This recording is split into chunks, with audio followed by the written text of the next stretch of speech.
montage can make a massive difference. So this is a meme that someone, the one on the right is the meme, the one on the left is the original photograph of when May went over to meet Trump. But the simple thing of putting the Handmaiden's Tale hat on the Theresa May, who's obviously already wearing the red dress, so someone noticed that obviously, you know, does all sorts of things in terms of suggesting about the, you know, the rise in misogyny, the rise in sexism that's going on in society, Donald Trump's role in that. It also suggests the role of Britain being subservient to America. You know, all these things are kind of within it, in a sense, if we look at it. So it's very clever political use of images. Then another set of theories I draw on are from the Centre for Artistic Activism, and they talk about artistic activism mobilising affect and effect. Now, the Centre for Artistic Activism is Steve Duncombe and Steve Lambert in the States, two activist artists, and they say artistic activism is a dynamic practice combining the creative power of the arts to move us emotionally with the strategic power of activism necessary to bring about social change. Art and activism do different work in the world. Activism, as the name implies, is the activity of challenging and changing power relations. There are many ways of doing activism and being an activist, but the most common element is an activity targeted toward a discernible end. Simply put, the goal of activism is an action to create an effect. Art, on the other hand, tends not to have such clear target. It's hard to say what art is for or against. Its value often lies in providing us with a perspective and a new way to envisage the world. Good art always contains a surplus of meaning, something we can't just describe or put our finger on, but moves us nonetheless. Its goal, if we can use the word, is to stimulate a feeling, move us emotionally, or alter our perception. Art, equally simply stated, is an expression that generates affect. As any seasoned activist can tell you, people don't just decide to change their mind and act accordingly. They're personally moved to do so by emotionally powerful stimuli. We're moved by affective experiences to do physical actions that result in concrete effects. Affect leads to effect. We might think of this as combined in a new word, a-effect. Artistic activism is a practice aimed at generating a-effect, emotionally resonant experiences that lead to measurable shifts in power. And of course, we live in a world of signs and symbols. I mean, I do this when I teach my students. I show them this. That's from Adbusters magazine. You know, everyone can name the logos on the left, but very few can name the plants on the right. So the environment we're working in, despite the fact the environment is actually under threat from it, is the one on the left.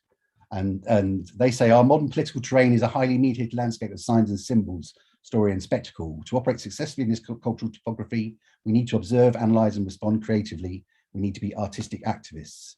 Acknowledging that the political landscape is also a cultural landscape opens up new terrain to work upon. Artistic activism is at home in town squares and shopping malls, on billboards, or through social media, as well as galleries and state houses.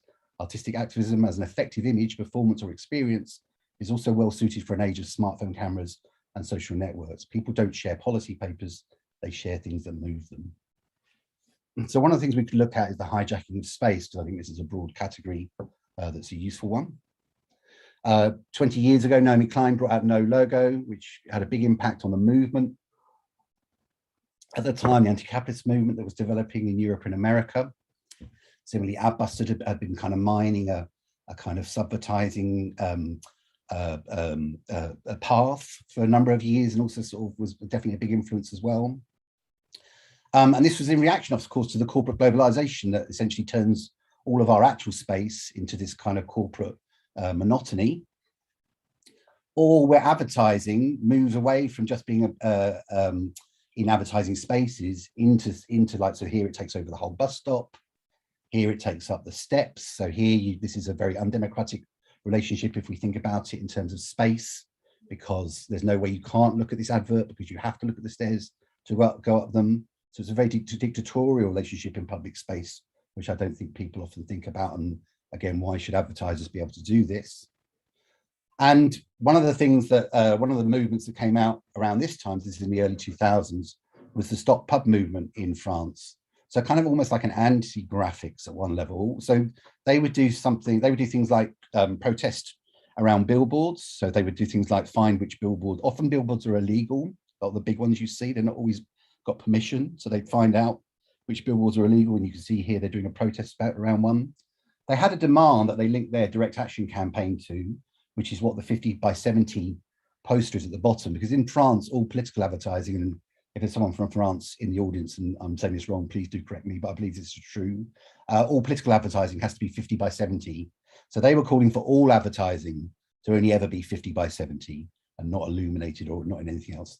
But they did some amazing direct actions. I think there's groups still going in France doing this. I mean, this is one of the influences on Brandalism, obviously, as well. So this is during the European Social Forum in 2003 in Paris, when 35,000 activists got together during the globalization era. They came down into the Paris metro and just did every single advert. It was created quite an amazing atmosphere, really, where they'd taken it all over. And this is another billboard that's actually illegal that they found out. A similar use of technology and graphics, which I think was really interesting from around this time, was Johannes Gies, who was a media artist. The World Economic Forum would meet in Davos, they still do every year, partly because it's a very nice place to meet if you don't want any protests to happen. There's one train line in and it's a small town in the mountains. So what Johannes Gies did here, and again, this is about, to me, about amplifying voices, is he set up a website and you could write your message to the World Economic Forum. And then, as you can see, that message was then projected by a laser onto the mountains, onto the snow above Davos, so everyone could see the message that you were sending. So a really nice, beautiful sort of reversal where the World Economic Forum, most powerful people in the world, all hiding away in this summit, talking for all of the rest of us. And then we are sort of through Johannes' system, talking back at them at a sort of a large scale. So one of the final ideas I want to put forward as well, or another idea, is from Stephen Duncombe again. He talks about the need to build ethical spectacles. He contrasts these with capitalist spectacles, so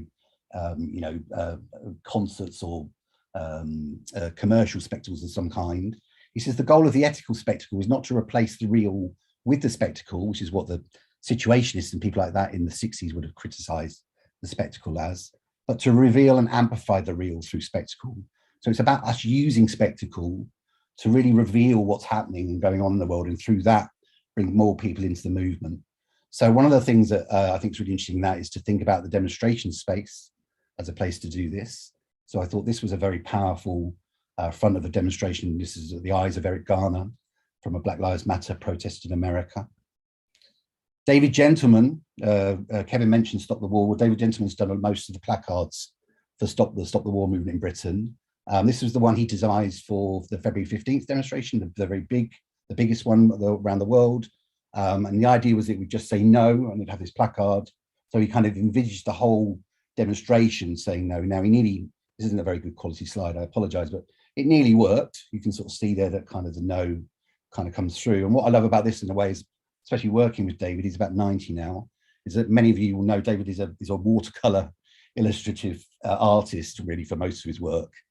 So he has this very interesting dual side, where on the one hand he's doing that, and then on the other hand he does very militant anti-imperialist work. Ne Peuplier, another group I'd say kind of done really interesting things within the demonstration space. So this is them working. These are people that were came out of Atelier Populaire in '68 and Grappos in France. Again, another very famous political graphics group aligned with the Communist Party there. This was for a demonstration of the unemployed. And then these demonstrations would often have kind of educational boards that would kind of be opened up at the end of the demonstration or whatever, so that people could read about the issues. And then one from here, this is the G20. So just before occupying this country, about 2009, Climate Camp in the City occupied this part of Broadgate, just outside Liverpool Street Station, because the buildings in the back do carbon trading, which obviously at the time, not many people knew about. Even then, sort of the environment was still kind of a bit of a battle to get on the news agenda.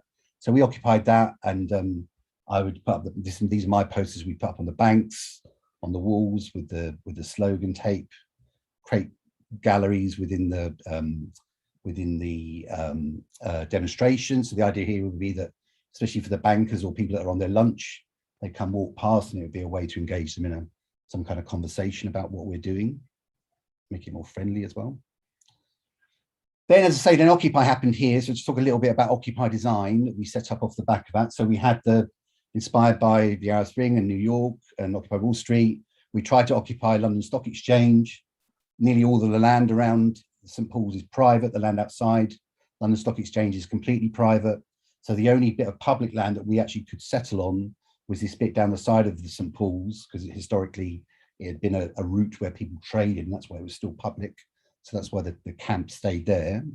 And so we obviously decided that we needed to do something. This is more pictures from the walls of Occupy there. You can see the Tahrir Square picture, which I don't know who did that, but a very beautiful piece of solidarity with the Egyptian revolt at the time.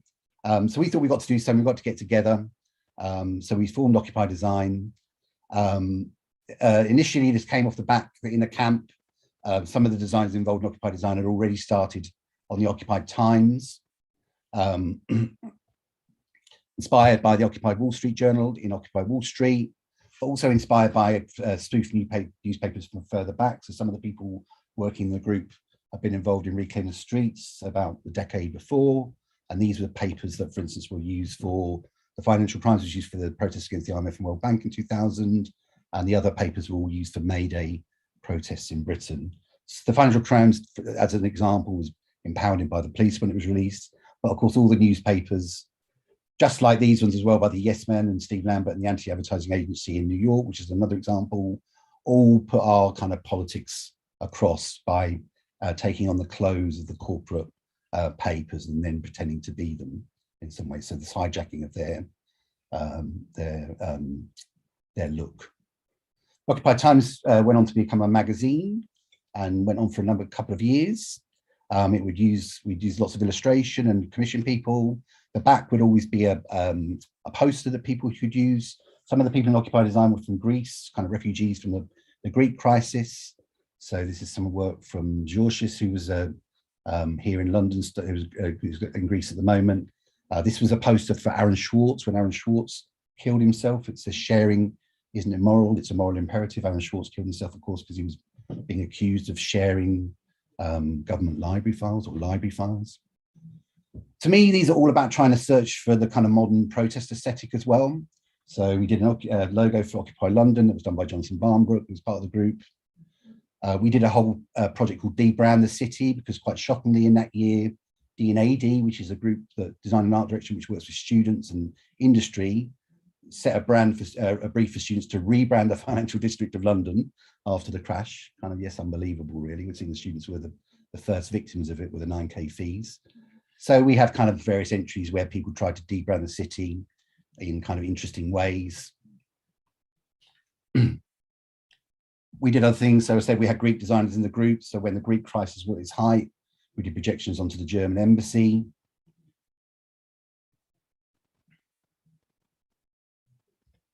We worked with students, again, other victims of austerity, really. That was the kind of remit. So students, obviously it's student debt, and also because it's London, the price of property. So these were sort of posters that they developed with us to sort of talk about their experience.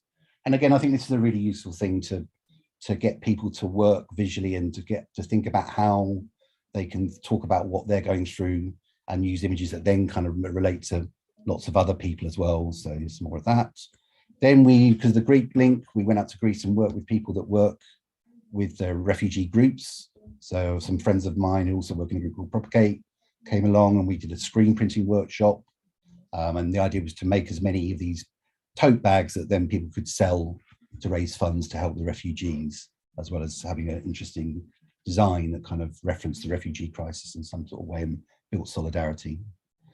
We'd also worked with groups like UK Uncut. I don't know if people remember this group from about 10 years ago, doing lots of really interesting things where they were protesting the cuts by occupying the people that are responsible, so the banks.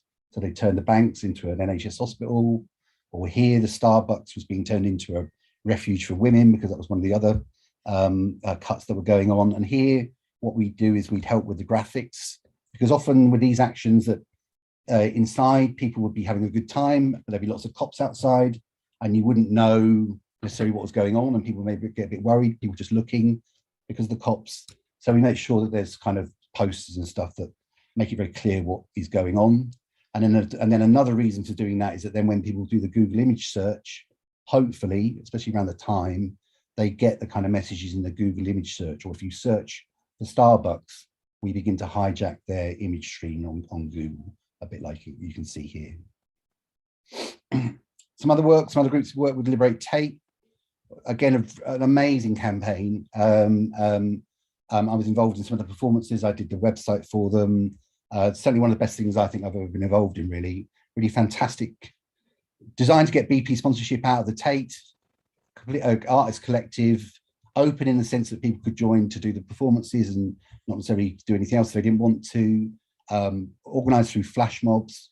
The first one was this solo performance of this guy getting naked and being poured with oil called Human Cost. All the performances were seen as pieces of art. So they all, after they were done in the Tate, the Tate was given a sort of a piece about what the piece was about. This was called The Reveal, which I made some Bank of Tate money because we did a Freedom of Information request and found out that for BP sponsorship, all BP paid the Tate was 220 grand a year, which is nothing really. So we made that amount of money, and that was chucked out in the Tate Britain in a kind of performance. There was lots of other amazing performances. This one was called The Gift, where a wind sail was brought from Wales and left as a gift, because in Britain you can gift a piece of art to a museum, and that means they have to discuss whether they want to take it or not. Of course, Tate didn't take this. And then if there's people in America, you probably know this guy online at the moment with us. Reverend Billy came over from America. He pretends to be a preacher, and he exorcised BP, or more accurately, the BP logo, which I suppose is what matters, from the Tate in a performance. And then after 5 years of doing that, we did actually end the BP sponsorship in the Tate. Now, of course, Tate say that we didn't have any impact on their decision, but I think that's highly unlikely. And just a little bit more on the institutional thing, because it's quite difficult because this stuff has become fashionable to some extent. You have to be kind of careful. So the Design Museum did a show called Hope to Note 3 years ago. We found out, or someone found out that they'd hosted arms dealers in the lobby whilst the show was on. Some of the people in the show were from places like Syria, where the bombs of the Italian arms manufacturer Leonardo, who they hosted, had been used. So we obviously thought this was outrageous and not good enough really. And a bit like the Tate, you know, I think there's a job to push all institutions, I know it's been happening in America as well, to be more ethical. So we said to the Design Museum that we want to remove our work from the show, because it was the only thing we had over them really, because there was 2 weeks of the show left to go. So we went and did that. And then it was kind of interesting that the Design Museum, we asked the Design Museum to put up in the show where all the gaps were, that they would taken the work out, because we didn't want arms dealers to meet in the Design Museum.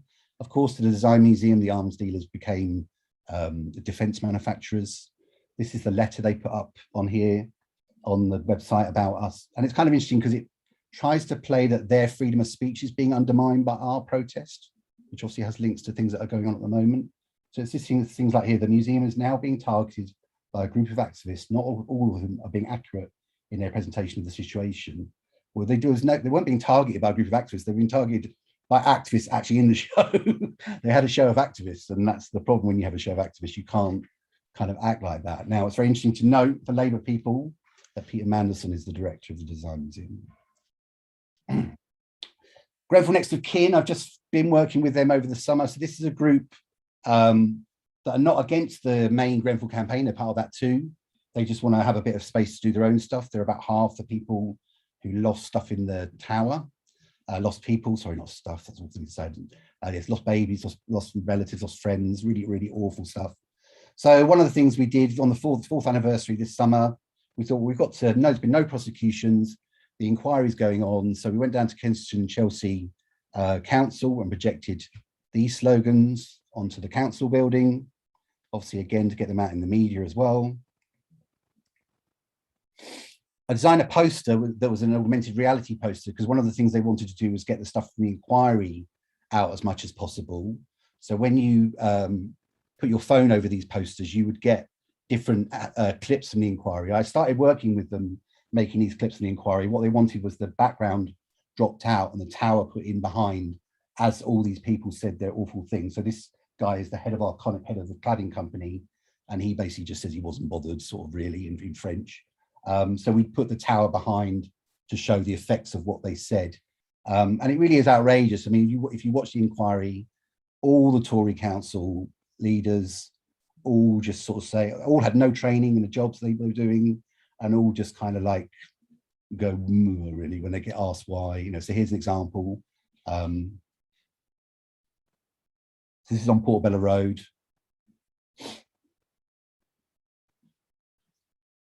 the works at Grenfell Tower I felt were being taken care of elsewhere. Crucial fire safety information was never passed on to the tower's managers. Perhaps I should have done that. Yeah, so that's the leader of the council saying that, So, I mean, obviously we're trying to help them as much as possible so that they can try and get justice, really.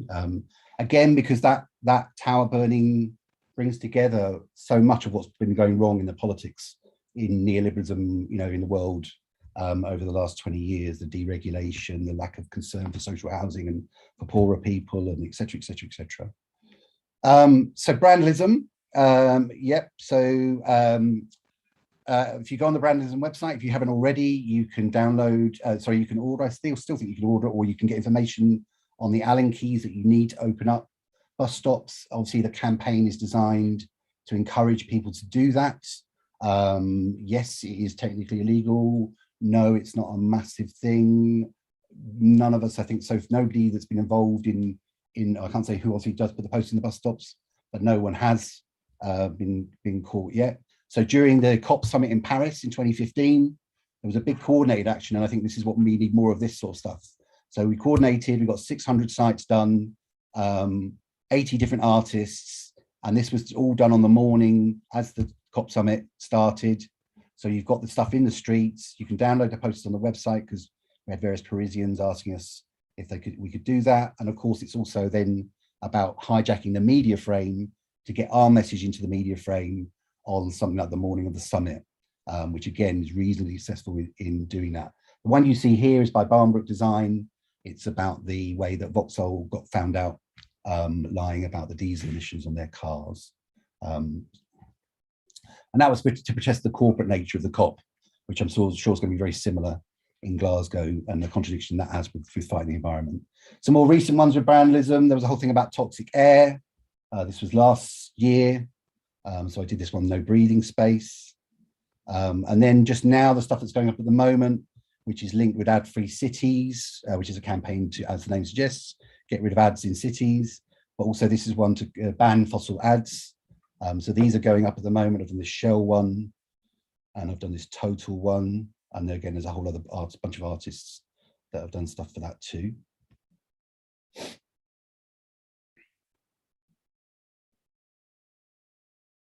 And again, if we have more people able to do this, we could have more effect. I mean, I think that's the thing that I suppose one of the big sort of questions we need to ask ourselves in terms of, how can we scale up what we do? Some other good examples, I think, that aren't mine, that have worked well. Extinction Rebellion's sort of design framework that was come up by It's Only Rock and Roll Studio, I think has been very successful. Interesting as well, because it kind of takes away from sort of very traditional protest graphics. It does allow for people to kind of do their own thing within it, as well as kind of trying to keep a sort of a recognizable identity, which I think is also an issue in our movements. How you don't want things to be too corporate, but at the same time, you can't have everything being completely crazy and different from each other for things to be coherent. So I think they've walked that balance really well. The extinction symbol itself, done by artist ESP, which he won't allow to be used commercially. I think that's a really good stand that he's made, and that also obviously allows that, sort of also suggests that these things are beyond commercialism, that they kind of matter in a way. And that to me goes back to, this is Tim Berners-Lee, the inventor of the World Wide Web, the whole idea of commons and how we can build up, how can we build up our own resources, and how can we build up new ways of using the internet that do go against the kind of commodified capitalist kind of way. Because I think having been around since the web started, it's certainly true that advertising and all the things that advertising needs to work on the web has spoiled the web to a large degree. It's stopped it functioning in the way that it should do. And then I just finished with a question, really. Some of the questions I've already brought up, like how do we scale what we do? How do we work together, even if we're in slightly different organizations, but I'm sure we share lots and lots of the same ideas. How do we scale up? 15 years ago in the anti-capitalist movement, it was a bit of a weird movement, and it was very big internationally, but not necessarily so big nationally. And then that kind of flipped into everything being about, say, Bernie Sanders and Corbyn, so everything being about nationally in a weird way. So this is the World Social Forum in 2004, 50, 60, 150,000 people coming together to discuss alternatives to globalization. somehow we've got to recover this. And the reason why we've got to recover it, and this is what I'll finish on, is because the right are moving and the right aren't stupid. And one of the things the right are very good at is staying in power. And they will do anything to stay in power. And unlike us, they're a bunch of bastards. I mean, absolute bastards. They would kill their grandmothers, I would say, to stay in power. And one example of this is this is not the worst tactics, of course, but it's from here. I think these are, correct me if I'm wrong, I think we've got someone from New Zealand here. These are two guys from New Zealand that were employed by the Tories to start working on their social media. And they put this out, for instance, and of course, everyone ran to go, oh, how stupid, you've done it in Comic Sans, you look stupid and whatever. But that was exactly the point, because basically by people sharing that and saying it's stupid, it gets more into people's platforms, the algorithm picks it up, more and more people see this message. So if to you, the message is the truth and you get to see it more, then obviously that it begins to influence people more. And then, you know, and it's not just things like this. This is I say this isn't the nastiest stuff. I think the nastiest stuff is more in America, I think, at the moment, and maybe in certain parts of Europe. But I mean, you know, they will do things like this.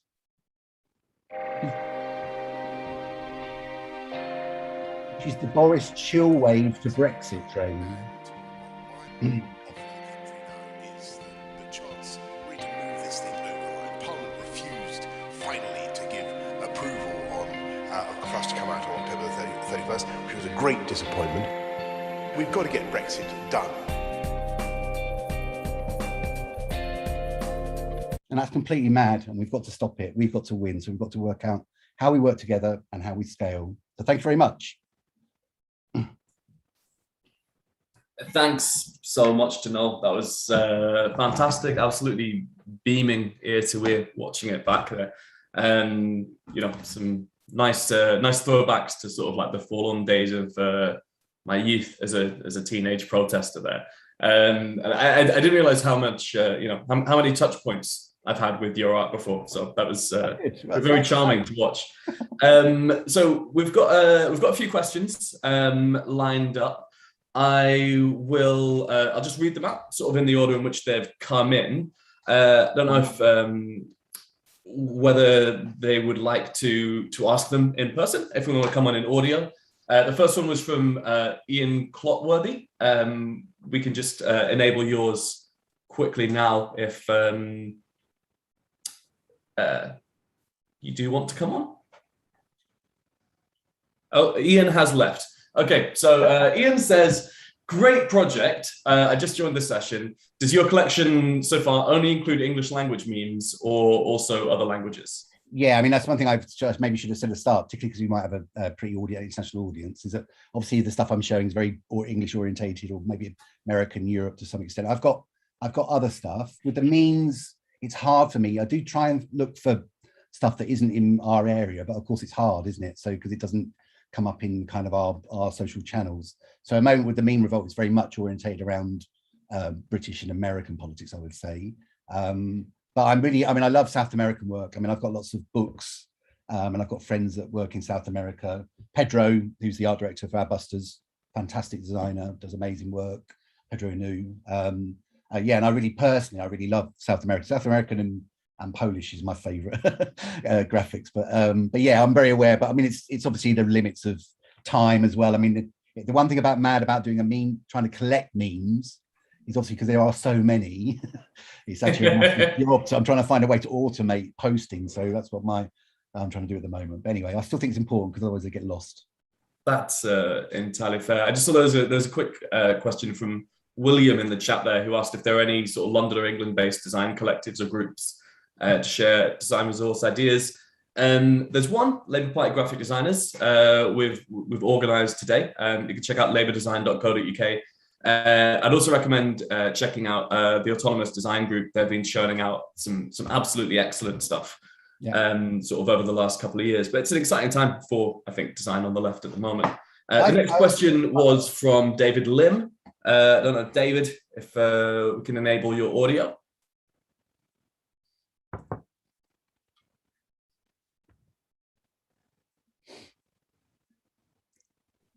Nothing. Okay, in which case I am now David Lim.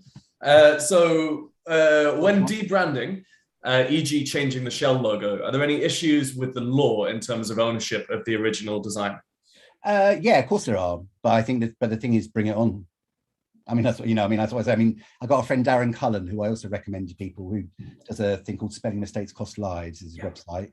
He draws stuff, so I think that's one way he gets around, but he's just bought a bus, which is going to be going, I think, up to COP Summit, and it's been painted in Shell colours with his own customized Shell logo, which actually says hell.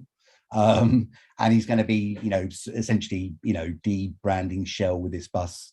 Have a look at it online, it's really great. But yeah, I mean, I think that if they come, I mean, it's with Brandalism, if they come for us, then we make it into more media. You know what I mean? I mean, the thing is, we're on the right side. I mean,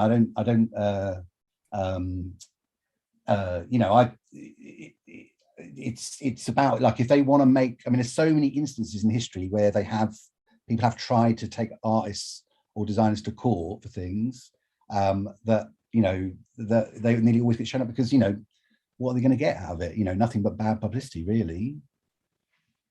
Yeah. I mean, with the Brandalism thing, I mean, if people are interested in doing it, I mean, I do recommend doing it. It's not hard, and one thing, you just get the yellow vest on, and honestly, the yellow vest is like having an invisible cloak on. It's like you can do so much in a yellow vest and no one will question you, particularly in big cities. But I understand some people it may be a bit too much, but it's a great thing to do. It's about our public space, isn't it? Yeah, I mean, it's probably a worthwhile time to ask to mention that sort of the ad busting kits are quite freely available. It's just normally sort of Allen keys or something like that, right? Yeah, just Allen keys you get from the shops, but it's all on the Brandalism website. Also, I've seen someone in the chats put the French Forme de Lutte. That's also a really good group that Sebastian Marchel does in France. There's a group on Facebook actually for that as well. So I'm just looking at some, yeah. So yeah. Yeah, fantastic. So the next question from Gabriel Martinez. Have you got Gabriel?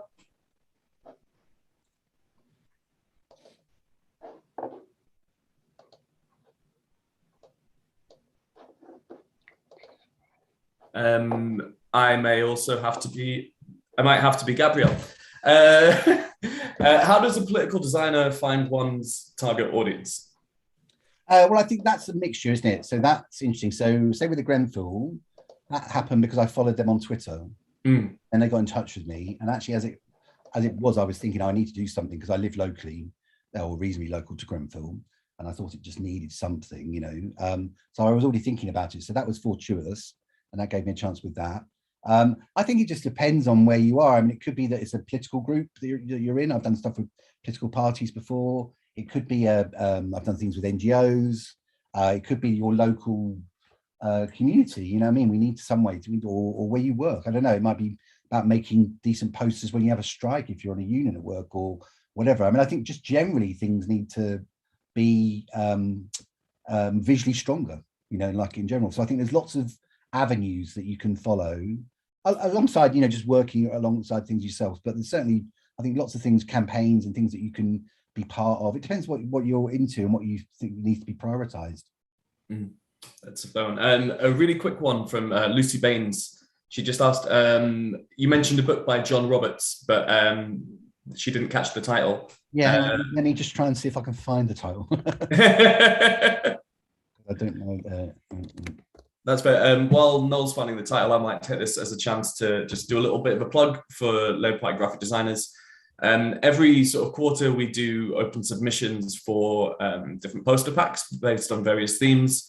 We've done everything from sort of like climate emergency, Black Lives Matter, supporting key workers, joining a union. We'll be going live. Our next art pack, which is on NHS Not for Sale, will be going live in the next couple of days. And then the brief will be going live for the next art pack, which is the 4-day week. So if you're interested in sort of creating sort of some of your own original posters to sort of contribute to the vibrancy of the movement, then that'll be going live on Labour Design in a couple of days.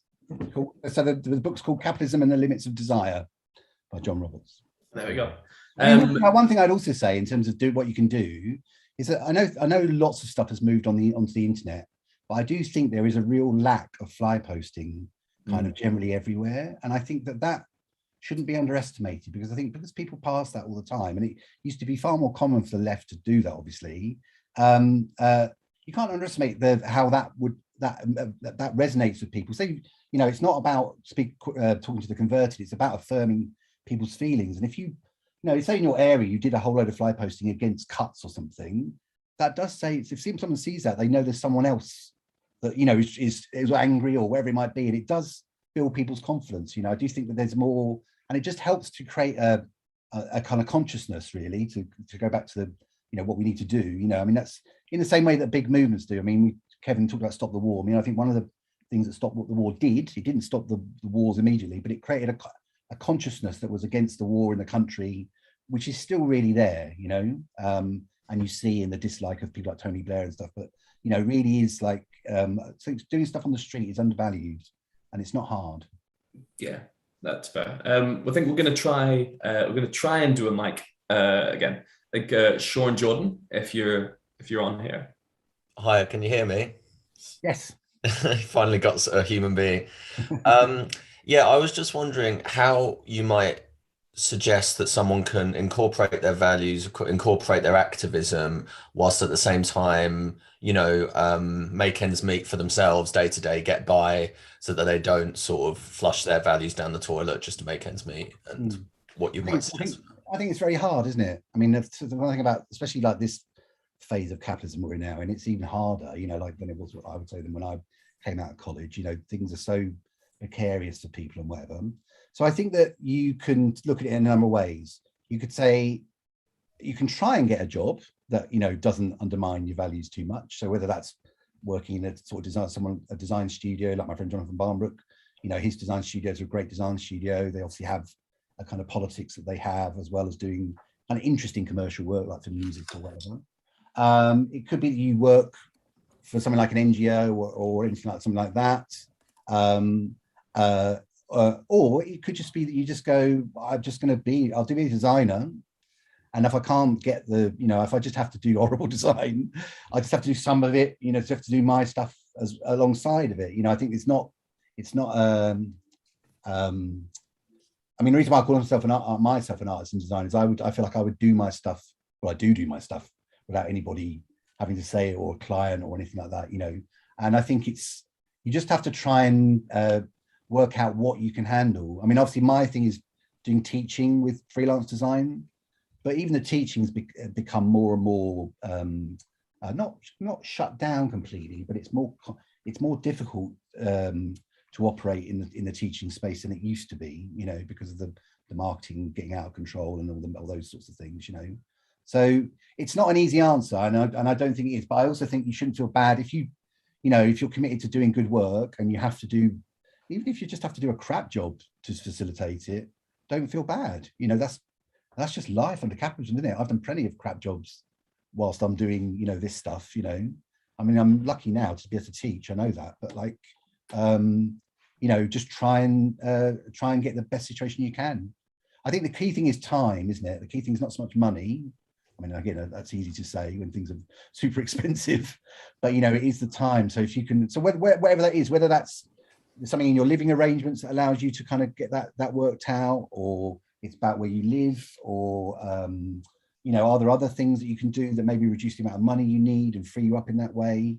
You know, I don't know. It's a difficult one, but like I said, I don't feel that you should feel bad if you just have to do crap stuff to keep yourself going for a bit or whatever. That's just like everyone else, isn't it? You know, but it's not easy. So yeah, I don't know, that would be my answer. It's a mixture. So we had scheduled in sort of a 10-minute break before the next session, but the questions are great. So maybe just kind of keep running up to the hour. We'll try and, you know, wrap these last few questions here up super quickly. Samantha Fox, are you? Hi, Noel. Right. Just yeah, I'm good, thanks.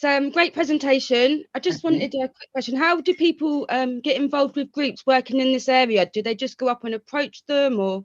Yeah, I mean, that's, I'd say, if you've got, you know, if you want to work with someone, then just get in touch with them. I mean, it's far easier these days than it used to be, you know what I mean? But I think that's, you know, if you feel that what you do aligns with someone, then hopefully they're going to feel that too, and you might be able to work something out, you know. I mean, I'd say there's no shortage of groups you know, if you're interested in design for people or with people, there's certainly no shortage of groups that could do that help, I think. It's a question of you thinking about what matters and what, you know, who you can help and what's being realistic about what you can do with them or for them. But yeah, just approach people. And I think the last question we'll take, and then we'll take it just a couple of minutes before the next session kicks off. Tom Jennings, you there? Hello. Hi, Tom. Hi, no, fantastic session. I just wondered whether you've seen any examples of activism or awareness campaigns done by virtual reality yet. I think particularly through COVID, you know, there was use of live shows, there was a couple of series telling the stories of the Black Lives Matter movement. I just wondered whether there are any other examples or whether that's a space that we can start to. Yeah, no, I've not heard of stuff.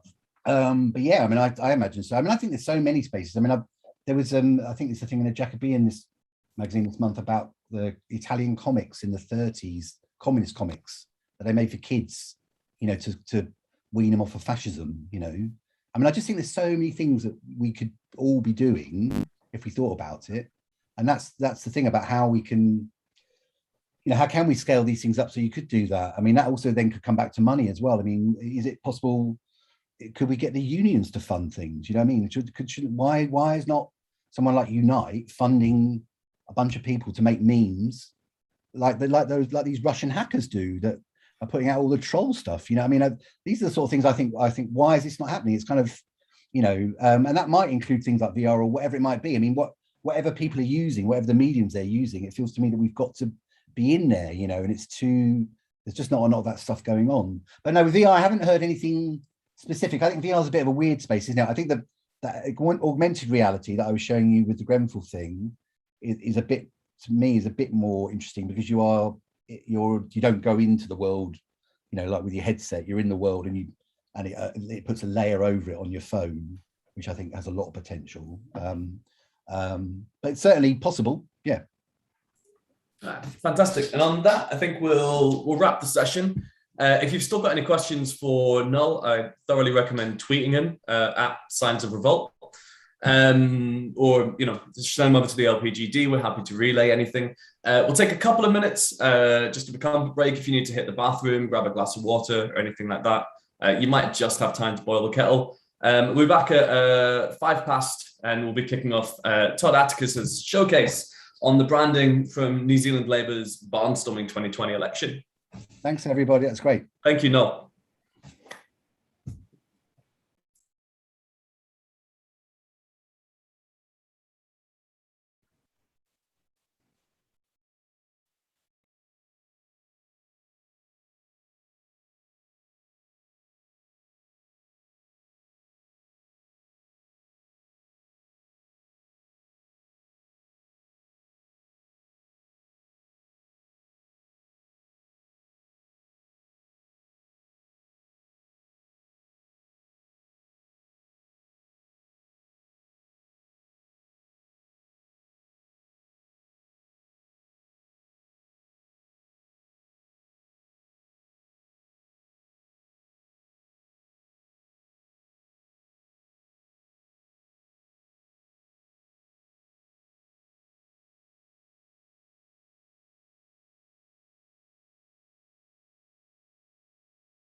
Hi everyone.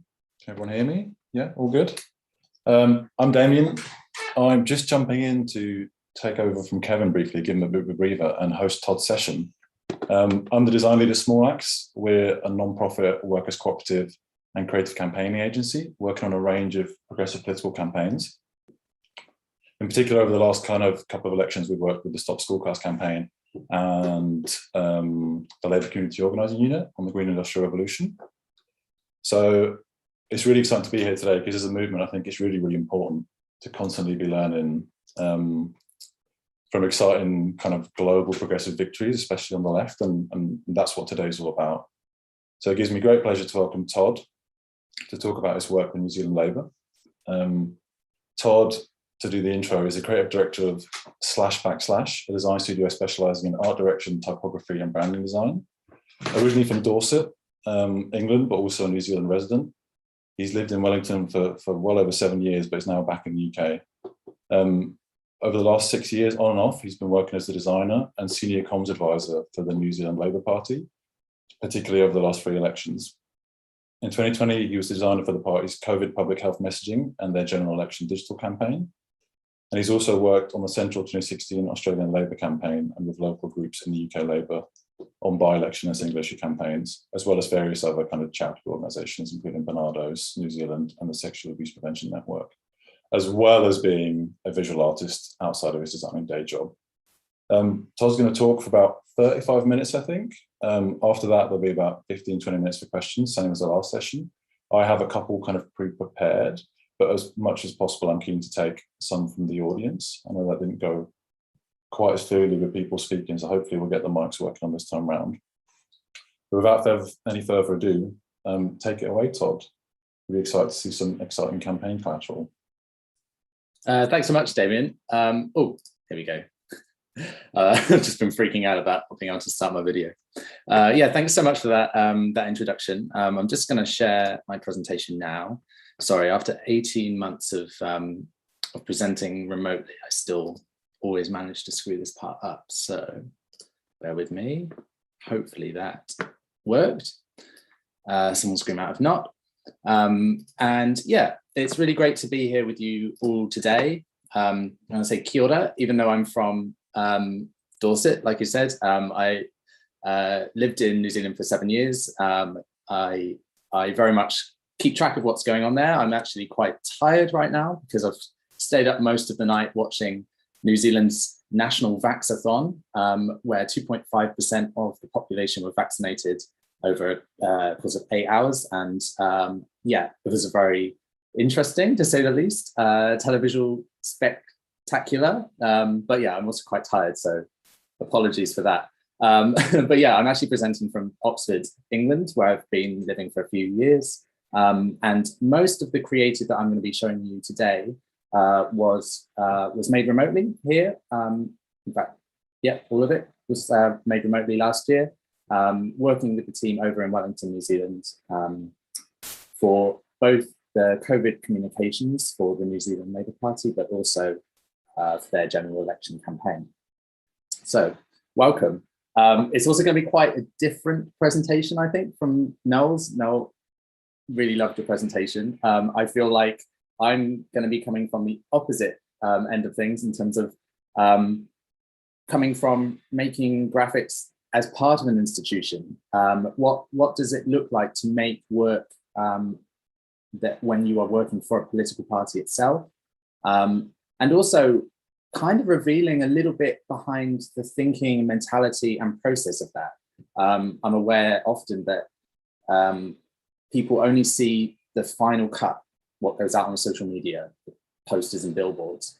But I kind of want to also just give a little taste, a little sample of some of the work that goes in before that, some of the routes and options not taken, because actually I think that's also quite interesting and good to see the light of day occasionally. But I'll start today with this tweet from a New Zealand journalist midway through last year's election campaign. The Labour Party is embracing edgy typography in place of edgy policies. I'm not going to speak to Labour Party policy, New Zealand Labour Party policy in this presentation. My work, my job was to get people to vote for Labour. I've always been Labour. I'm very sold on Labour values and the importance of getting Labour in government. I know, obviously, policies, platforms wildly change, but I tell you what can also change: typographical treatments. And that's probably where I'm going in this presentation. But here's a few more tweets, just to start us off. This looks like shit. I don't like it one little bit. The typography is transformational, truly the nuclear free moment for political advertising. Yeah, you could say possibly our work went down and was a very conflicted reception. And yeah, graphic design is my passion. I didn't make this, someone made this, but it's definitely a commentary on the work that we made. And I love seeing all this come through because it meant that we were getting some cut through. Before we go to what we actually produced in 2020, though, I'm going to take you back in time to 2016. In 2016, I, along with the team in New Zealand Labour, rebranded the party, or repointed their branding system. We readjusted their logo, and we made a branding scheme that was working for the leader at the time, Andrew Little, who's preceded Jacinda Ardern as the leader of the party. And this is when they were in opposition. We made a style guide, and I'm not embarrassed to say that I was very attached to a very rigid style treatment. As you can see on this page that I'm giving you today, yeah, I like line spacing. I like everything to be very exact, everything to be ordered, neat, digestible. I'd say I'm probably still that kind of designer. But the 2020 election campaign made me want to throw some of that out the window. In 2016, I sat on the party's kind of national publications committee, where local groups would send the publications that they've designed locally in, and we kind of say yay or nay, or the logo's in the wrong place, the logo needs to be smaller, logo needs to be bigger, etc. I was very much bought into the fact that anything Labour branded should be of a very distinct and certain style. Yeah, times can change, as you'll see in a moment. But this is a sample of some of the social media graphics that we were putting out a few years ago. I'm giving these as well because I want to show you just how much I, as a designer at the time, was feeding from another very rigid, very complete style treatment for a political candidate around the world. And sorry if this is triggering for some of you, Hillary Clinton's campaign style, which was for me at the time like the pinnacle of really exacting style treatment, color, type combinations, use of photography. I was obsessed, and I'm not ashamed to admit it very much informed the way that I was making graphics for New Zealand Labour. Yeah, like I said, I think the rigidity and the very kind of clean look was exactly what I loved, and this hit the nail on the head. But so we're going to zip forwards 4 years to 2020, last year, and we're all set to go, starting to work on some digital campaign materials for Labour, but then COVID hit. COVID actually did eventually end up delaying the general election by a month, but 2020 kind of slid from COVID through to the general election campaign almost quite seamlessly. So the reason I'm starting talking about our COVID communications is because actually I think it fed into the development of the digital assets that we came up with for the general election. So at the start of 2020, not for Labour, but just for my own amusement, I designed some kind of posters with public service message or announcement vibes, but playing with typography and having some fun.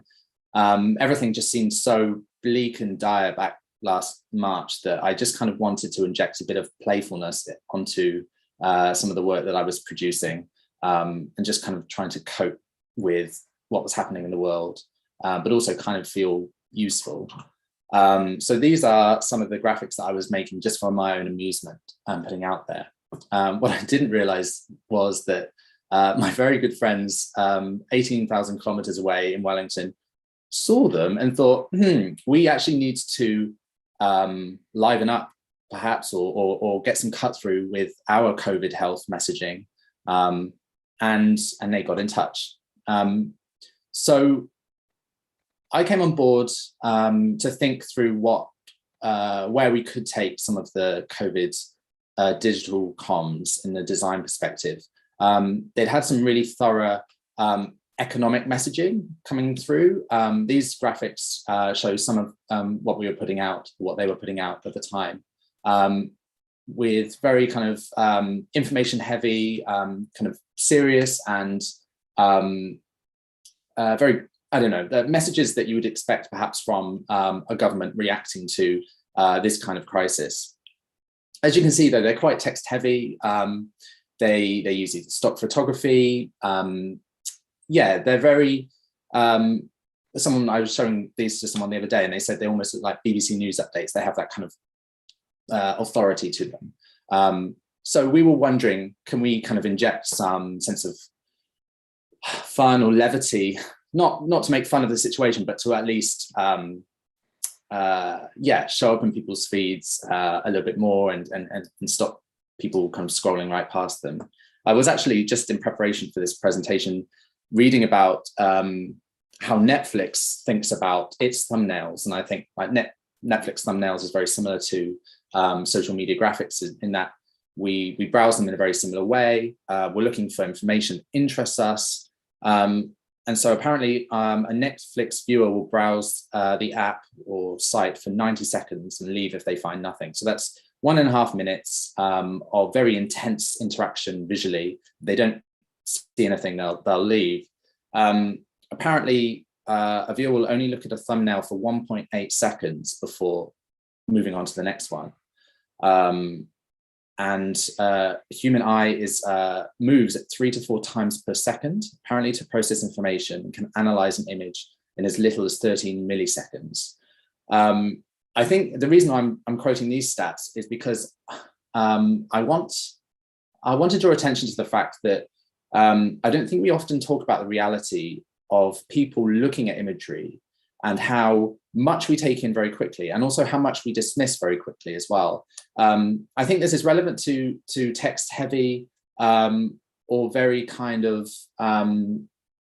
visually standard information, like these graphics, because I don't know, there's always a danger, I think, that we put out communications, if you're making them as part of a political party or company or whatever, that don't immediately catch somebody in their tracks, and we're fighting for attention with so many other things, be them digital or print in the street. And I think actually that's some of the interesting things that Brandalism do, is kind of acknowledge that we're fighting for attention with things that happen in the world, posters, billboards, etc. There's just so much information nowadays. I think we have to get some real cut through.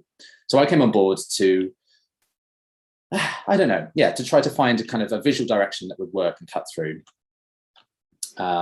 So, oops, here we go. Here are some style sheets. These aren't polished, these are just ideas. And I wanted to show them because they've never been seen by anyone outside of the party before. Possibly shouldn't be sharing them, I don't know. No, it's more just that here are some ideas that we're throwing out there, and maybe this will interest some people to see kind of the development of some communications. We were looking at colors, we were looking at typefaces and icons. The message began in a very similar way to many other countries. I know in Britain we had the stay home, save at the NHS, save lives. Be kind was a really strong message from Jacinda Ardern, the Prime Minister of New Zealand, which we were really honing in on. Here we were playing with composition and form, looking at colour. Red, obviously, being Labour's colour in New Zealand, the same as Australia, UK. features prominently, or at least somewhere in the mix.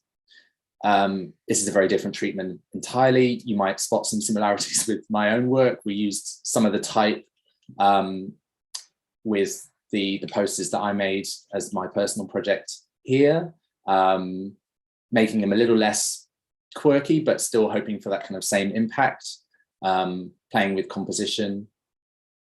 None of these went out into the world, but they all are useful in informing the approach and looking at directions and pathways. We wanted to explore what it would look like with color. I mentioned that Labour red is really important, but yeah, we don't tend to use other colors. When you're working for a political party, you're always aware that you're always quite hemmed in with what colors you can use. Political parties always attach a color or maybe two to themselves. So in New Zealand, the central right party, National, has blue. That feels kind of locked out of the equation because we don't want to be associated with them. Purple, I know, is at various times has been used. Black is used. That you do kind of get hemmed in. So we needed to keep red high in the mix, but could we explore green? Could we explore purple? I don't know. These are also kind of some designs that we came in. They were, I think we dismissed them pretty quickly, but yeah, we were just looking at whether we could make it a little bit punchy, a little bit bolder, using curves and really kind of honing in on messages that would then reverberate on social media feeds. What will stop people scrolling in their tracks? What will convey the message best? Some more looking at purple. I do love purple and red as a combination, so I was pushing it pretty hard. But yes. Sorry, I have fewer slides than Noel's presentation, so I'll go a bit slower just so you can take them in. But yeah. The other thing that we had to be mindful of was that there was official messaging from the New Zealand government, very clear and very concise, and internationally recognised as being kind of best in field communication, because it was so clear, it was so obvious at any one time who was speaking, and it's because they adopted this this really clear set of visual style, yellow, white, black, yellow stripes.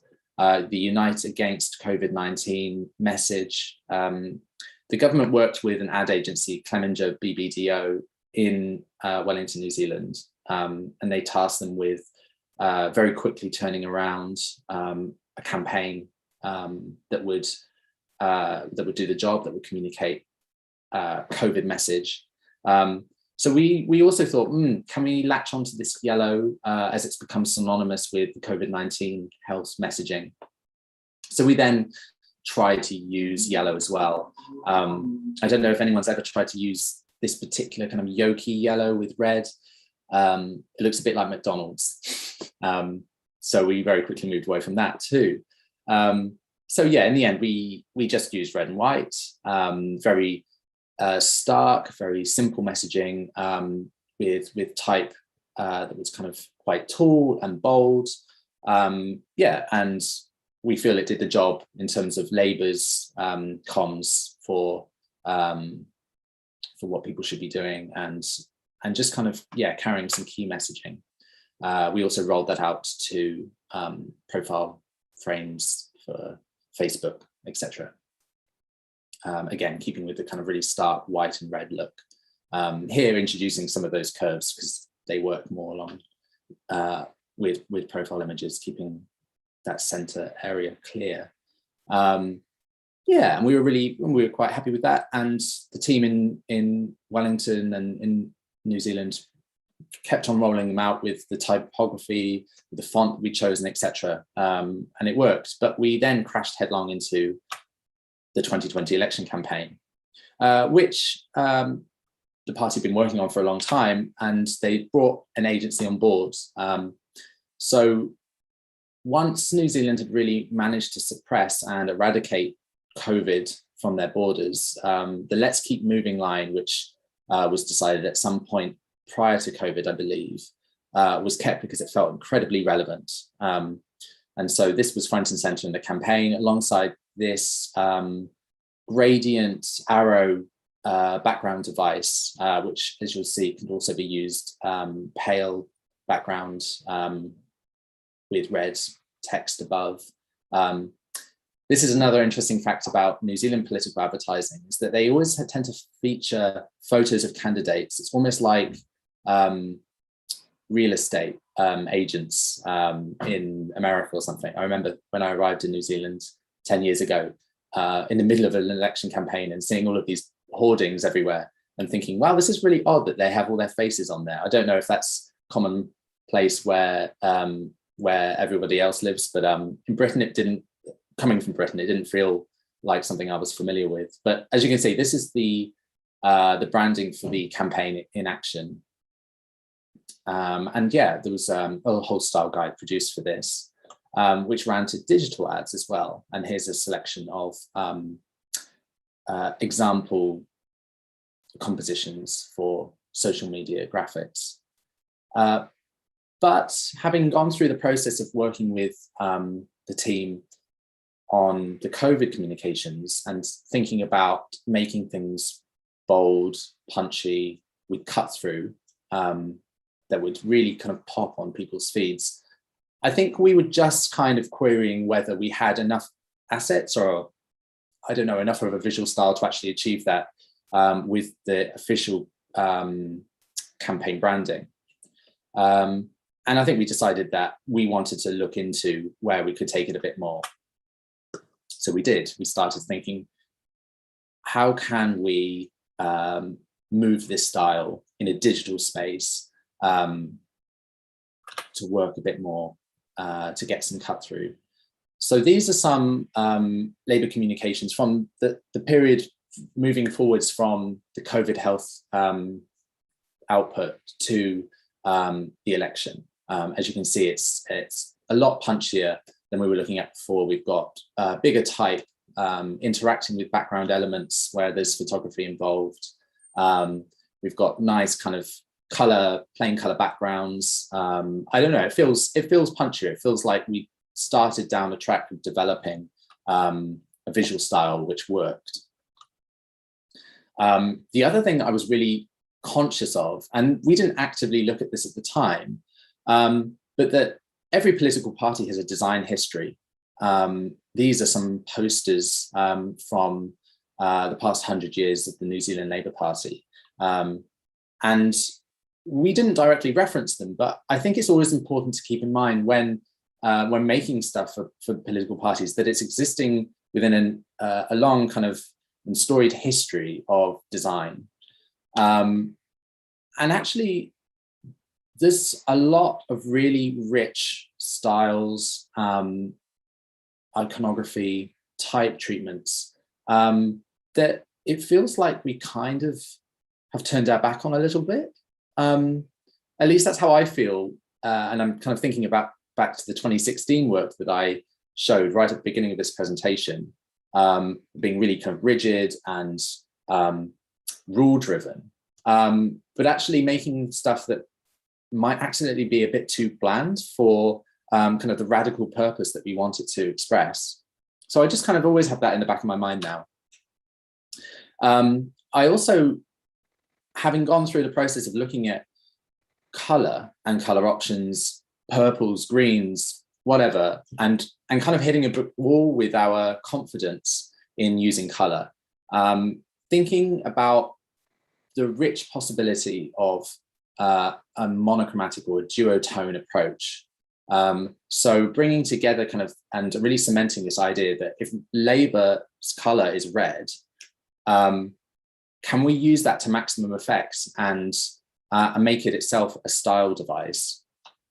And in that, I'm kind of thinking, it kind of brings to mind kind of one color screen printing, which I know has a long backstory with political design anyway. But it just feels like actually it's kind of a very, if you think you've only got one color to work with and you need to make a statement that's bold and that works, you then start thinking in a very different way, and white becomes itself a character in the mix. And how can you use that one color to its maximum effect? I really love this work as well. On a side note, I really think we should bring screen printing back into the mix with political advertising. It's I know everything I'm showing you that we've worked on is digital, but yeah, screen printing has a real nice texture, which I think we do lack nowadays. The other slide I'm going to show you in this kind of inspo section is sporting advertising. Let's keep moving. The tagline feels like it's kinetic. It's talking about moving forwards, a positivity that something's going right, that we want to keep on that direction. And yeah, it felt like I could, or we could borrow some of the boldness behind sports advertising and kind of repurpose it for a political means. And I mean, we're also advertising in a space where people might encounter, an Adidas ad next to a Labour ad, a Nike ad comes after a Labour ad on the feed. We are still competing with these big multinational corporations. And so actually, if we're not using a visual approach which steps up to the mark and meets them, are we going to lose the ability to actually communicate our messages? So with all of that in mind, we just started looking at what could this look like if we are going to burst away from the style. So then we started looking at let's keep moving as a slogan device and other kind of calls to vote or support Labour. In New Zealand, they've got an MMP, mixed member proportional voting system. So you'll also see reference to 2 ticks Labour. You get one vote rather for your candidate or electorate MP, member of parliament, but also a party vote, which decides the overall proportion and makeup of parliament. So that's what 2 ticks Labour means. It's a kind of shorthand for vote Labour for your local electorate MP and Labour for the party vote.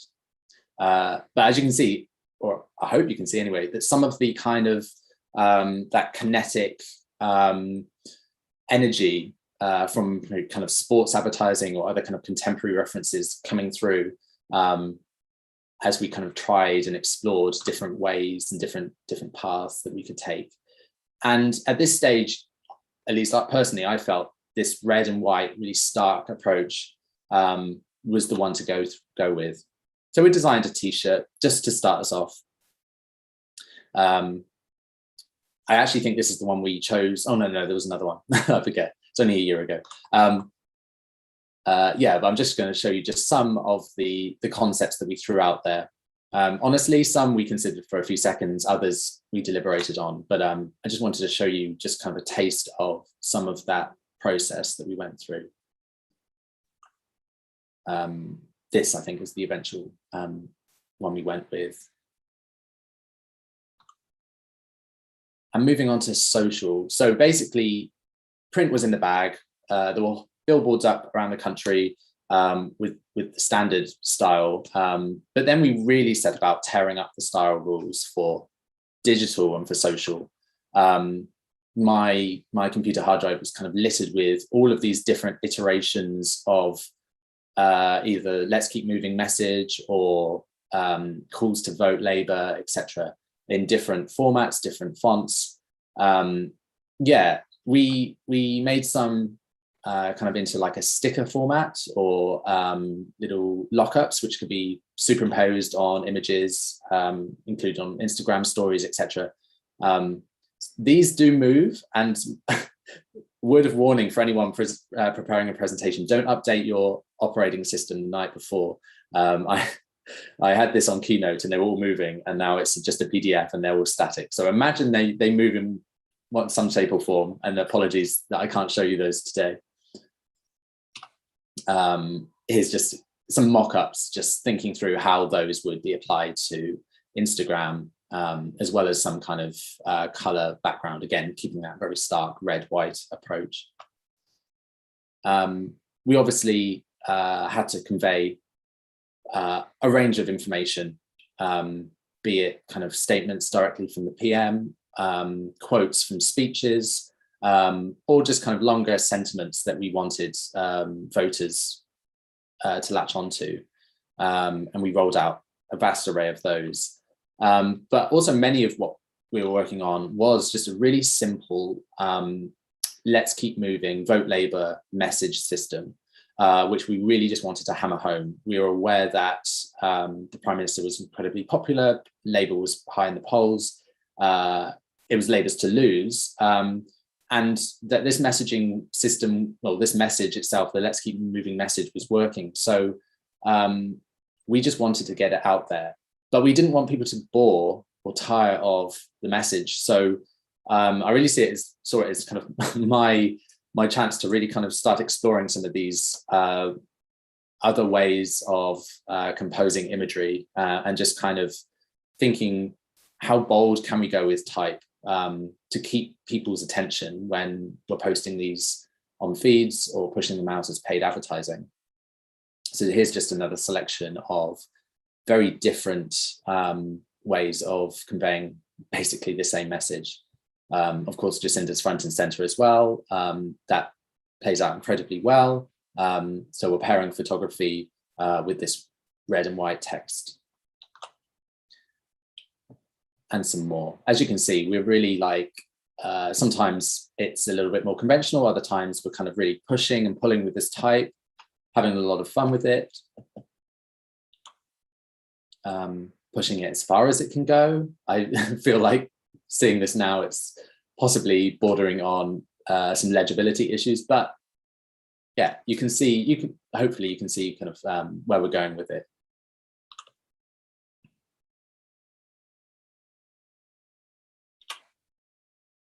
We also had other messaging or extending the let's keep moving messaging as we went through the campaign.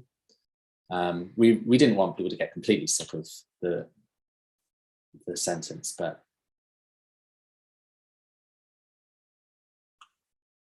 and this was really fun to work on. I feel like if I can make a pitch for breaking a style guide while you're working on an election campaign, it's because it's a lot of fun and it feels quite risky.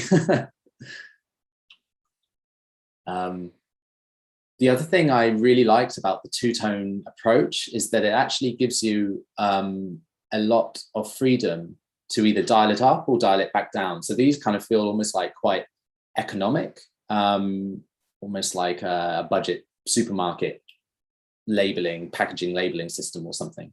But yeah, if we don't want to saturate voters and we want to try every trick in the book. So here's some simple messaging coming up to election day or election period. And some of our get out the vote work. Remind your friends in whānau, which means family in Te Reo Māori in New Zealand, to vote Labour. Again, just like pushing it out, making it fun and noticeable. These are some of my favorite work that we did because we go high impact. The message, I always love putting 2 ticks Labour or vote Labour on a piece of material anyway. It feels like somehow I'm doing exactly what I should be doing in life. But if you can kind of make it as high impact as possible, then all the better. And then that carried through to simple messaging post-election, building on the momentum of an election win, which, was pretty sizable. Of course, I'm not sure I was planning to mention this at this point in the presentation, but when you are working on a campaign which is either going to you get a sense is going to be successful or not. You always wonder how much design actually plays a part.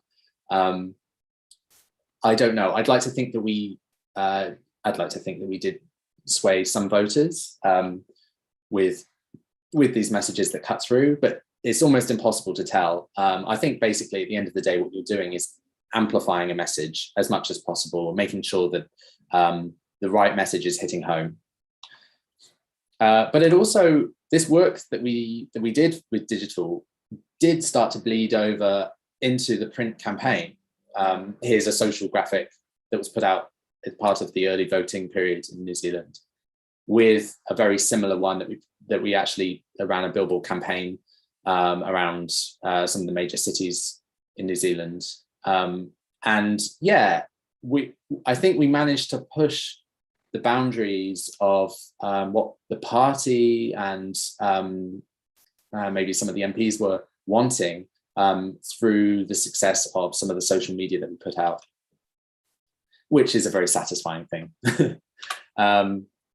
Also, I think we had quite a lot of impacts in the area. These two graphics, as an area, I mean, geographically speaking, Australia being next door to New Zealand, we're seeing a lot of the creatives that we championed last year come through, sometimes in quite an obvious way in Australia, which I actually personally love, because I think you know, we're all in solidarity around the globe, and we're all learning from each other, as you saw earlier from the Hillary Clinton work informing me in 2016 in New Zealand. I love that another Labour Party or people working for Labour have picked up the baton that we left at the last election and are running it with it as well. Yeah, this just made me feel really happy to see. And also, funnily enough, oh no, sorry guys. Just days after the New Zealand election was the culmination of the US election, and with that some kind of retrospective of the Biden campaign graphics, which I actually hadn't been paying much attention to because I'd been so busy in New Zealand. But actually, some of the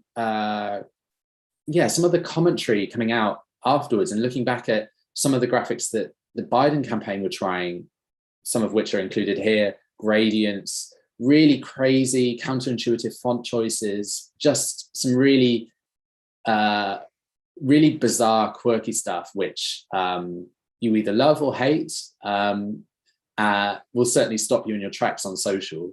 I'm not saying it's anything similar to what we were doing in New Zealand, but I do feel like the approach was similar in terms of making something that stands out, making something that stops people in their tracks, that conveys the message simply because it's impossible to ignore. And I think for me, the takeaway from last year, both New Zealand Labour, but also looking at the Biden-Harris stuff, is that message: be bold. I feel like somewhere along the way, we've lost our ability to be bold in Labour. I certainly, and I mean this with no disrespect to anyone present or not, but I know that UK Labour put out quite a lot of very plain looking materials. I know that I've been guilty of doing the same in New Zealand for New Zealand Labour. I know that obviously we have to hit a wide variety of targets and marks, especially during an election campaign, but also in the fallow years between. But I think it's a good opportunity to just consider boldness as a style guide imperative in itself. Let's all kind of pledge to just kind of push it out a little bit more and make it more visible, because like Noel said in session one, the right are moving. They know what to do. They know what will grab attention, and they're not afraid to be bold. They're not afraid to do what they need to do to get their messages across. We need to be the same. So yeah, let's deliver stuff with punch, with nerve, with brains. I'm not claiming that last point for me necessarily, but I think that's important. And yeah, with that, that's everything I wanted to share with you today. Wow. Thanks so much, Todd. That was genuinely fascinating. It was really refreshing to hear a designer talk with such saliency about kind of design on the left, and particularly for Labour. I mean, I'm absolutely overflowing with questions, but I think what we'll do is we'll just go straight to the ones we've got in the Q&A so far, and then hopefully there won't be any more and I can ask some. But I think if we can start with Aaron, if you'd be up for asking your question. If not, I can relay it. Yeah, I would be happy to ask it. I do a lot of work for my local Labour Party. In Scotland, we're one of the only councils in North Ayrshire who are Labour. So it's just seeing how he had any tips or advice about how taking those sort of achievements we have from our Labour administration and putting it into like a story that people could relate to. I'm sorry, Aaron, I didn't catch the full question. Do you mind repeating? It just broke up for me. Yeah, sorry, it's the internet here. It's just, how do we take our achievements and make it sort of relatable for people to relate to? Because a lot of our achievements are very sort of stats, the number of houses we're building. Do you have any advice on how to, like, for example, on Instagram, how do we make that more sort of relatable? I think that's tricky. I mean, it's a messaging thing as well as a graphic problem. I do think we need to learn how to be more emotive, to tell stories, not just share stats. I think we're always tempted to share stats because for us engaged in the Labour movement, we're always kind of seeing things that have convinced us personally of the benefits of Labour in government or in council, etc. It's about how we reach other people. And I feel like it was almost sacrilegious to say, but you know, big multinational companies know how to hit people where it matters in terms of, I don't know, coming up with really convincing or emotive material. I don't think Adidas, Amazon, whatever, become as big as they are if they're not able to market themselves effectively. And I think that for me as a designer, the biggest influence I have is just simply walking around town and seeing where the money is and how they are, and how companies who are kind of advertising on the side of buses or bus shelters, what language they're using, what imagery they're using, how they're composing their materials.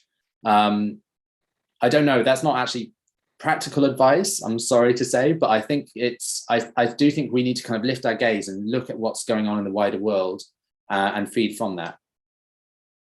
I hope that answers your question somewhat. Amazing. Can we move on to Claire? We had a question about negative campaigning, quite interesting. Hi, Claire. If not, I'm going to jump on it in the interest of time. Okay, cool. What type of stuff was the opposition creating in NZ during the 2020 election, and did you do any negative campaigning? I suppose it's referencing attack ads or anything. Did we do any negative campaigning? I tell you what, I didn't work on any negative stuff. And I think this kind of goes to the central brand of Jacinda Ardern, Prime Minister, which is kind of relentlessly positive. I feel as well, I mean, the opposition in New Zealand are kind of tied up in knots because Labour are doing just so well. Their COVID response has been second to none. There's a very little kind of angle to attack. But no, I mean, we were really focused on just amplifying the positivity, the fact that Labour had moved the country out of this danger zone, and just kind of amplifying that positive feeling. I know I have worked on campaigns before with negative stuff. It tends to, funnily enough, be only when you're in opposition. I mean, I'm just going to jump on that while I've got an opening. I'm really interested, just generally, with political branding, especially with candidates, like how candidate brand then ultimately trickles out into the rest of the visual content that comes out around the campaign. Could you just expand a little bit on Jacinda's personal brand and how that kind of influenced broadly the visual identity and the rest of the stuff that was coming out? I mean, I think, yeah, I mean, you have to take every candidate, every party on its own merits. So the thing about Jacinda is that she was always already really beloved by the time she became the Prime Minister. I actually think it was COVID that shifted things even further in her direction because of her competency and the fact that she was fronting to the country every day at a presser. So those kind of values of kind of positivity, of kind of quite youthful energy, I like to think that we were kind of tapping into with some of this work. I don't think we would have made graphics type treatments like the ones that we did for last year for other candidates. I don't. That's the interesting thing, is that I've given a showcase of stuff that we did for last year that with Jacinda as leader because it works for her. But and I'm not kind of saying copy this exactly and you'll win an election. By no means that's the case. But it's more like tap into the values of the candidate and the party, or kind of the public's perception at the time, and really kind of run with it.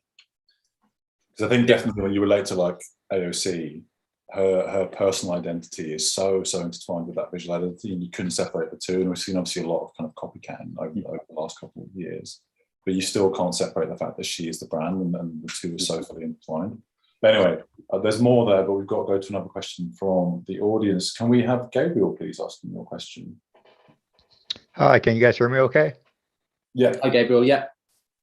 Hey, Todd, I really appreciate your use of typography to make the photography more dynamic. It was almost like you're culture jamming yourself and your standard voice, which got me thinking about Bernie Sanders, and his campaign was informed by memes.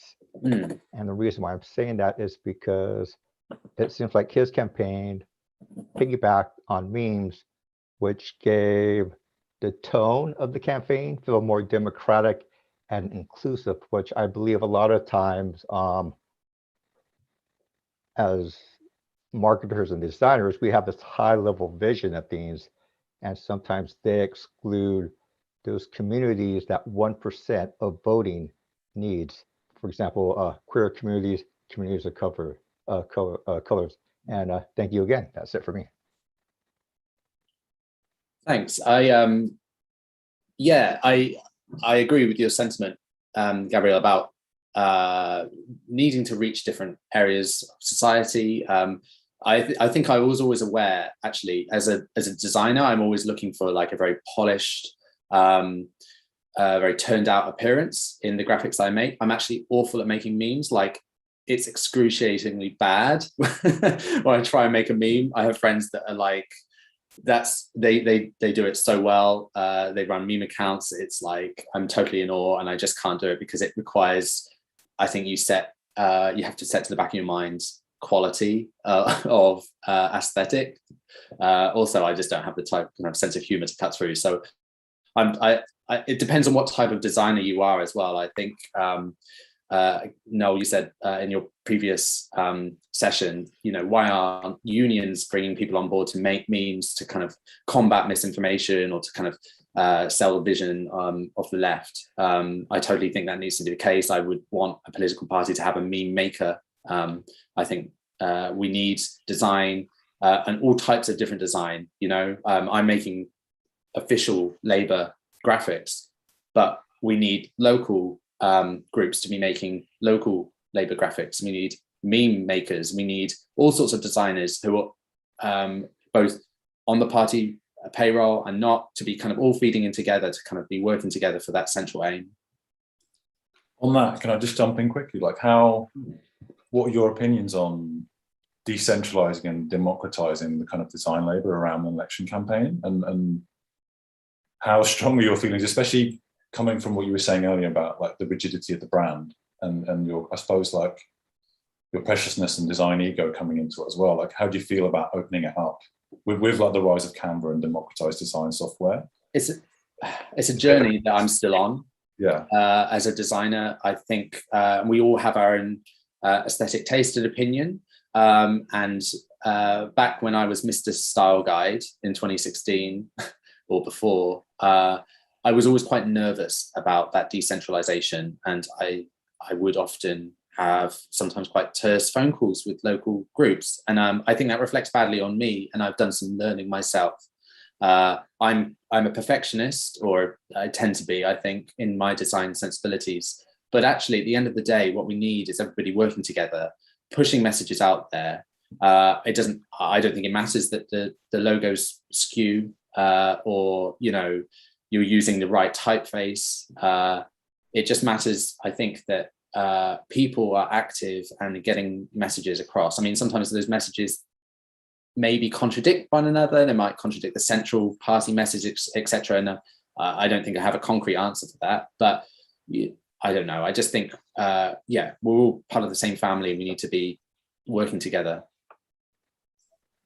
Brilliant. All right, I'll take another one from the audience now. I'm just going to read Michael's question out just because it's quite long.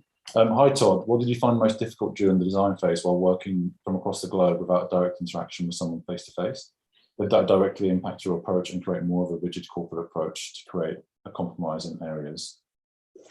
I don't know if I would have done it so well or even been so keen to do it if I hadn't already worked in the office in Wellington and known many of the people I'm working with, some of whom are really good friends, who I've become really good friends with over the years, who are working on Labour projects together. I think that makes it, it made it easier because we already knew our working processes.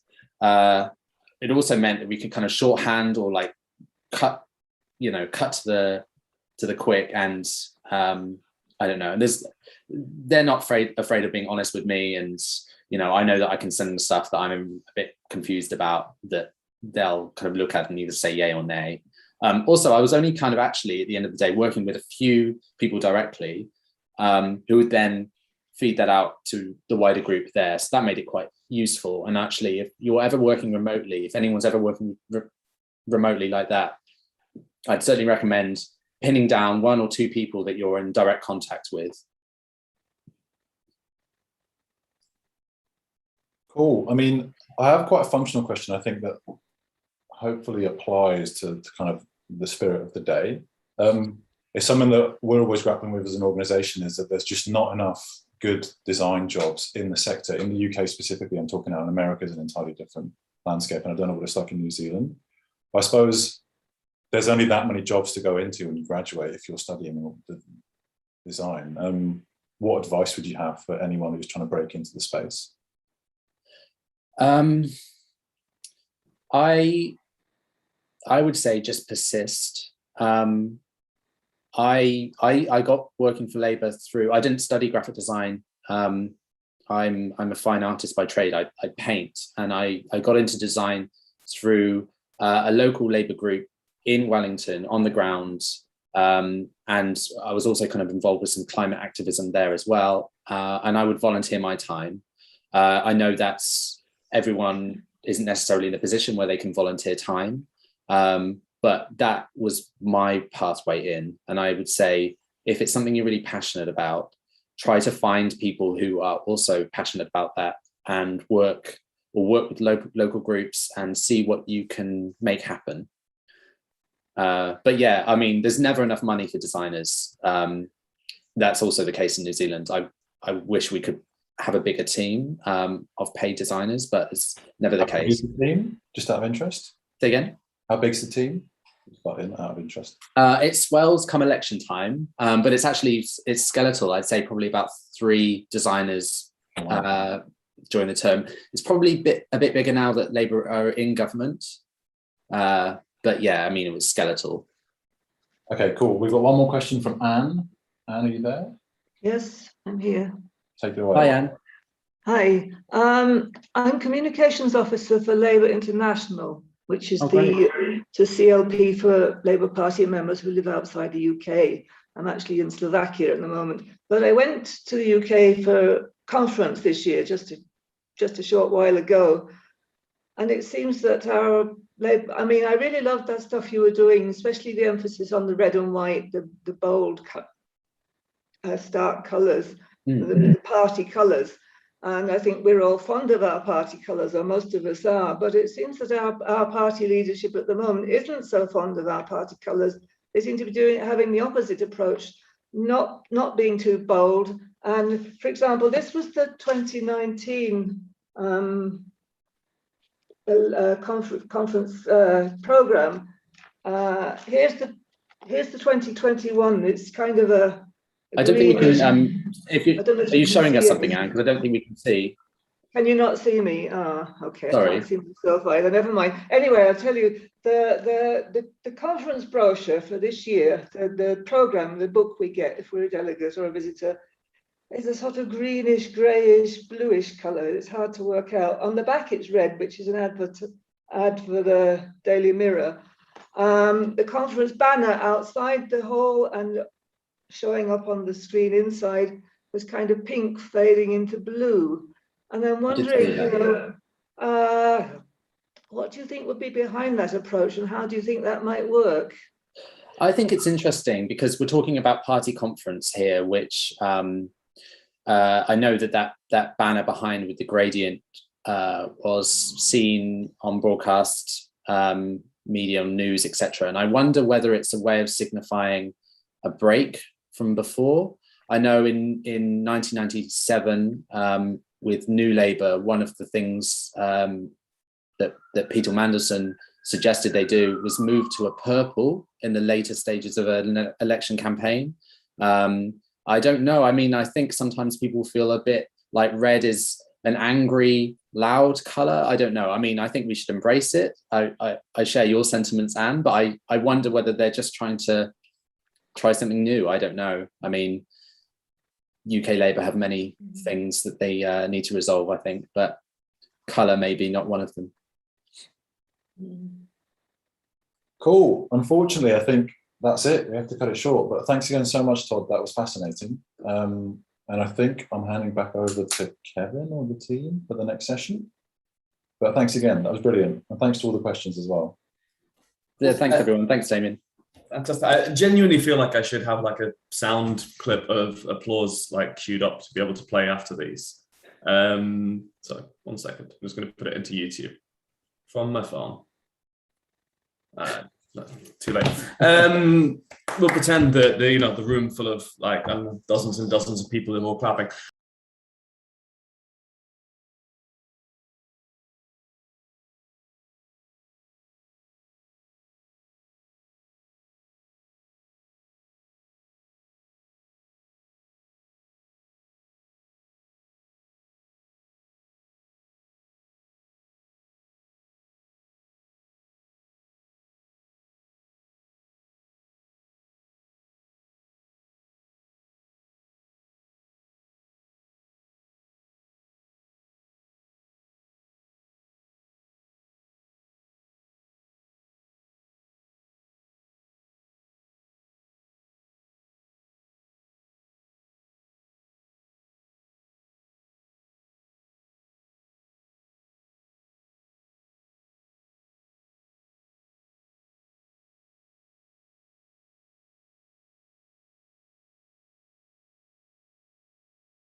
And welcome back to everyone who is with us right now.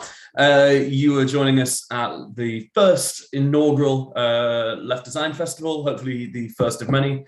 So far, we've heard from some fantastic panelists. So far, we had Noel Douglas talking about sort of subvertisement. We had Todd Atticus on the New Zealand branding from 2020. We are just about ready to start. Welcome back to everyone. Jesus.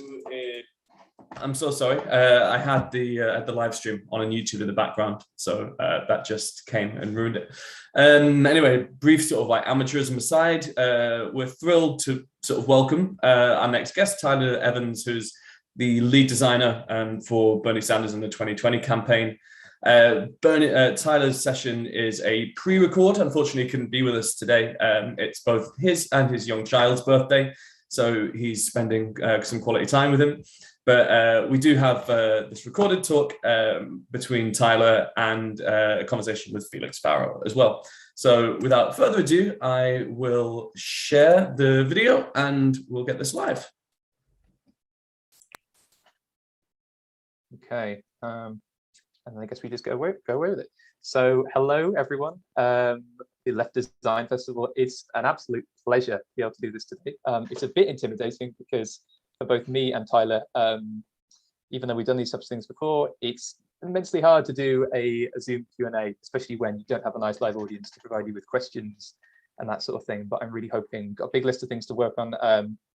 Tyler's an immensely knowledgeable person, not so sure about me, but hopefully we can work with some cool stuff to talk about.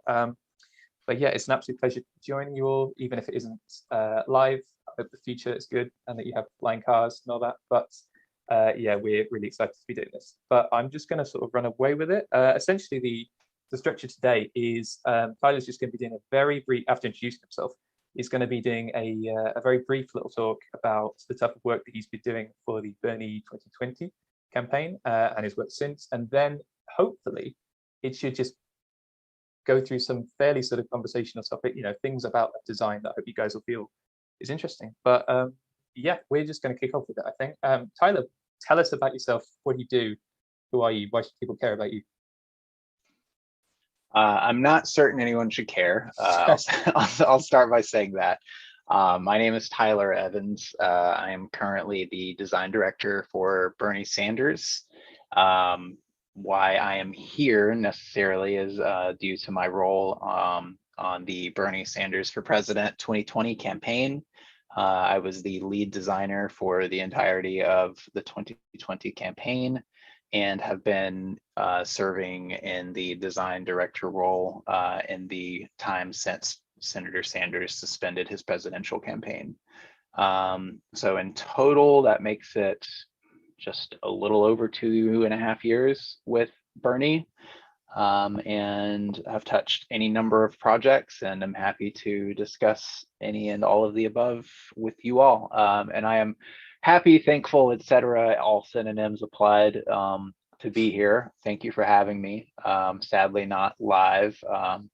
Today is the 15th for me, but when you see this, it will be the 16th, and it will be my son's 8th birthday. So happy 8th birthday to my little dude.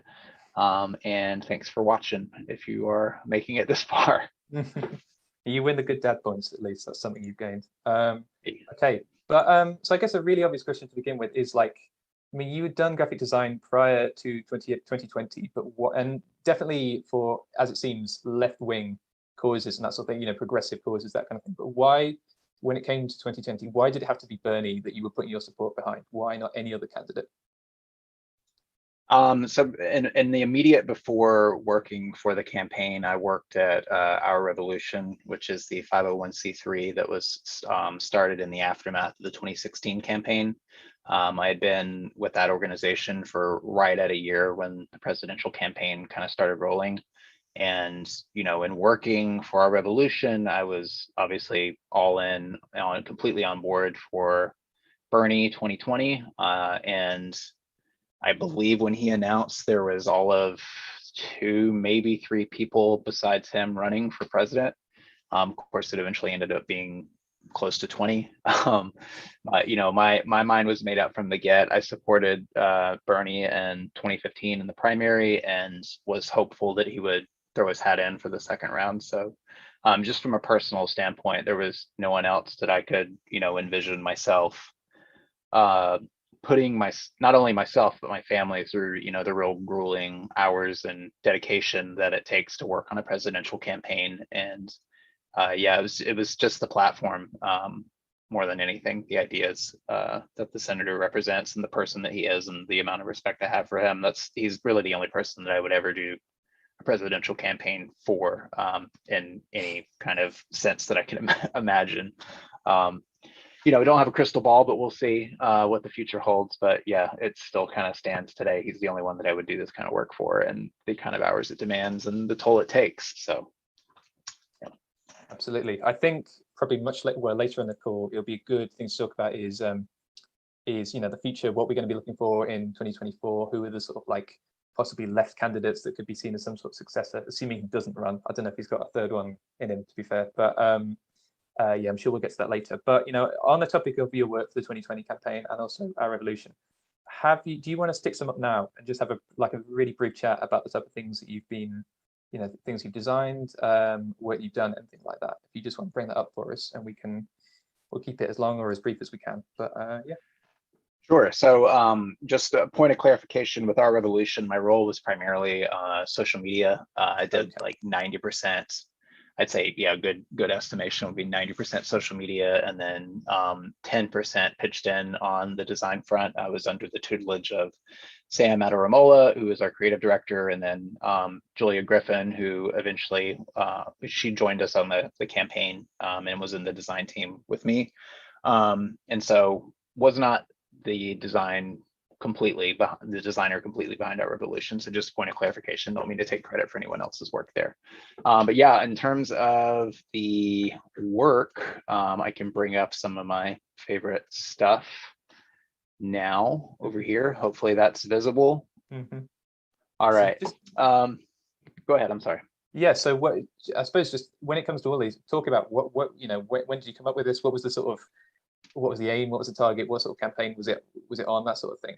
Just keep flicking, I suppose. Just and also talk about your favorites. Which among these are some of you maybe most proud of, or maybe even that I suppose you probably wouldn't have chosen, but if you're not, or if there's anything you would have changed, we'd love to hear it. Yeah, I did consider throwing in some kind of some B-sides from the stickers and the unprinted merch, of which there's plenty. I was going through this to try to compile, and I was kind of trying to whittle it down. And so the sticker that's up on the screen here, it was a sticker. It was produced as a sticker. It was actually the first printed piece of merchandise that I wound up designing for Bernie. The story behind it was, I believe it was the first Democratic primary debate that this happened. There's a moment where there was a lot of back and forth between all number of candidates on the stage, and there was some arguing over Medicare for All, and another candidate, I believe it was Tim Ryan, said to Bernie that he didn't know what would end up being in Medicare for All, and Bernie just cut him off and said, "I do know, I wrote the damn bill." And the internet went nuts and was chatting, as we do during debates, was chatting with the digital fundraising team in real time, and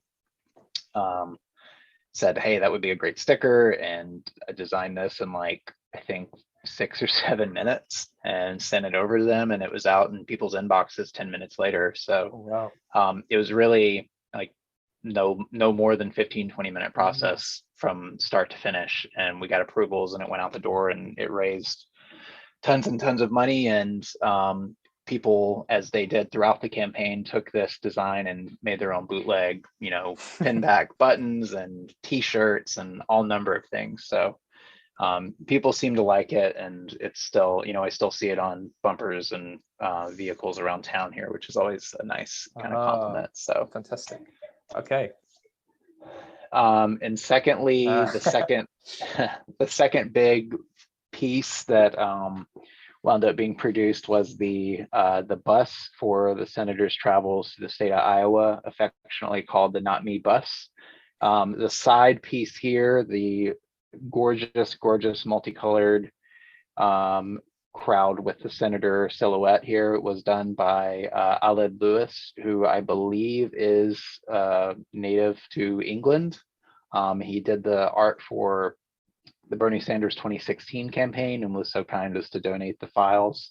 And we had it on hand in our archives, and I was kind of looking for an excuse to use it again. We'd used it early on in the campaign for stickers, but I wanted to do something more with it. And the original design is like a square. It kind of, I don't know if my cursor's showing up, but the original cuts off like right here where this first ventilation system is. So I just cloned all of these people and made it look more like an actual rally and slapped it on the side of the bus. And yeah, it obviously struck people's eyes as it was going through the snow of Iowa. So served its purpose, got people's attention. And then on the, the front side and the other side of the bus, you can see a little bit more of like the 2020 branding and kind of the more Bernie with the crowd, Bernie with the people. And that was something that was really important about the bus itself, was that, I'm not really sure that anyone in 2020 was doing this, but kind of a theme of, candidate buses prior to 2020 and gubernatorial races and everything in the States is you see a lot of candidates put their face on their campaign vehicles, and that's not Bernie. Bernie is not someone who just wants his face on everything. So anytime that the senator appears on the bus, it's not just him, it's him with the people, it's the supporters, it's the campaign who make up the campaign. So it's only crowd shots and everything that shows up here. So we've got, I think this is an Iowa crowd here on this side. And on the back side, we have a crowd at the second rally of the campaign in Chicago. Bernie very small here, and then just surrounded by supporters, and of course, the volunteering ask of texting to get involved with the campaign, and lots of little cell phones. So we tried to bring a lot of like the playfulness of the digital social media footprint over onto the actual physical bus itself. And it is the first and only bus I've designed so far. Remains to be seen. Yeah, fingers crossed. We want more buses, but it requires somewhere to go to be able to make a bus. So I remember on that go ahead, I'm sorry. That first design, of course, the lovely multicolored crowd one. I remember being like a 16-year-old in college as a fan of Bernie Sanders. I think it was just after the results of the election being declared. I set that fantastic design as my phone wallpaper, and had it like that for like years. It's my favorite, and I was so happy when I saw it on the bus 2020, and obviously was even more impressed to be able to talk to you about it. So that was immense. Yeah, it was beautiful. It was the little bit of just kind of a side story. Because he had donated the art, there was no expectation for us to really like reach out and like get permission, because we technically owned it from the legal standpoint. So and being a fan myself of his work from 2015, 2016, I followed him. This is him being Aled. I followed his work online, and it reached him pretty quickly, obviously, that this was taking place. A piece that he designed 5 years prior is popping up on the side of a bus, and he was into it. Thankfully, I was, didn't want to hear that he wasn't, he was done with Bernie. Yeah, exactly. Something like that, or was like mad that he donated or whatever.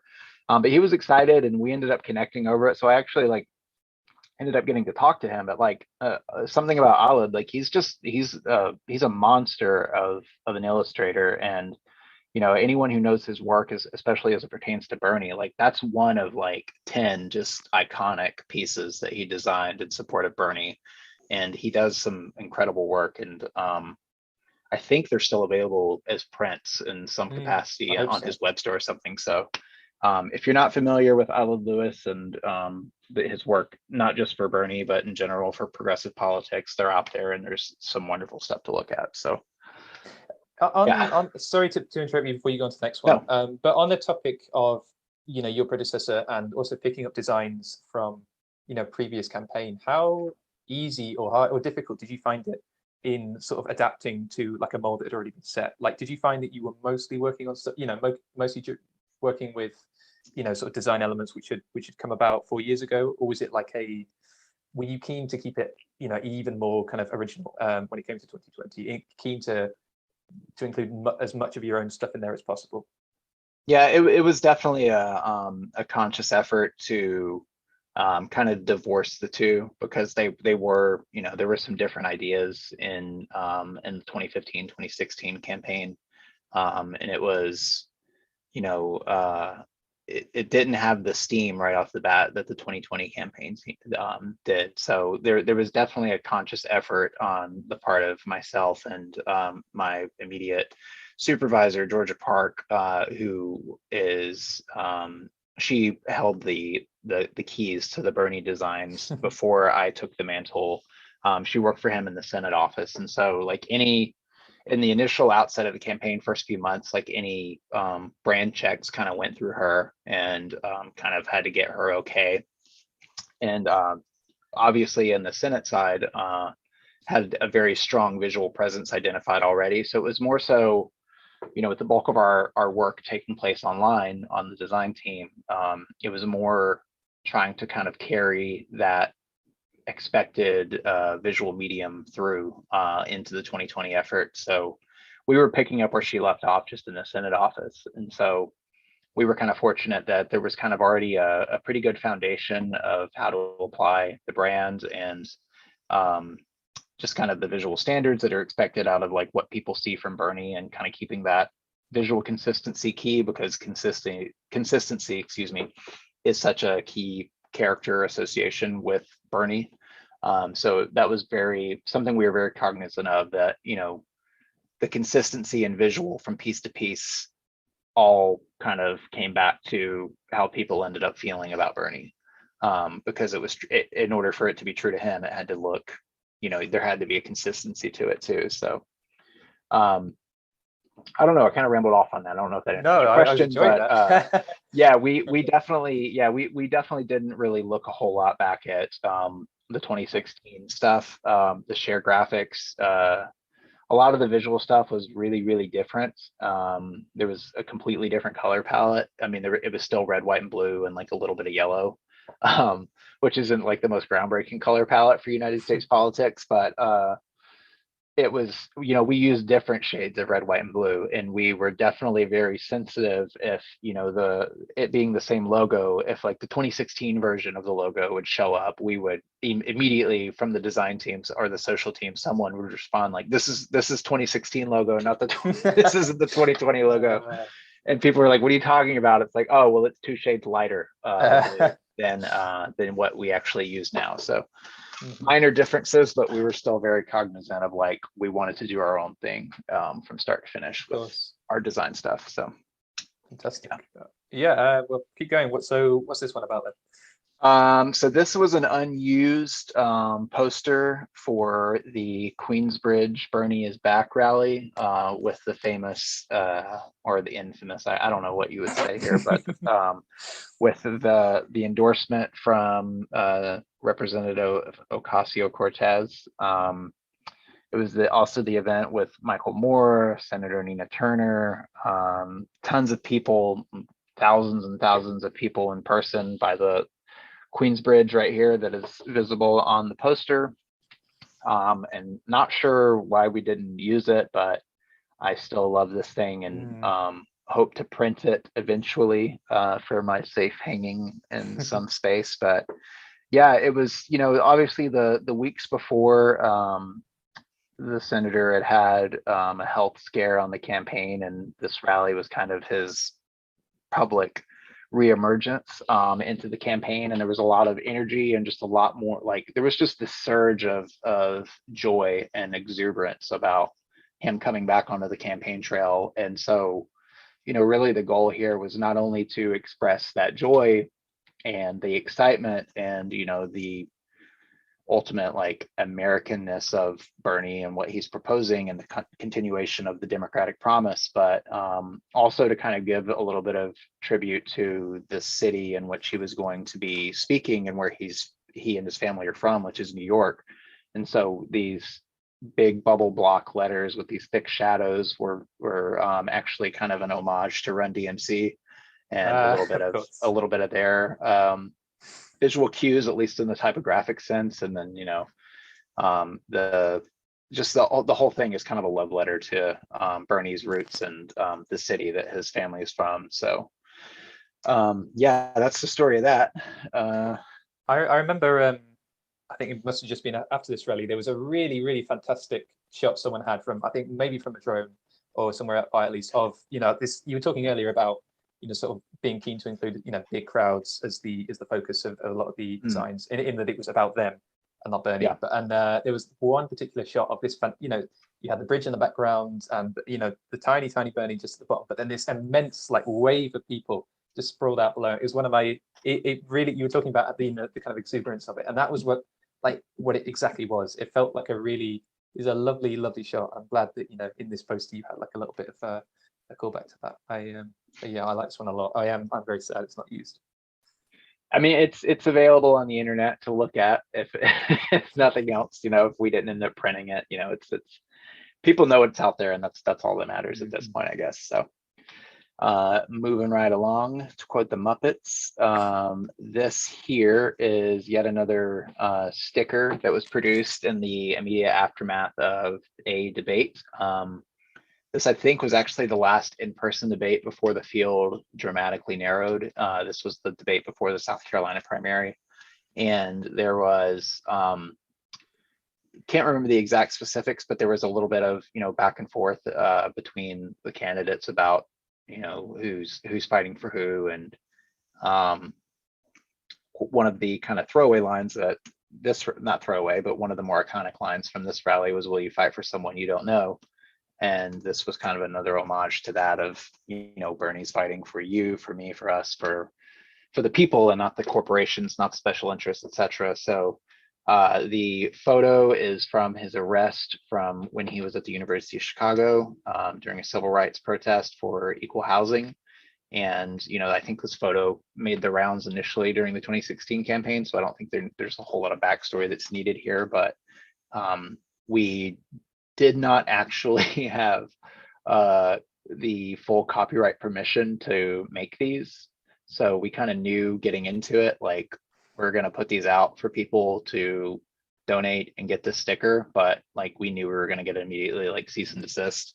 So we did it for like a brief window and produced all that we could. And then we inevitably got the cease and desist letter to stop producing these stickers. But people were I think were waiting for us to use this picture in some capacity. So it was successful, and people responded well to it, as they do anytime when this photo pops up. It definitely kind of encapsulates Bernie and what he's about.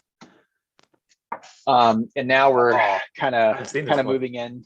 We're moving now into like the post-presidential campaign and to the general election in support of Joe Biden. So these are a lot of these are going to be for the posters that you're going to see here are going to be for virtual rallies. So we did a series of fighting for XYZ. Usually it was a state, fighting for Vermont, fighting for New York, fighting for West Virginia, Arizona, etc. So all of these states across the country, and then we started moving more into kind of more general topics, and we did this one on rural America. And this is explicitly a callback / ripoff of the work of Lester Beale, who did the iconic designs for the Rural Electrification Administration under President Franklin Delano Roosevelt. And yeah, this is just an old photo of Bernie as mayor on a rural Vermont farm, and wearing a super cool hat, and just colorized it and made it look like something that would be used during the REA days. So this was just kind of something I did for fun. We didn't actually end up, well, we did post this once, but it was posted once out of like, the not millions literally, but the many times that we posted to promote the rally itself that we had with some rural advocates, with People's Action and some other panelists, to talk about rural America and what we were fighting for in the 2020 campaign. And this as well was our final rally before the general election took place.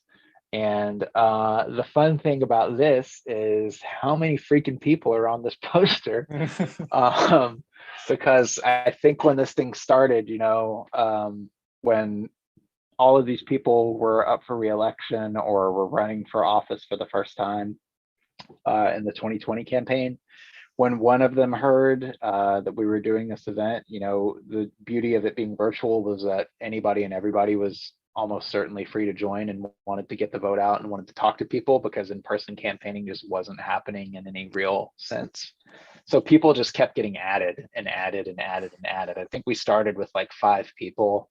It started off as like Senator Sanders, AOC, Cori Bush, Rashida, Ilhan. I believe Ayanna was like one of the first people. And then we got Jamal, and then we got Roe, and then we got everybody else. And like, it just became kind of a, like, I mentioned Georgia Park. Georgia and I were just kind of laughing, like, are you going to be able to fit them? I'm like, I'm going to show you, like, yes, I'm going to fit these people on. And it just became kind of a challenge, like not only to get everybody on there, but to get everybody's name and title. And, it was definitely an exercise in type hierarchy as well as photographical hierarchy in terms of like your subjects and everything, and making it legible and still decent to look at. It was a challenge, but still one of my favorite pieces, and one of the more fun rallies and events that we did, with a ton of Zoom participants. If you can see, all of these people joined us via Zoom. So it was a technical challenge as well to pull that thing off. I remember when I saw this one, I did shamelessly rip it off myself, because I was having to do, at the time, work for my University Labour Society. And so I shamelessly stole the theme, just having a bunch of people on the background, and for our committee election. Yeah, I love this one. I think it's fantastic. It has a bit of a kind of like a Star Wars poster vibe to that thing, almost, all the kind of faces kind of going. But yeah, I really love this one. I think it's fantastic. Yeah, it's Kevin actually shared pretty quick after that some freelance client he was working for had messaged him and sent this as like exactly what they want. So he also had a chance to do his version, and his is beautiful. It's all red instead of blue and red, so definitely more of like a kind of a crimson tide of color. But yeah, the fun fact, there's also, my wife just noticed this, like I have a physical print of this in my office here, and my wife just noticed like 3 weeks ago when I was framing it, that there's a check mark on this.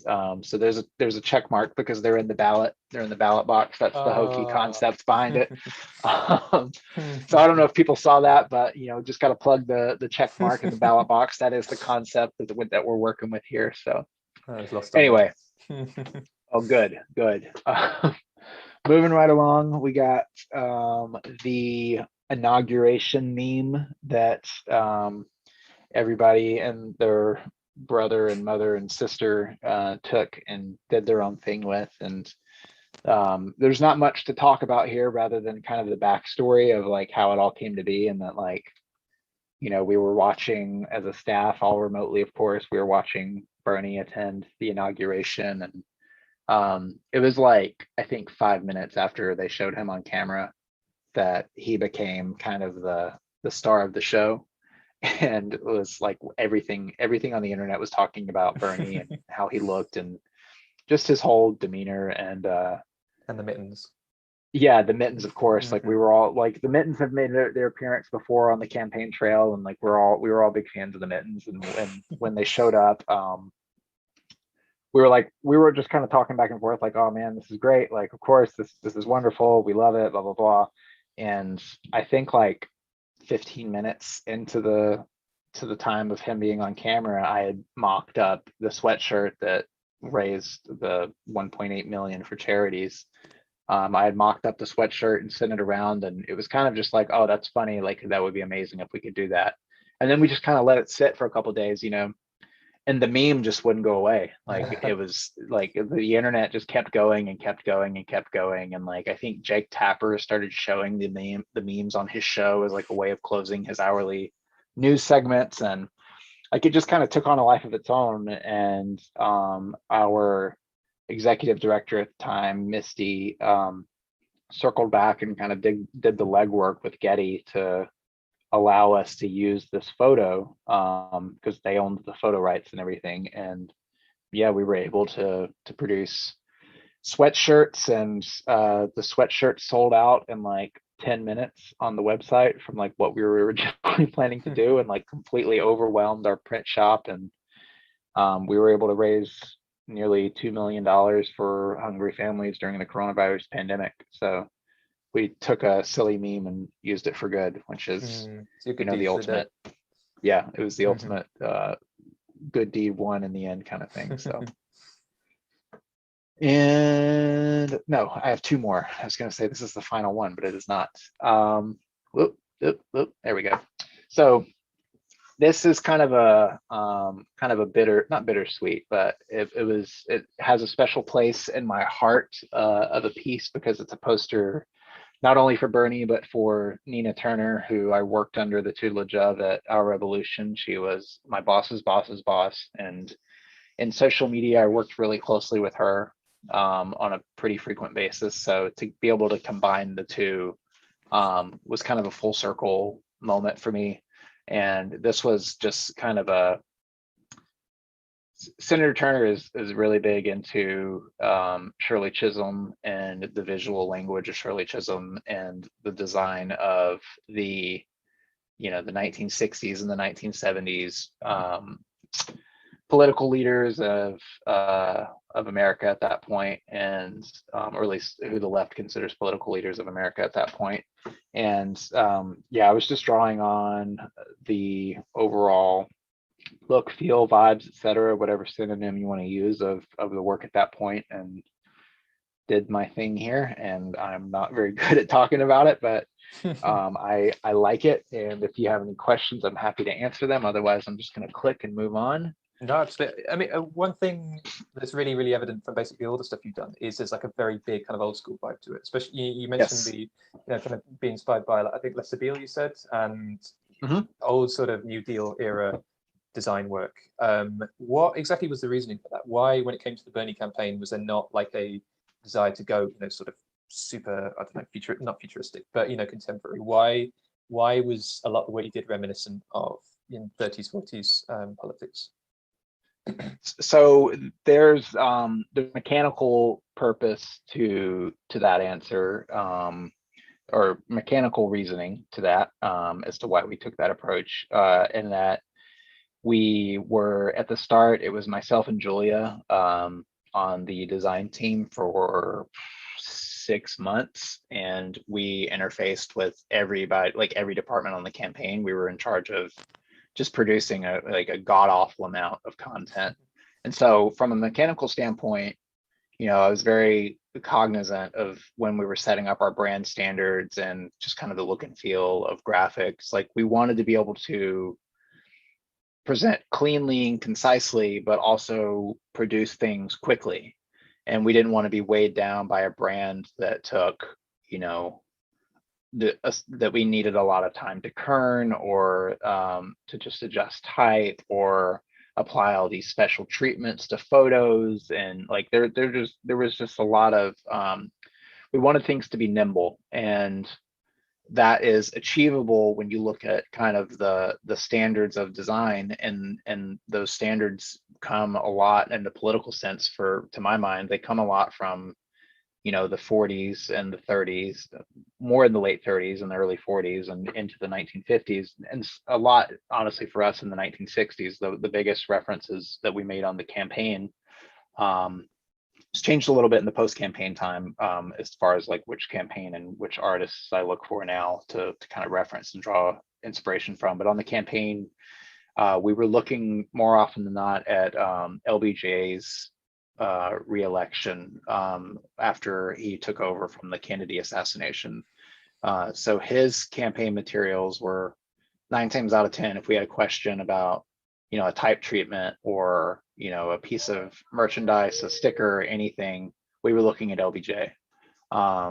And beyond that, we were looking at Henry Wallace, who was the vice president to FDR and was looking to succeed FDR in the years after. And his stuff to this day is still kind of ahead of its time. I think a lot of people can go back and look at Henry Wallace's presidential materials, and there's you know, for presidential stuff or anything, just general left inspiration, the way that they produce type and just visual ideas of political leanings is just unreal, and that they did it without computers. So yeah, we were looking for it from that standpoint for the mechanical things, the mechanical leanings and the ease of production just on the designers themselves, but also that we were looking to kind of give a visual cue for the viewer of, you know, ultimately the Americanness of Bernie and his ideas. And so the way that we wanted to accomplish that was producing things that kind of harkened back to, you know, ultimately the most beloved and American president of all time, which is Franklin Delano Roosevelt. And, you know, we were trying to ultimately say, like, there's nothing radical about Bernie. It's just what seems radical is that we're trying to return the country to the roots of what democratic presidents can do if they're actually acting in the interest of the people. And the way that we saw fit to distill that most of all was to go back and make things look like they were coming from, you know, 1930s, 1940s Democrats who fought for workers, who fought for farmers, who fought for poor people, who fought for a strong social safety net.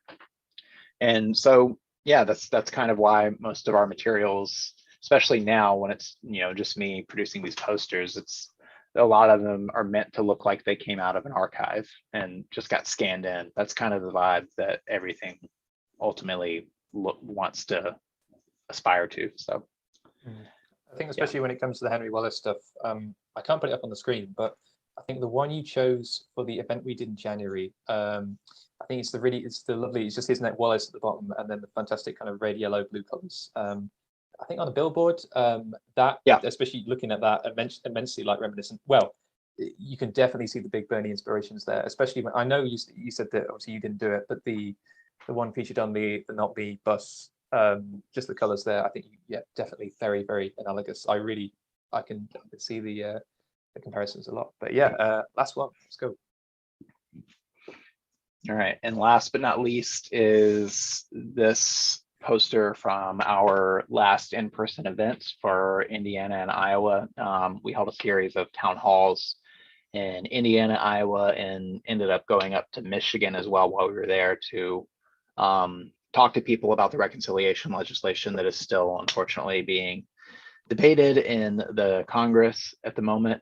And just kind of the general vibe for this was, you know, 1980s Nike is what we were going for here, and kind of a return to being back on the road and just getting out and seeing America and just expressing the joy of travel. And the blue and the yellow are just a nod to the Indiana Pacers and what a Nike ad would look like in the 80s if it were for someone on the Indiana Pacers. So yeah, not a whole lot of political inspiration drawn from this. It was just, I was looking at a lot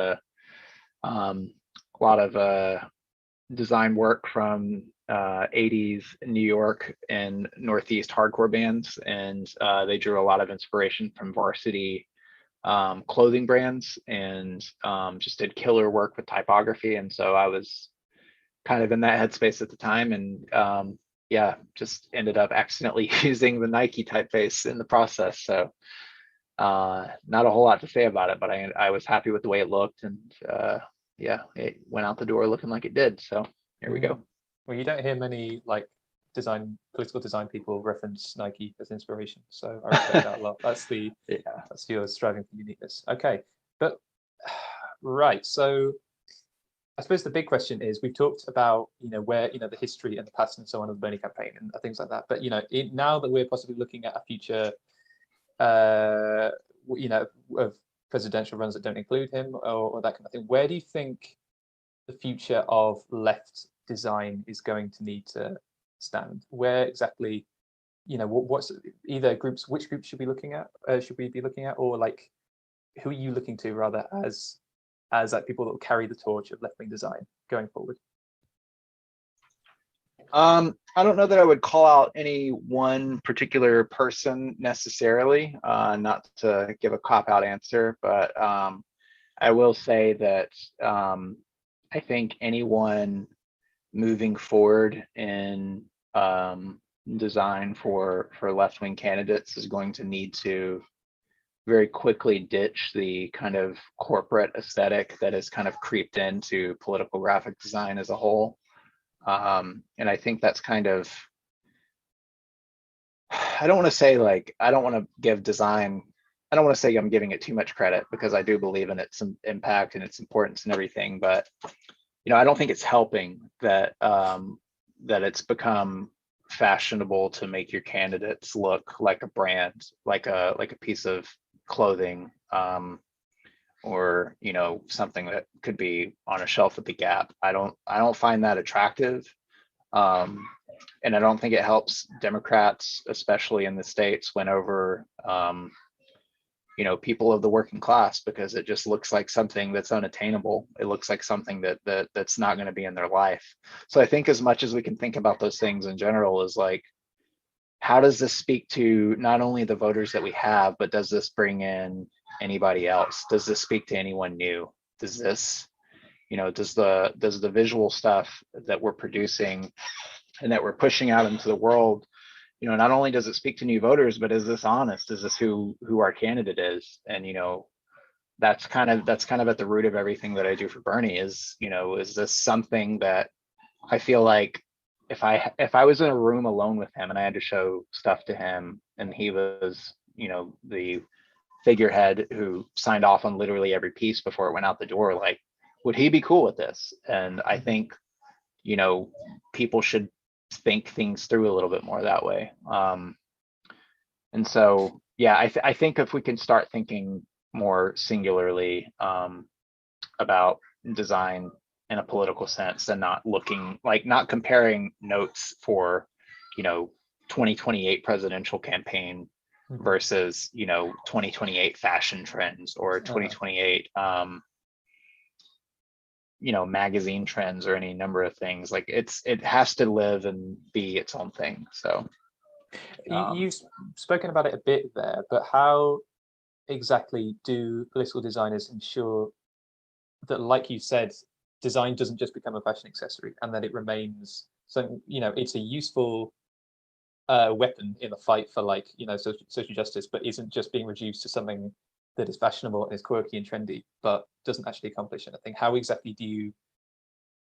It's almost like you're kind of making yourself redundant. How do you make design that is attractive but isn't so attractive that it almost boils, that it doesn't serve to to further your ends? That's a bit of a broad question. I apologize, but hopefully it sort of makes sense. No, I mean, I think we should just. In short, I think that the overall urge should be to capture hopefully the energy that is behind the campaign, and that feels different from campaign to campaign. In 2020, I'm not trying to just I'm not meaning to say that we did it right and no one else did anything great. That's not what I'm meaning to say. That's not the subtext that I'm saying. 2020 campaign, the Biden general election stuff was good, and it was genuinely good stuff. Robin Canner did amazing work, and really made Joe Biden's campaign finally feel like Joe Biden, and that's not something that we saw a lot during the primary. And to that end, also the Elizabeth Warren campaign was really great. There was, I think, in the January discussion you just alluded to, we talked a lot on the Bernie design team that, like, well, shit, the Warren team got to it first. Like we were very much looking at a lot of the original source files. There's an FDR poster that they ended up reproducing under the Elizabeth Warren brand guidelines that we were planning to produce a Bernie version of. And they just beat us to it. It was literally like our next big print piece, and they put it in their store before we did. So we were like, well, shit, cross that off the list, So yeah, I mean, there's no shortage of people that get this. I just think that, like, it's not too far in the rearview mirror of the corporate look and feel and vibe of, like, the very sleek Obama logo in 2008 kind of tilted people, I think, a little too far into like the sleek look and feel camp, if that makes sense. So yeah, and in the end, I think we should just resist the urge to sterilize politics, because right now we're in anything but sterile times. And I think the visual language of the moment we're in should be reflective. It should be a mirror, and we should just visually be honest about where we are, and not be afraid to be bold, because bold and radical is what we need, and bold and radical design is going to meet the moment. So fuck yeah. Yeah. You've spoken a bit about the future of the left and sort of socialist movement more generally, but what exactly is the future now for the Bernie campaign, now that he's moving like away from presidential runs and that kind of thing to sort of wider activism and support of other candidates? Where's that going? Do you want to? Honestly, it's on the same trajectory. Bernie is in a very powerful position as the chairman of the budget committee. He is kind of, a required stop along the way of any and all social fiscal policy in the states. So I honestly, not to refute the basis of your question, but I honestly don't really see too much difference in between the mission of the presidential campaign for 2020 or 2016, or the Senate campaign before that, or the congressional campaign before that, or the mayoral campaign before that. It's all the same. It's to bring power and dignity back to working people. And yeah, the mission remains and the struggle continues. So I don't see a whole lot of difference there. Okay.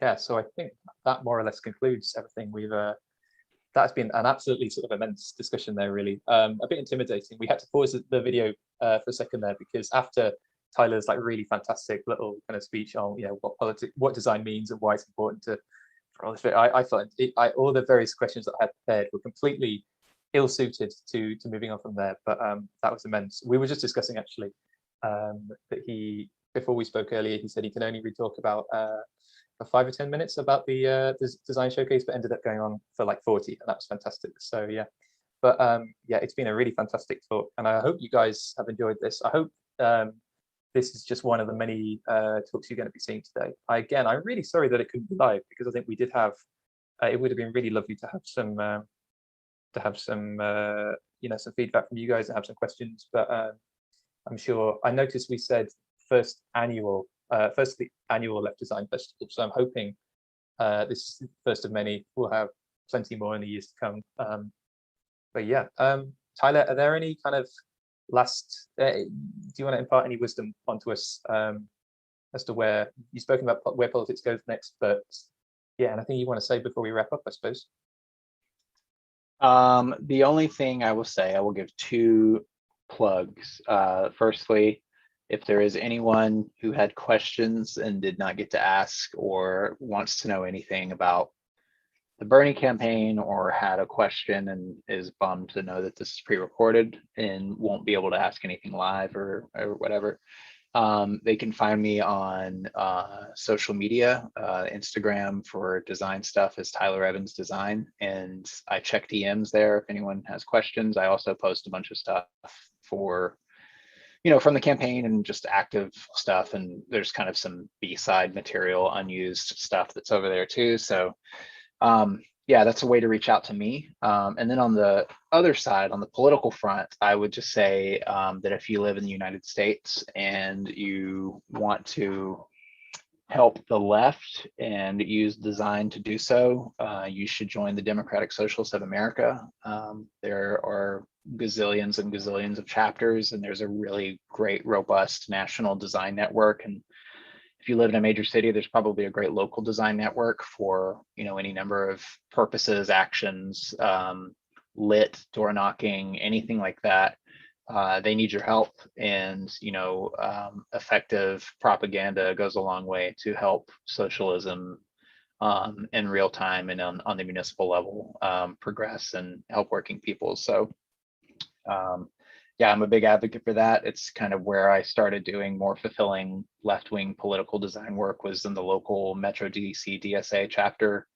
And it introduced me to a lot of people, and just great friendships that I still hold very dear. So join your local DSA is all the other thing I would say. Fantastic. I suppose I'll do some plugs as well if I've got the chance. A big thank you, really. I've done very little in organizing this event. I just turned up and talked to Tyler for 50 minutes. So it has been really lovely. The person really responsible for organizing a fair chunk of it, I think, has been Kevin Kennedy Ryan, of course, of Labour Party graphic designers. If you whether you're it might be that you've known about this group for a very long time, or you have just joined for this first event, but either way, they do some really fantastic stuff. Labour Party graphic designers, if you are, as Tyler says, a designer interested, of the left, if you're a socialist, if you're a trade unionist, whatever, I can't, and also if you're in the UK, but even if you're international as well, they do art packs every single season or so. So if you're interested and you want to submit some work for people to see on any sort of theme, whether it's unemployment, whether it's housing, whether it's green space, that kind of thing, I can't recommend enough for you guys to check those guys out. Twitter at Labour Design, I think it is, and just go and send some designs to them, because they're really lovely dudes, and follow them as well. You can follow me as well if you'd like to. I think might as well. I'm at Felix Farrow on Twitter.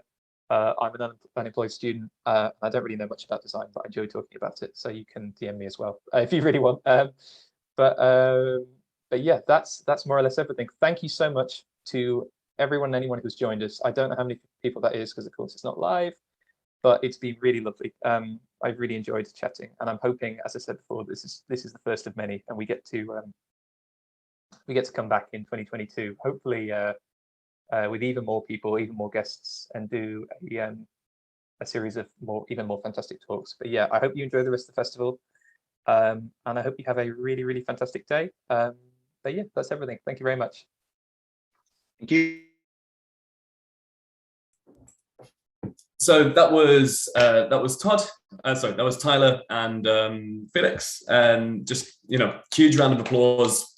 If you're sat in your chair there, feel free to join in. I'm sure they can kind of feel the vibes of it. Next up, we've got Sana Iqbal. We're going to take sort of about 7 minutes or so now, and we'll be back past on the hour. So yeah, feel free to stick the kettle on, take a little bit of a comfort break, and yeah, we'll be back in a few minutes.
Hey everyone, welcome back to LDF 2021, which is the first of what will hopefully be multiple annual sort of left design festivals.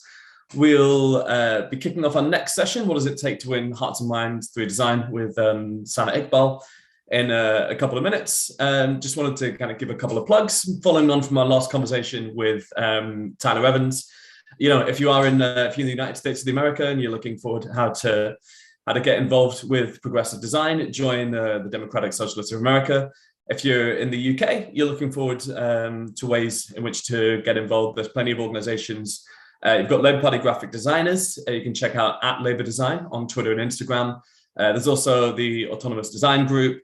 Get involved in sort of some of your local sort of campaigns and organizations that they will need your help much more invaluably than many other larger organizations will.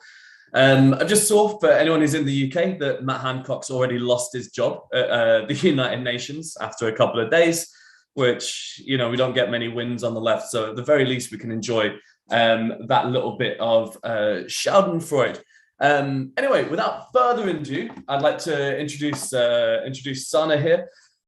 Sana is a strategic graphic designer. She probably first came to prominence within the left as being the architect of the original brand work for TWT back in 2016, 2017. Someone please correct me in the chat when the first World Transformed was. And the personal opinion only, I still think it's probably the TWT identity which holds up with the most integrity, like even through to this day. It's very timeless piece of like left design that's come out of the last kind of 5 years. Anyway, I will hand over to Sana, who will sort of talk to you for the next 40 minutes or so, and then we'll go to some questions. Feel free to use the Q&A box for questions and we'll box them off as they're answered. Please say if you would like to read them out yourself or whether you would like us to relay them on your behalf. And yeah, keep the chat box flowing with all of your thoughts and comments throughout the chat. And Sana, over to you.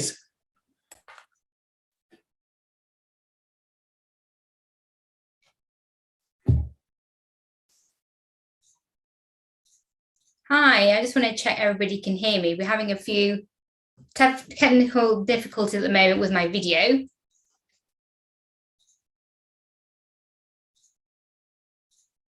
Okay, bro. I'm just gonna kind of go for it. You can hear me, at least that's something. Bro. Okay, so my name's Sana Iqbal, and thank you for the introduction, Kev. That was really kind of you. So yes, I'm a strategic graphic designer, and I'm also a board member of writing organization 26.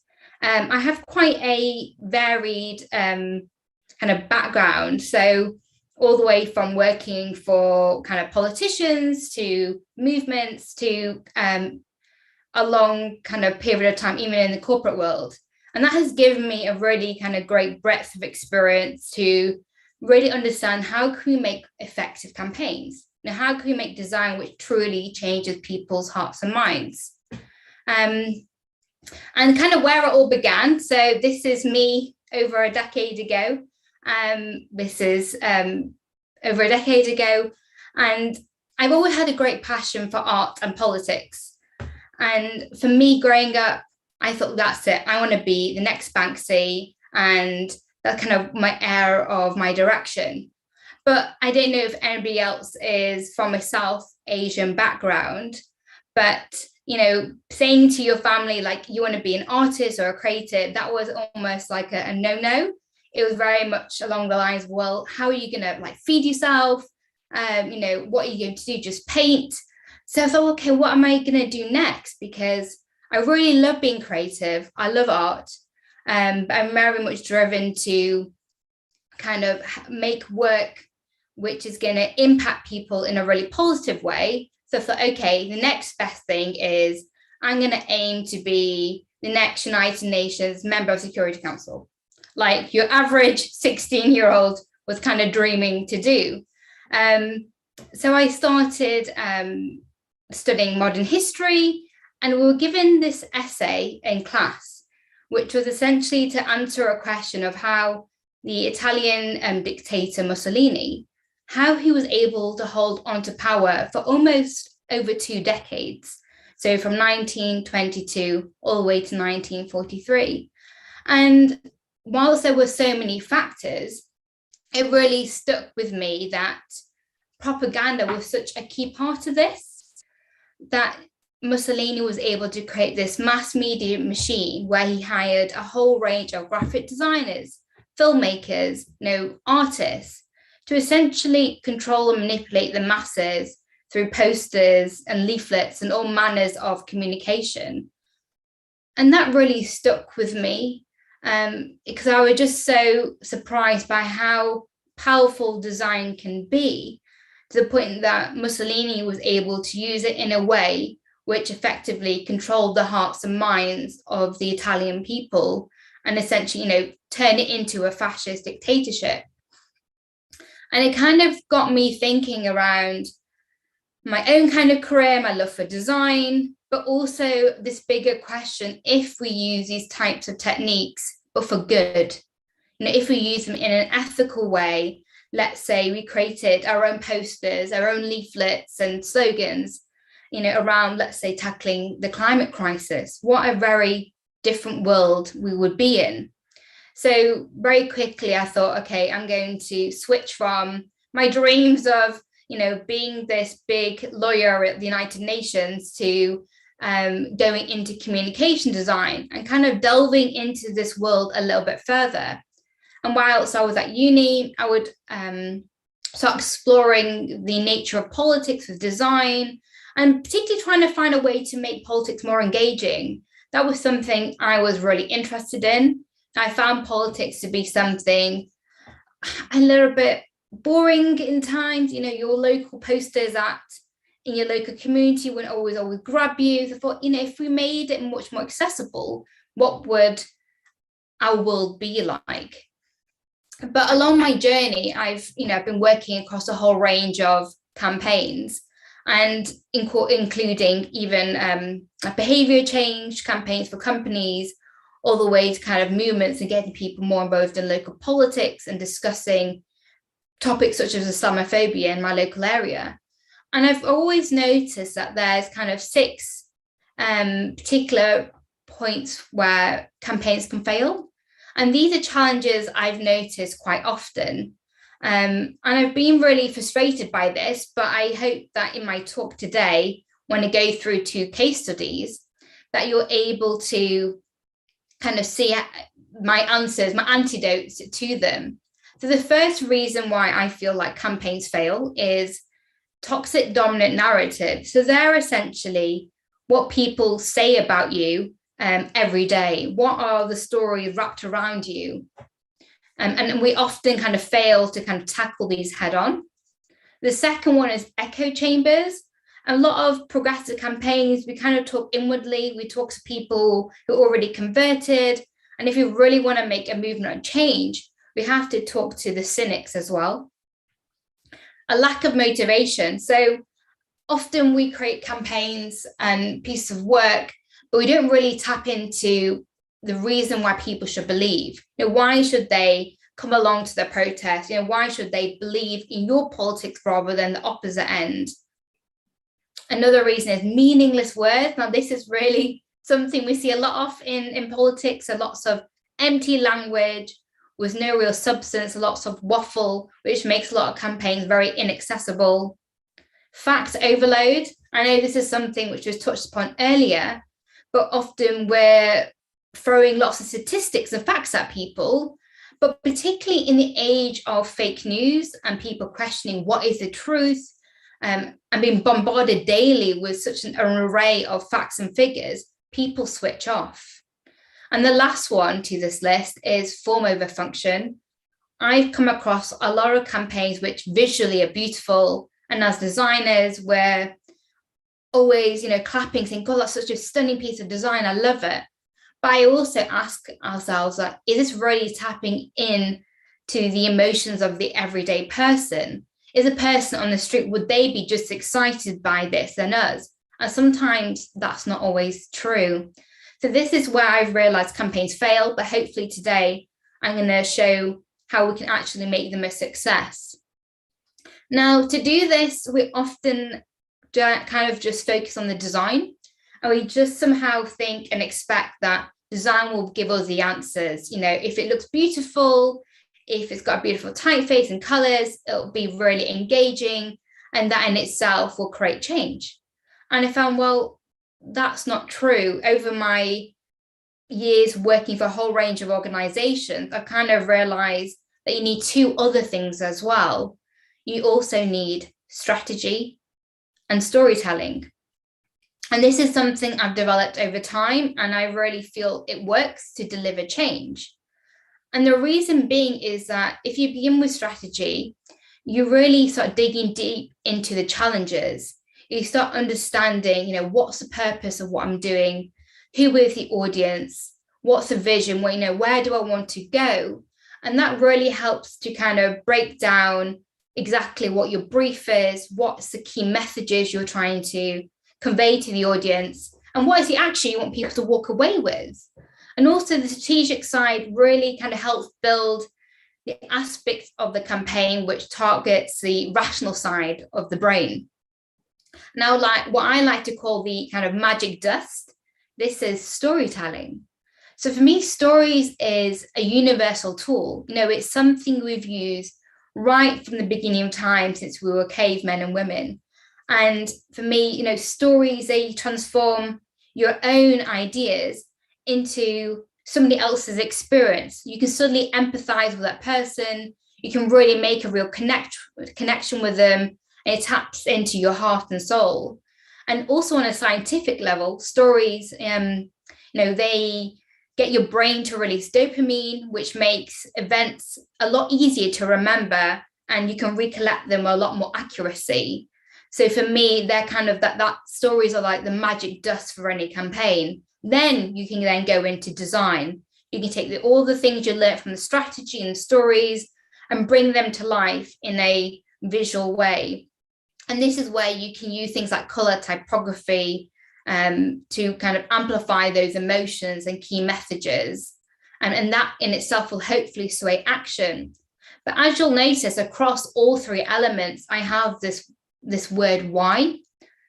Now, for me, why is the motivation. You know, why should somebody get up to this protest? Why should somebody believe in your policies or believe in your way of thinking? Now, that has to sit across everything.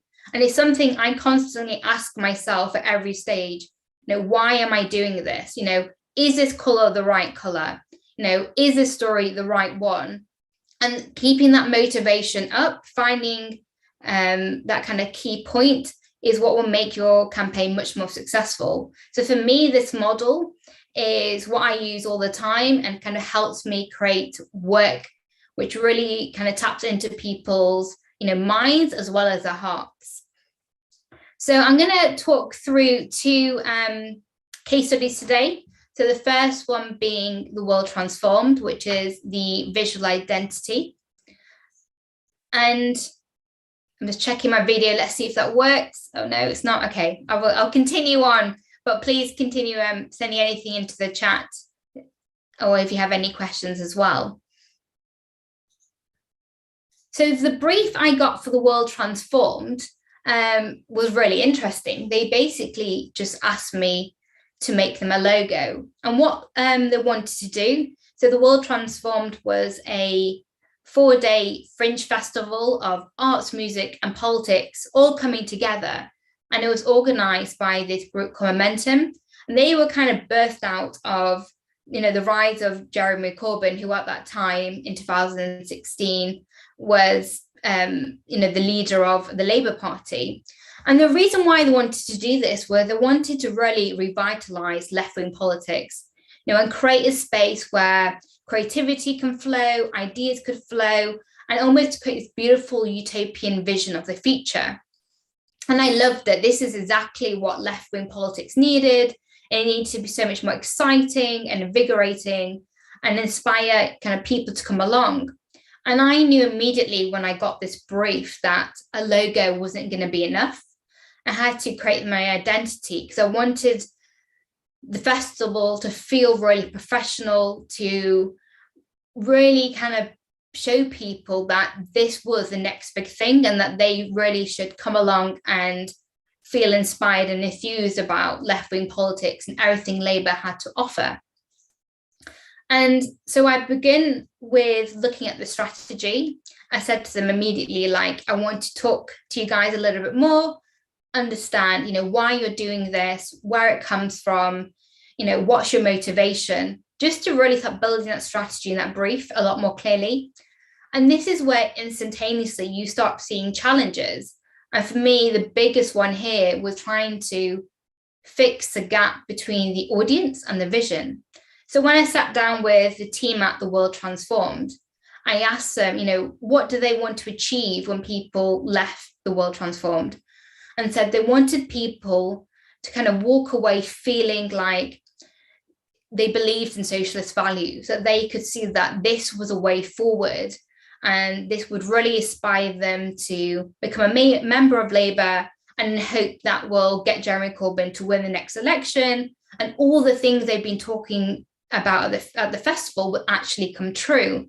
And for me, that was such a beautiful vision and a real sense of hope. But then I started asking, okay, I love the vision, I love your purpose, so who's the audience? And the audience they were saying was, okay, we want to mainly kind of attract anybody who's left-leaning or is kind of deemed a socialist or an activist or a party member already in the Labour Party. And instantly I knew that was the issue. Because if you want to create a movement which essentially, makes the world transformed, turn people into massive support for the Labour Party, which will then win an election, you can't just talk to this very niche group of people. You need to expand, you need to go further, if that's ultimately your vision. So I said to them, I explained all this to them, and they realized, actually, you're right, we need to talk to a much broader group of people. Even what I would say, talk to the cynics, those people who are perhaps sat on the fence, in order to create a real movement of change. So that was how we formulated the strategy. And then it came around, the story. What were we trying to say what were we trying to wrap around this event? And I was really conscious that we had just had the Brexit vote and Britain was very much divided across families, communities, even within the Labour Party or across the political spectrum. There was a lot of toxicity in the air, and the aftermath just left this horrible feeling of division throughout the whole country. And then this in itself transformed this mood of like bitterness and anger at politicians. So I thought about this a lot and thought, if I'm honest, if I was sat at home and somebody said to me, on a Saturday, do you want to go down to Liverpool to a political festival? I'd probably tell them where to go after what we've just had. So I thought, okay, what's that motivation? What's going to get people up in the morning to really come along, especially those who weren't activists, who those with that broader group were also trying to tap into. And I thought, well, with division, I want somebody, for me, after Brexit and after the way the country was behaving and politicians as well, I want a place which would be full of hope, a place where anybody can come in regardless of their views and be able to express themselves freely and talk about politics in the future and what it means for them. And that was it. That's kind of where we started building the story, that we wanted the world transformed to be this place of possibility, to be a place where no matter your background, your political leanings, you were welcome, that it was inclusive, that when you come in, it would be a place of hope that would talk about the future in an optimistic way. It will focus more on answers and solutions. And that was essentially what the story was, which we wrapped around. And that was where I kind of started focusing the design. So instantaneously, I knew that, as much as I love, these posters, they're really powerful, I wanted to avoid any sense of kind of left-leaning design or protest graphics. and go for something which was a little bit more kind of visionary, optimistic, had that sense of hope. And whilst I took kind of inspiration from them, if I wanted the world transformed to be seen as the future, I had to take inspiration for the past, but really turn it into something really new, something really radical and not seen in kind of left side of politics ever before. And it was also really important to me to do this for those people who perhaps weren't activists, who were a little bit more kind of shy in their leanings, because I wanted this event to feel really accessible. So for me, the tone had to be a little bit more bold, a little bit more kind of optimistic in order to entice that group of people in. And there was also very much a strategic element. So Momentum in the news was getting attacked a lot as being seen as this group of, radicals. And so if I use this political language, that would only reinforce it. And the right-wing media would kind of play on that. So I intentionally also pulled away from it to make sure that the media and the press couldn't tap into those tropes around Momentum and that kind of toxic narrative around them, that instead that they would even see them in a very fresh light. So when it came to the design, I started exploring how to express hope and unity in this really symbolic way. So I started exploring different logo ideas. So was it about kind of building bridges, or was it around kind of building blocks and kind of building a better world, or kind of pulling people together? And I started playing around with all these different ideas here, but I knew that, it was kind of getting there, but slowly wasn't just right. But after lots and lots of exploration, this was the final design.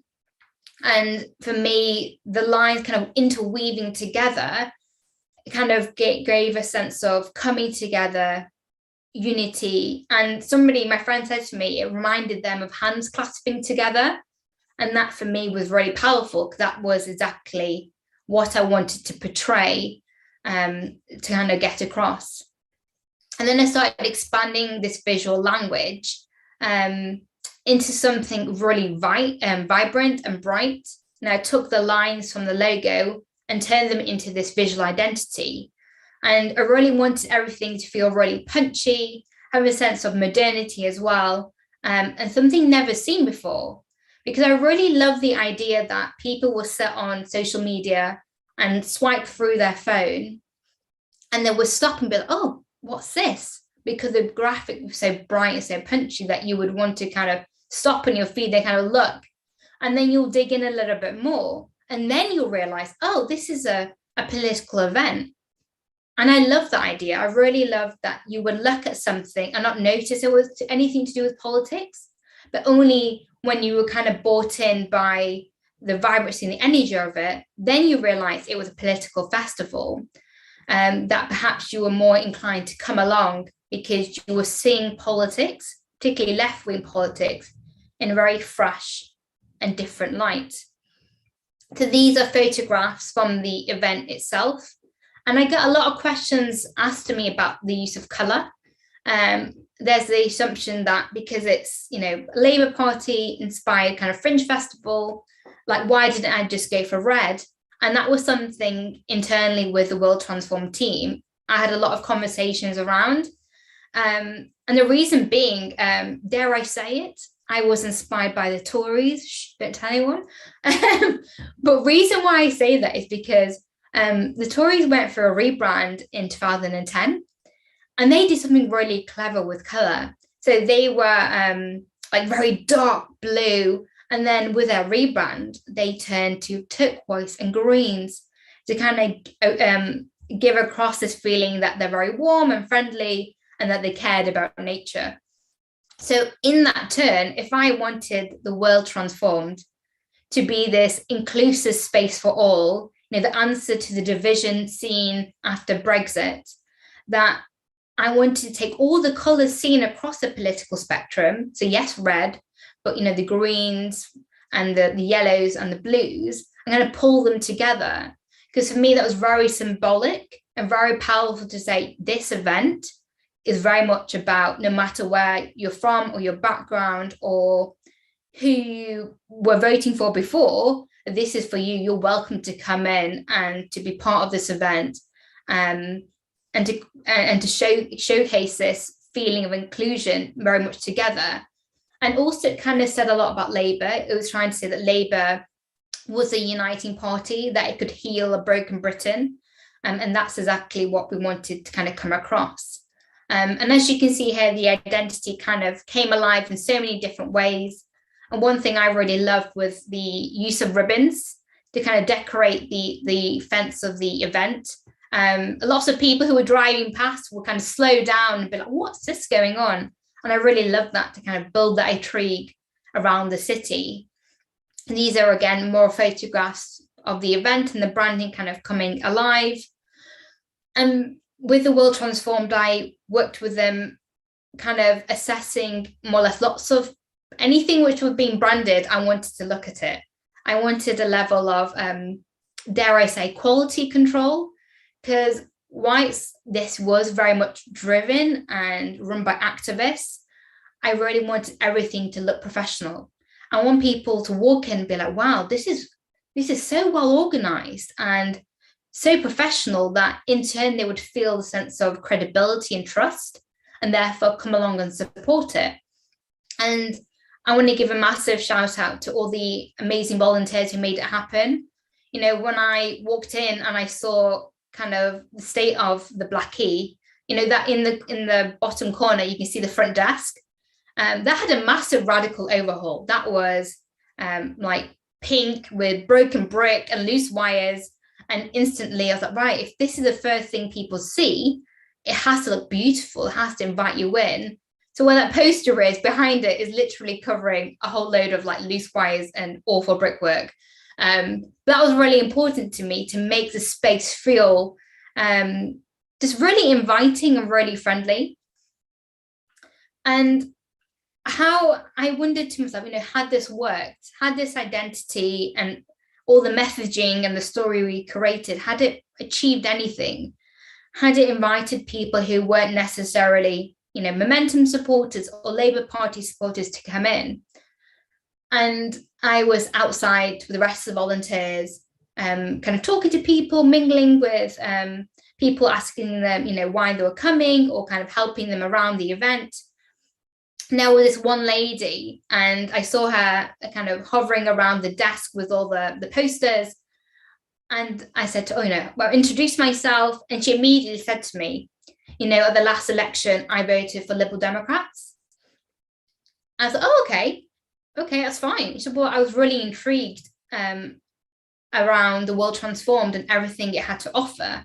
You know, it felt like an inviting space, and that's why I came in.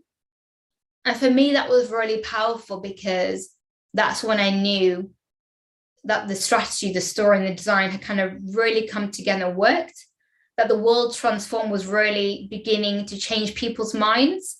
And that was really, really important. But none of that could have been achieved if I just dived straight into the design. You know, me sitting back and asking the World Transformed to clarify their aims, you know, brought up that challenge around the audience, which we changed. You know, me really starting to consider the narrative around Momentum to what was happening in Britain. I made this motivating story around the World Transformed to be a place of hope and unity. And then the design would very much amplify that through the very bold kind of library visual identity. And the World Transformed was a success. You know, thousands upon thousands of people attended. It was quite overwhelming to see so many people, but it was fantastic to see all that hard work come together. The sign up for Labour Party members was really like high that day. It was amazing to see so many people kind of come up and sign up and want to participate. The right-wing media was also generally quite good, which surprised me. They had nothing really bad to say. So that in itself was really good.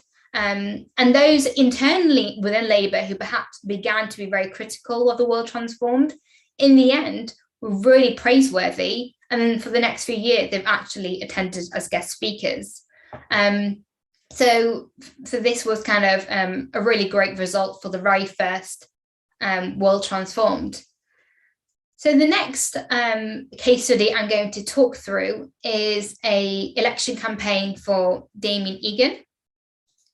So Damien, I met him more or less after the world transformed, and he wanted me to work on his branding for his selection campaign in his bid to become Labour's candidate for the Mayor of Lewisham election.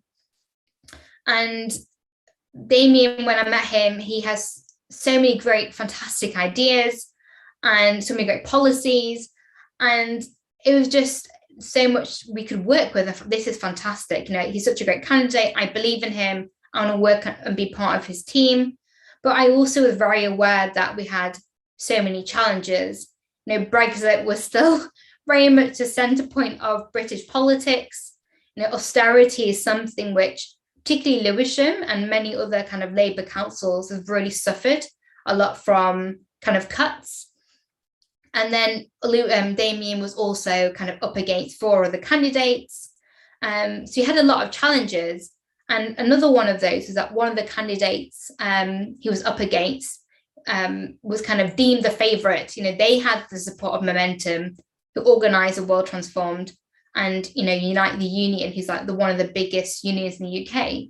So already I knew for his campaign that we had very much a hill to climb in order to get him to win.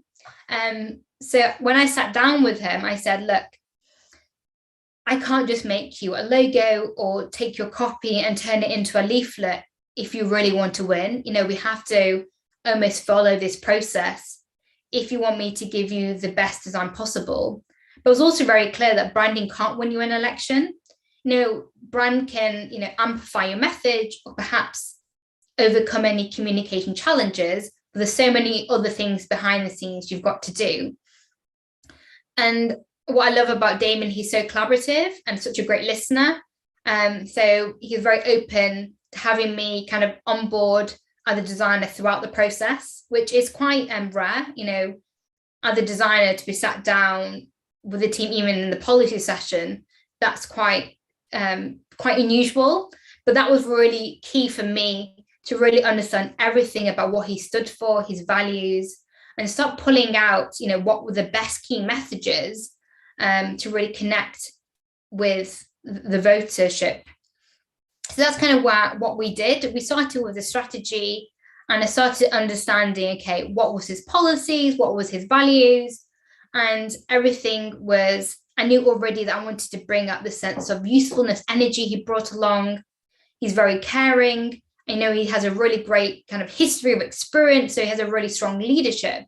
So from a strategic point of view, those are all the elements I knew I had to amplify. But I knew it wasn't going to be enough, particularly with all those challenges he had faced, and he was kind of deemed as the underdog, dare say. So I remember we sat down in a Costa coffee, and I started, dare I say, grilling him and asking him more kind of deeper questions to basically understand, like, why you? You know, why should I vote for you, Damien? But don't worry, we're still friends afterwards, which is good, because I was a bit worried at that time because I've only just started making a relationship with him. But I started like digging in a bit further, like, you know, tell me a bit about your history, tell me about your background. Why should I vote for you over XYZ candidate? But through that, I found what I would call the golden nugget. He started kind of opening up a lot more about himself and shared with me his really personal story, that when he was young, he experienced homelessness. And that's what drove him into politics. And that's what drove him to kind of lead on a whole range of social home programs. And that to me was that nugget. That was the story which had to be the heart of his campaign, to really show that he was a credible figure and that he was somebody that beyond just saying, yes, I have a whole range of policy, that he was authentic. So that was a story which was going to be central to the campaign. And storytelling for me was going to be so important because so many politicians give you an array of policies and all of them sound fantastic and brilliant. But a lot of people, including myself, sometimes get a bit tired. it's like you say all these great policies, but will you actually be able to achieve them when you come into office? So what I wanted to do was fuse the kind of the think and feel. So take together, his strategic policies, but fuse that with stories. So what I did here was that for every policy he had, pull out a personal story and to kind of communicate that, so that when people read it, yes, they'd be pulled in by the policy and what he would actually do for them, but there was also this added layer of authenticity. You could trust him because he wasn't just going to, upskill and help young people because it sounded good, but he actually, he'd lived it and felt it, and he knew what that was going to be like. So you're more likely to vote for him because you trusted him. You had these personal stories to really bring to life his policies. And when it came to the design side of things, I was given lots of kind of previous local election material to kind of be inspired by and kind of learn from. And it also helped me because this was my first election campaign all those years ago. And I really wanted to understand what people had done more recently to give me some kind of sensibility. And kind of immediately I knew I wanted to elevate these materials, because if Damien's brand was very much about amplifying, that he was somebody who was open and would listen to anyone, I felt like a lot of these designs were quite inaccessible. Like there's lots of heavy text, and there's reams and reams of it. And it's like, will anybody really sit here and read it? And then you have like the leaflet in the middle where if somebody got that through the post, they're literally having to spin it around to read it. And that's not very user-friendly, that's something I wanted to push back from. And little details like, if you have so much copy, you're going to have to make the images and the text really small, and the end itself is really inaccessible. And Damien's brand was very much showing that he was somebody who was fresh, he was new, he was caring. So I knew instantaneously that I wanted to kind of push back kind of from this. But I knew in order to do that, language was going to play a really key part of it. So I worked with the writers of the campaign, and they were really fantastic because they saw the problems as well. They knew that people would never sit down and read essays of writing. And so I said, okay, so this is a minimum font size we're going to do. And if you can't fit the text on, we have to go back and reiterate it. And they were really open and really good, because there were points where I felt like I was literally sending stuff back constantly. And I knew it's such a hard job cutting copy down, still making your point come across clearly. But, I wanted to kind of push them for that challenge, because I wanted people to actually read this material, to be inspired and vote for him. And if you think about it, if the average person is, let's say, they've had a long day at work, they've come home, they're hungry and they just want to eat, and then they get this leaflet through and it has a whole bundle of material which has over 1,000 words, you're not going to read it. You're just going to be, okay, look at it at a glance and throw it away. So I wanted to make sure the material we were making was very accessible, and that the tone of voice is friendly, so there couldn't be any jargon. And I more or less said, look, if I can understand it, then hopefully everybody else can. If I didn't, then please go back and change the words. They have to be as accessible as possible. So when it came to the design, it kind of evolved over time, because this election was more or less delayed over a year.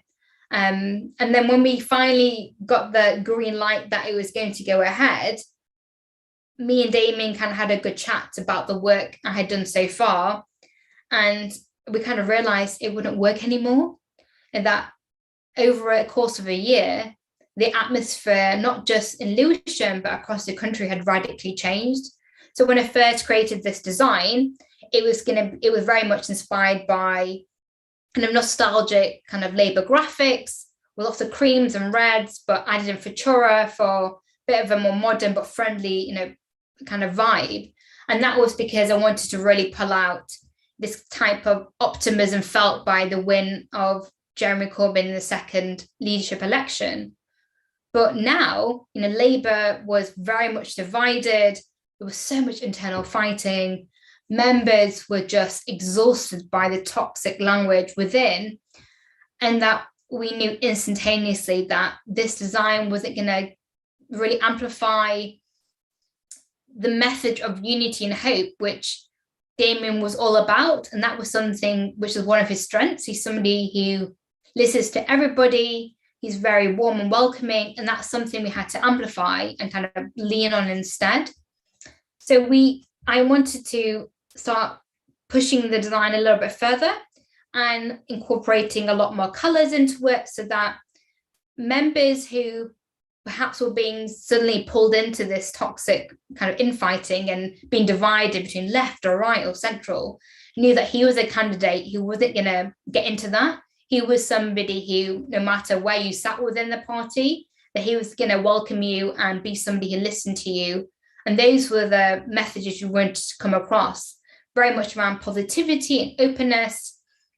And that's kind of where we changed the design. So this was more or less done within 2 weeks, kind of much a very quick branding shift. And this is an example of one of the kind of campaign leaflets. And as you can see, it's hopefully very different to the ones I showed previously. There's a lot more clearer, a lot more user-friendly. The language is a lot more clear and concise. And, and to bring that message around, Damien being this figure of bringing people together, we had lots of photographs of him with local party members and going out and campaigning on the ground. And that was kind of the central point of language for the campaign. But there's also something to be said here about under designing. So I know this doesn't look super flashy with an amazing visual identity, but that was done on purpose, because if it felt too slick, that would give out the wrong message. So I almost had to find this careful balance between it branding and looking good, but also not looking so branded it almost looked like he was a commercial entity, and he wasn't.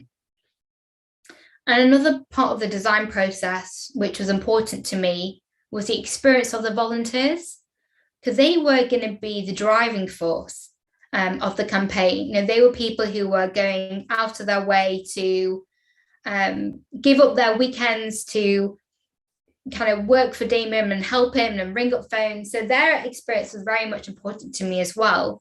So whether that was creating stickers for them to kind of write their own names on, or kind of wear when they're out on the ground, kind of a hashtag they can kind of talk about, why they were voting for Damien on Twitter, all the way to kind of these postcards. So if somebody wasn't in, they could write a personal message about why they were voting for Damien, kind of post it through. Again, that just added a bit more of a personal touch. And in the bottom corner, I wish I could take credit for this, but this was the campaign manager's, Nathan's idea about having these great stamps on all the kind of leafleted material, which said hand delivered by volunteer for Damien. And if Nathan, you're on here, I'm totally taking this idea from my next campaign because I loved it. It was something I wish I thought about. But again, every detail was very much thought about.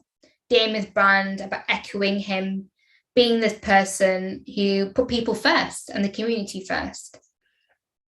And after that whole year of kind of campaigning on and off, I'm really happy to say that, Damien went from, dare I say, the underdog to a winner, winning more or less 58% of the cumulative vote. And that kind of started with, again, me looking at the strategy, figuring out, what his values are we needed to portray, then finding that nugget of his stories, which kind of brought all his policies to life and showcased him as a authentic leader and person. Then the design kind of echoes those messages, but also made the whole campaign material really accessible and user-friendly, that people actually wanted to read it and kind of could read it.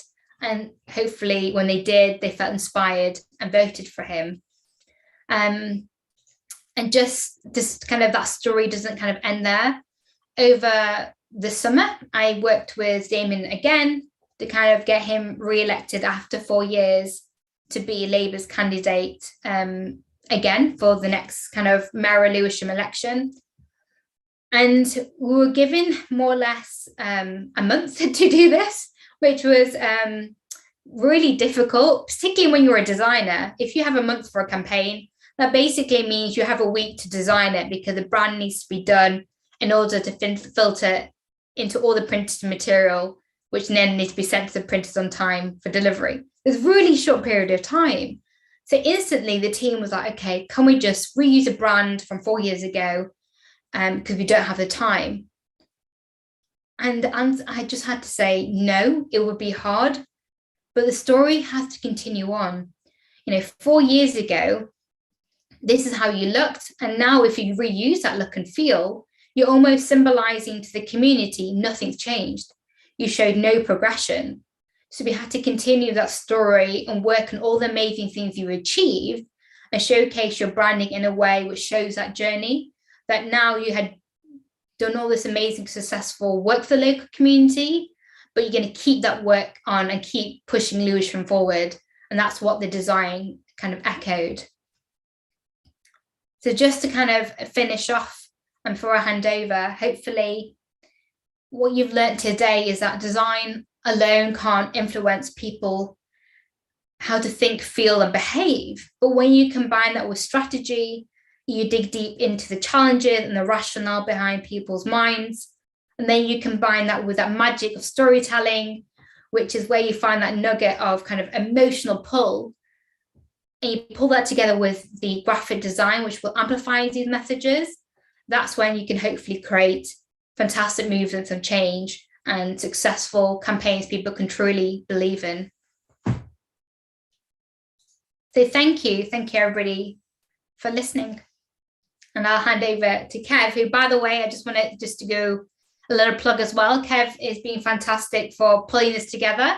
Him and the team behind the scenes, so Christian as well, who's doing all the Zoom kind of magic.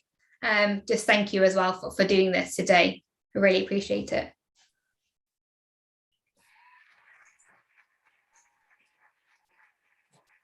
Finally managed to find an applause little sound effect there.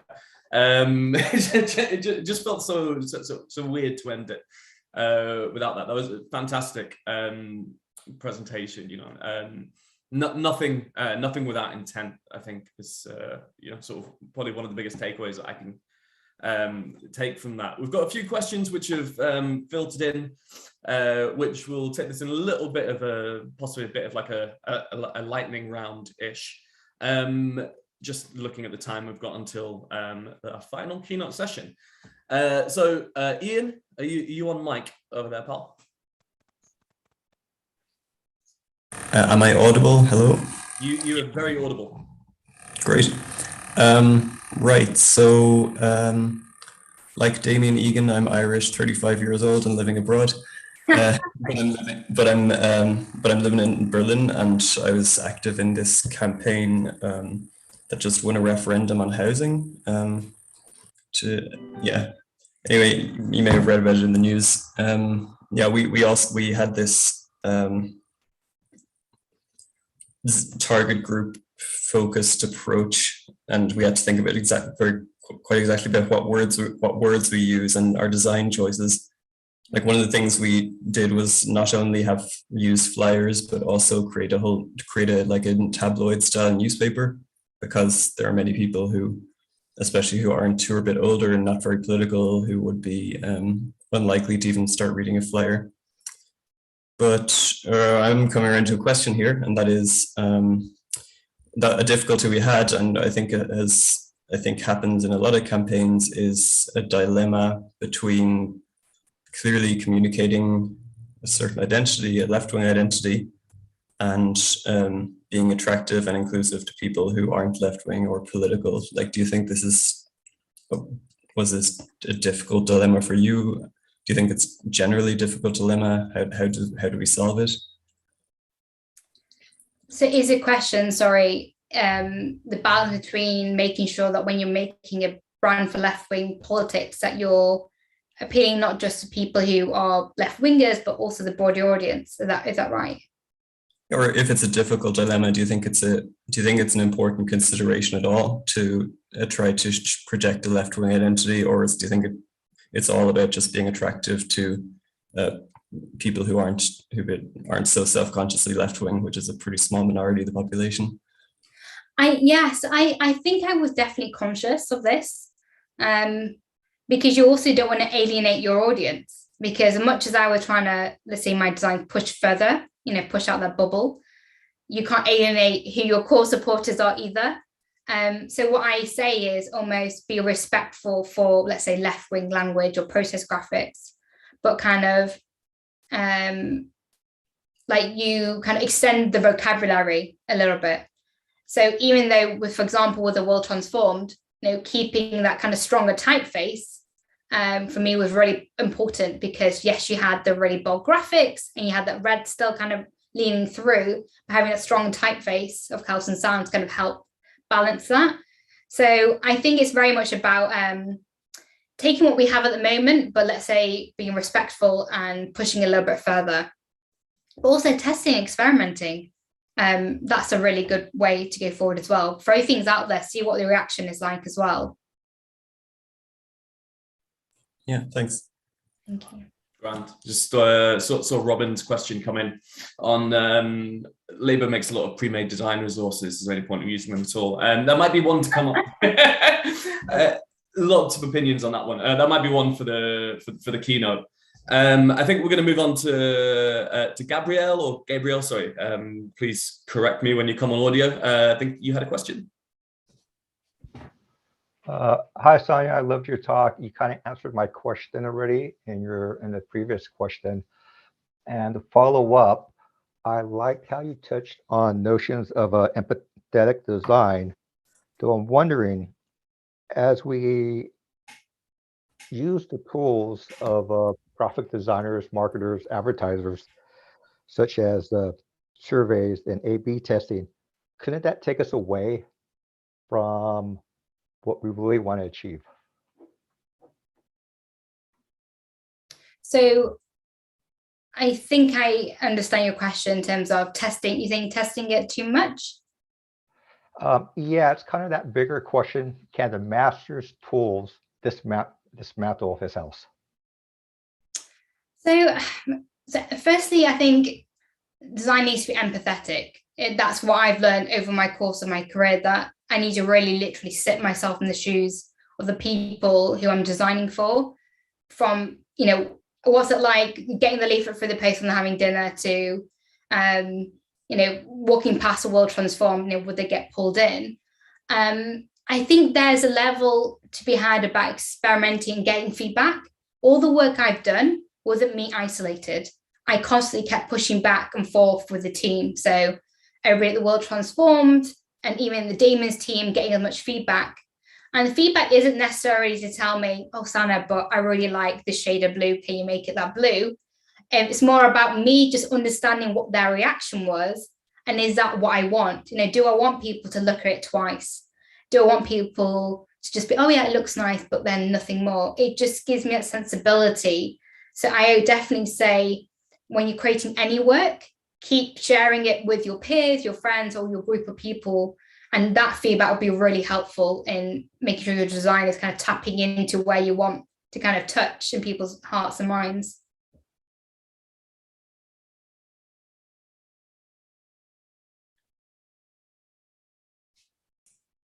Sorry, I realised I was on mute there. Literally, nearly 2 years into life on Zoom, and no way mastered this whatsoever. I think we've got another question queued up from Michael Lewis Williams. Michael, are you coming on audio?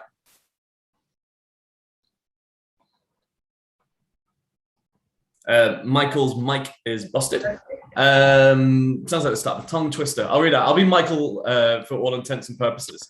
Do you find when doing these sorts of projects, you tend to be searched out and headhunted by people, like with the example with Damien, or is it a case of making yourself known at events to get the exposure? Oh, good question. So if I'm honest, a bit of both. So Damien came to me after the World Transformed, but if I'm really honest, the World Transformed took me nearly a year to get. And that was literally me banging on their doors, following up on emails, and even to the point where I was like, I know I can really help this group. And I I'm kind of a poor intern at the moment, but I'm going to go down to London and just kind of knock on their office door. So I would say a mixture of both. I think it's definitely making sure you're known and talking to the people, following with them. But I think that's probably the more likely how to keep knocking people's doors and showing that you're interested and you're passionate. Because if you convey that you actually care, people are more willing kind of let you in. Particularly, I found with kind of political organizations, it's a little bit more, I don't say secretive, but yeah, they're a bit more protective.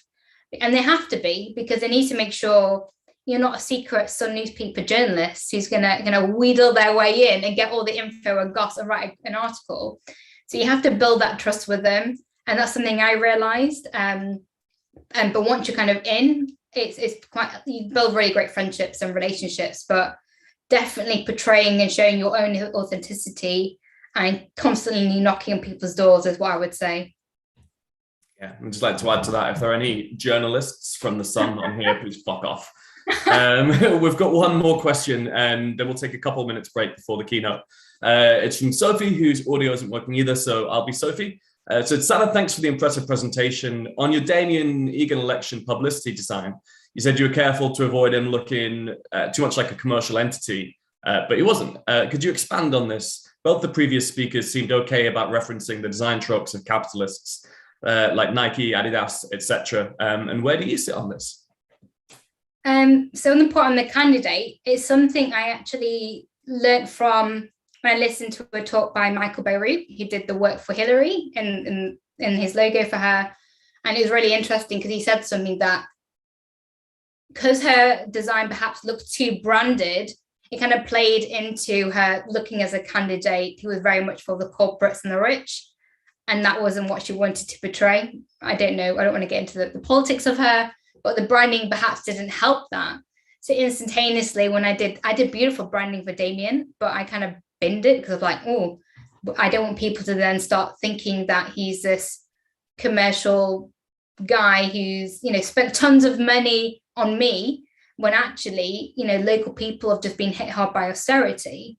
So that's why you have to find that balance between not looking too slick, so that people don't feel like you spend tons of money when they literally can't feed themselves.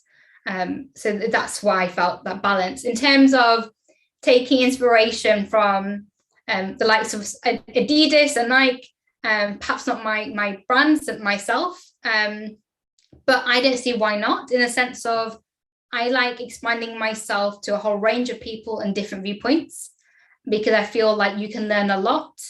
Like I said earlier, like the work for the World Transformed was only because I sat and studied like the Tory party, who's literally the opposite end of the spectrum, which then made me learn how they use color in a way which is so effective, which I then pulled in my design. So I would say open yourself up to everybody, see what you can learn from them, and then pull that into your practice. Cool. Fantastic. Thank you so much, Sana. I don't know if I've still got the, still got the clapping sound. Thank you. Obviously, we've overrun ever so slightly there, so we're just going to take a sort of a quick 5-minute comfort break.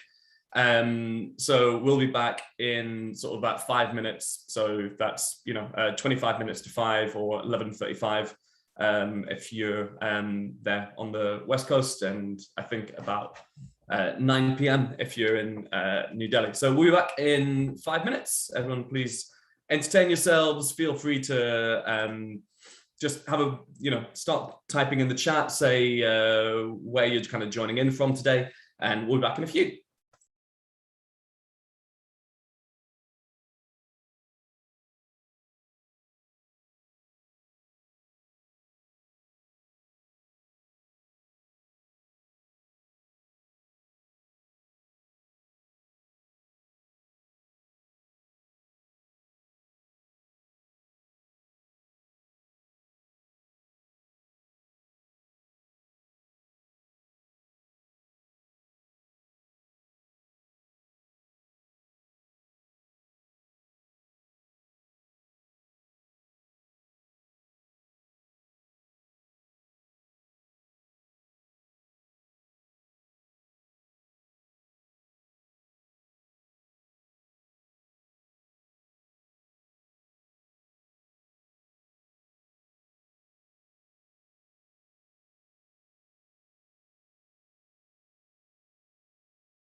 Right, so welcome back to everyone who's still with us from early on. If you've been here for the last 4.5 hours, or whether you've just joined into the chat now or into the call now, a big fat welcome to the first inaugural Left Design Festival.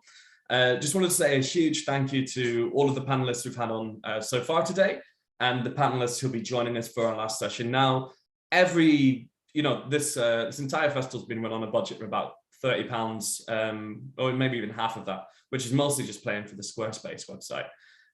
So everything has all been done through the work of fantastic volunteers and speakers who've been so kind and generous, to donate their time, their wisdom, their experiences today.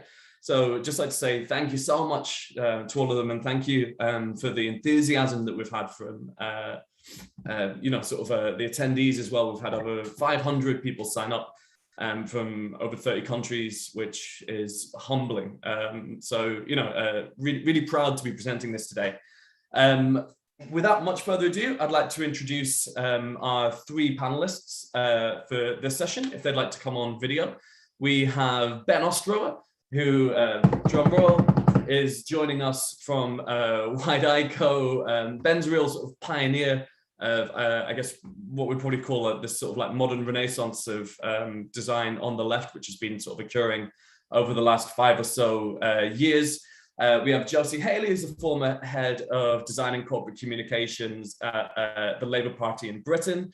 And we have Megan Davis, who's the brand director from the NDP in Canada. And we're all incredibly grateful to have you with us. I don't know whether you'd like to take a moment to introduce yourselves more thoroughly, or whether you think that's sufficient. We'll take that as being sufficient. So I don't want to start on sort of too much of a soliloquy, but I did sort of, I've alluded to it, and feel free for the panelists to just thoroughly and utterly disagree with me on this one. But, obviously on the left, we inherit like a very rich heritage of design, and particularly through sort of Labour Party graphic designers. We've gone to great lengths to unearth, preserve, give second life to quite a lot of historical design from the party, both actually at home and from sort of like progressive labour movements abroad as well.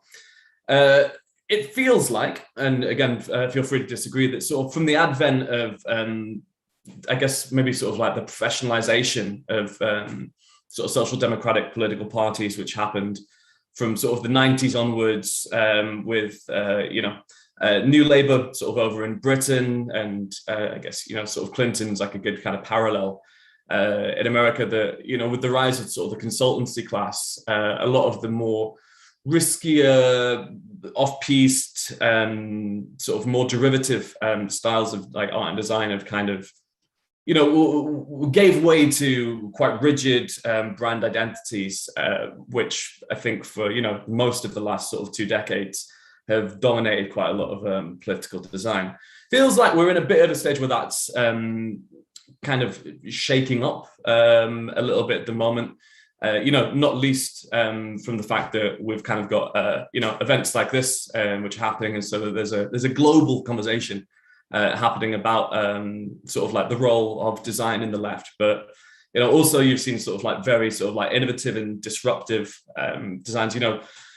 In Britain, ADG, we've mentioned them a few times, are doing some fantastic things. Over in the States, you've got groups like Sunrise, who not only from a design point of view, but they're all young people, and they're really, pioneering ahead with like quite radical steps forward in video as well. So, I mean, what I'd like to kind of do is just like to kick open the first conversation and a little bit of sort of a lay of the land. Where do you see where do you see kind of the role of design in the movement at the moment? Like, what have its successes been? Where is it lacking? Sort of like throw that over to anyone who wants to jump in first. I'm happy to take that. Well, good morning from Washington, D.C. Hi, everyone. It's a really cool honor to be at an event like this with people from all around the globe. I think the fact that there's a network of designers globally interacting and communicating is an incredible milestone in terms of the community. So Kevin, way to go. Thank you for organizing this. So a little bit of, to kind of answer your question, which is a tricky one, is that I think that it's the time that I've been in this community and in the sort of business of design and politics, which is the last 12 years or so, basically since Obama was elected in 2008, the presence of design has become, and the importance of design has become much more significant in the States. And in a way, we've sort of come full circle. We've kind of gone from a time where I think design was actually incredibly important in 60s and 70s. Poster design was a major characteristic of a lot of campaigns.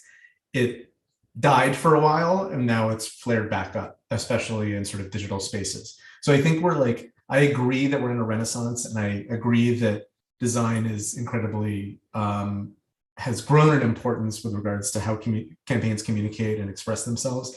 I think that I'm hopeful that the future, and I come at this from a business standpoint now, because even though I'm a designer, I wear my business hat 80% of the time, trying to keep an agency going that works in this space, which is really a challenge, but exciting.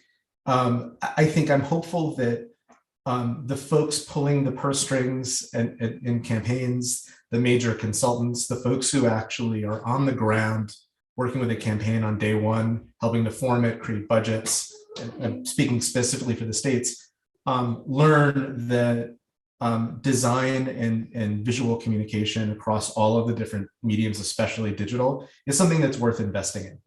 I think far too often in our experience, we're brought in 3 days before something needs to launch or be out in the world, and which creates some exciting opportunities. We, for example, launched Kamala Harris's presidential campaign in very early 2020. We had 2 weeks to do everything to prepare for a launch, which is incredibly exciting, but also exhausting. What I'm hopeful of is that the creative team, the digital creative team, is brought to the table even earlier in the process, if such a thing is possible, and invested in properly with the right resources, that designers have the types of budgets and the time that allows them to do their best work. That's always a tension in politics, is the, to do really innovative and bold work, you need time and frankly, money. And I think there's always a tension in that, especially in the political space. Yeah, I would agree with that, Ben, that it doesn't seem like it's always the case that design is thought of as kind of the first step, but it almost always is, I think. And like you said, in America, it's so important right now. And watching it from Canada, I kind of feel like a little bit behind. Like we're getting there. We're almost there with the more radical design, and like this year with the campaign, Which Egg Meats campaign, we did a lot more daring things, and we used a lot more bright colors out of our regular branding. And I'd like to think it worked, but I think it was a bit of a challenge for people to get comfortable with it. But yeah, I'm hopeful as well that design, it isn't always at the front, but there's no reason why it can't be, and there's no reason why it can't be invested in more, and there's no reason why it can't be have more money put into it, and that creatives can't be in the room in those initial meetings and those initial campaign planning and stuff. So yeah, I think the more that we do that, the more integration and collaboration we're going to see, across lots of parties as well, and lots of different designers in the industry.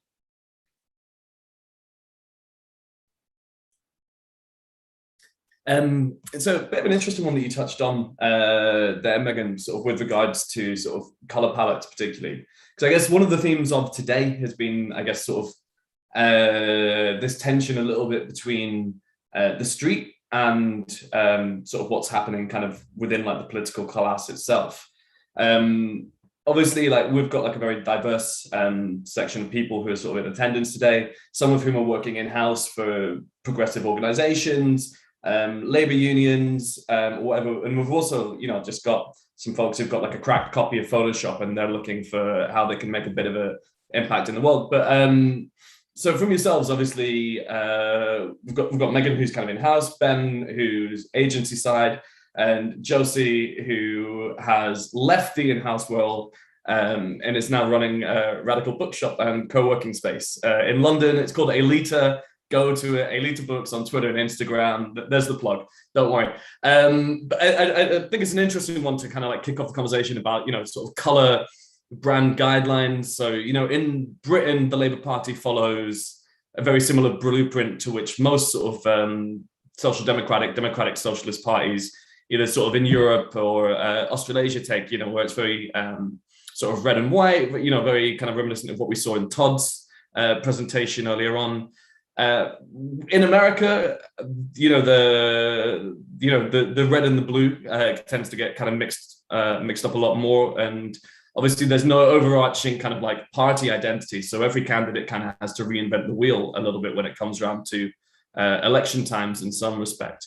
And then in Canada, you got the NDP, who kind of really embraced this like, very like in your face kind of orange palette. So would anyone kind of like to touch on, I guess, sort of like how important they think kind of coloring within the lines on that is, when it's okay to kind of break these things? Jump in.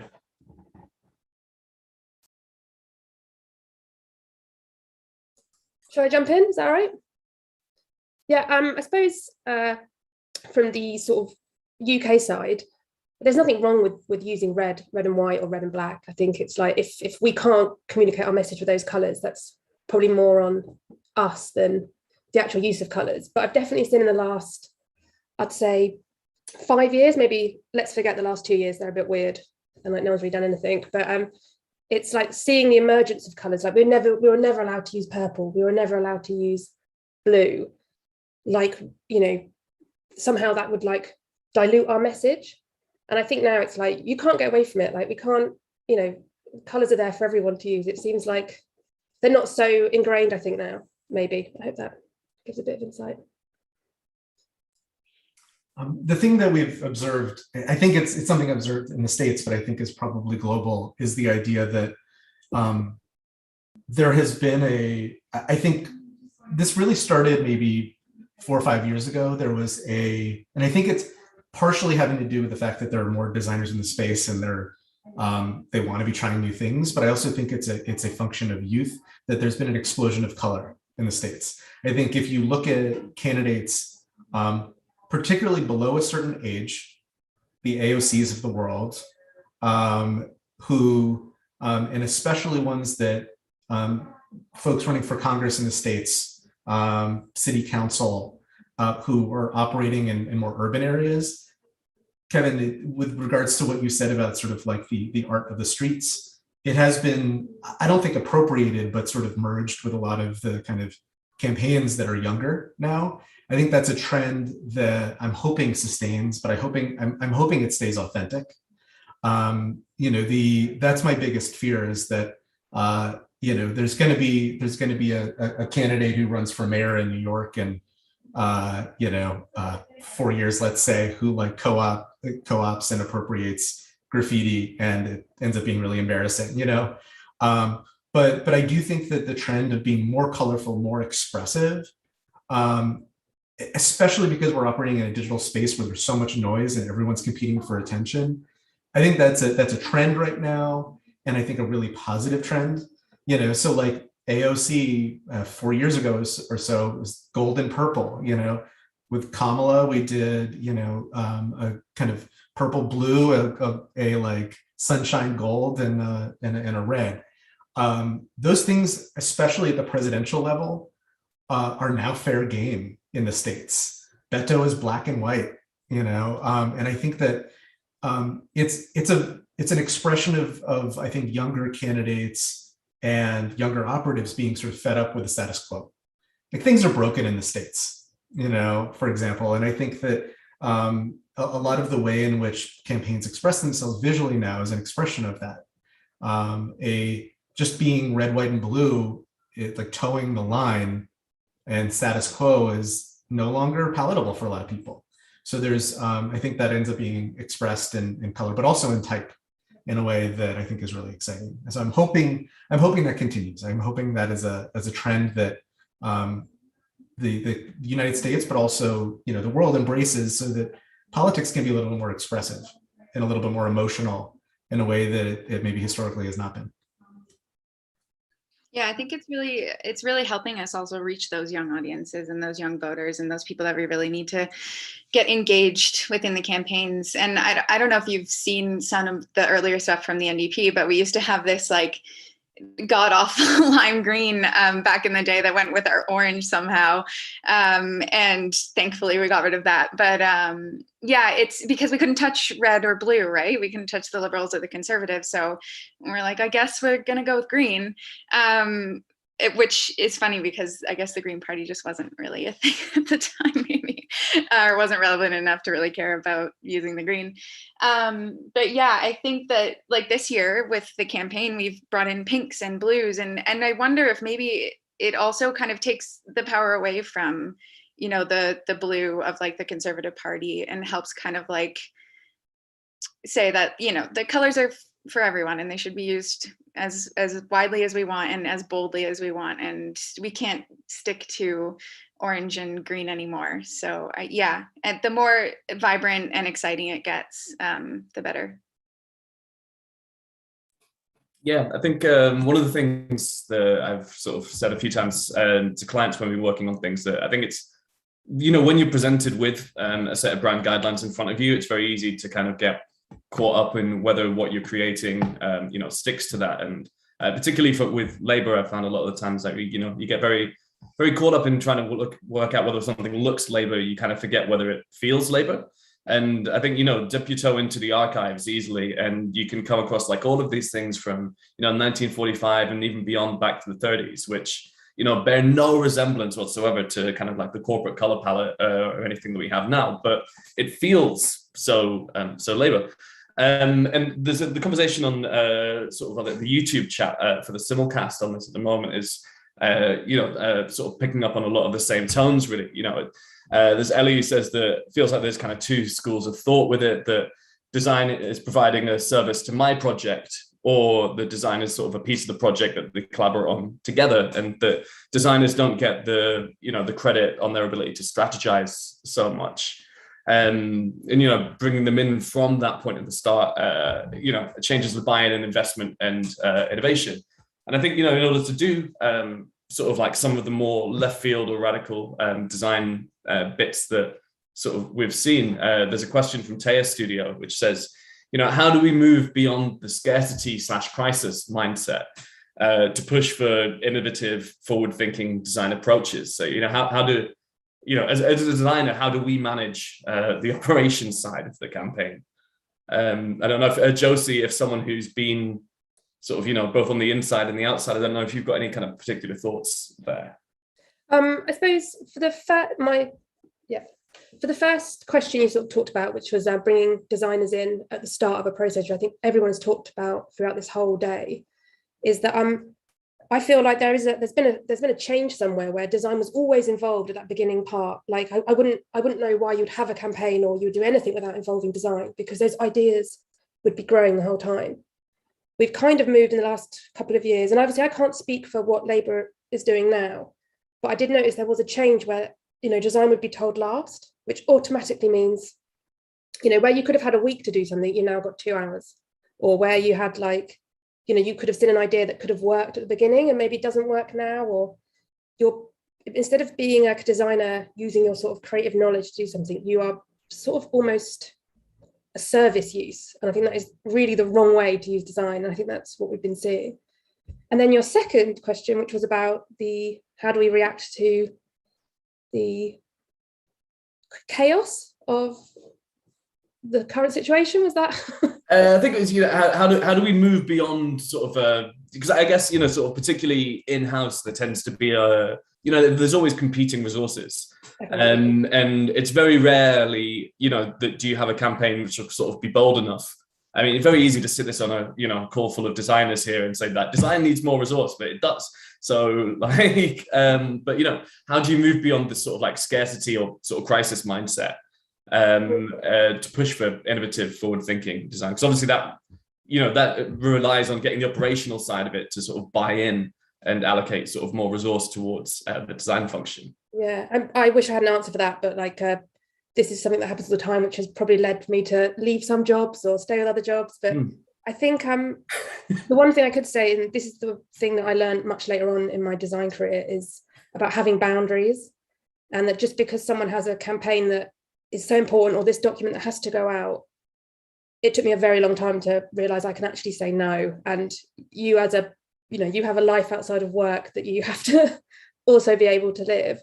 I think getting buy-in, I think, again, having designers in from the start of a process.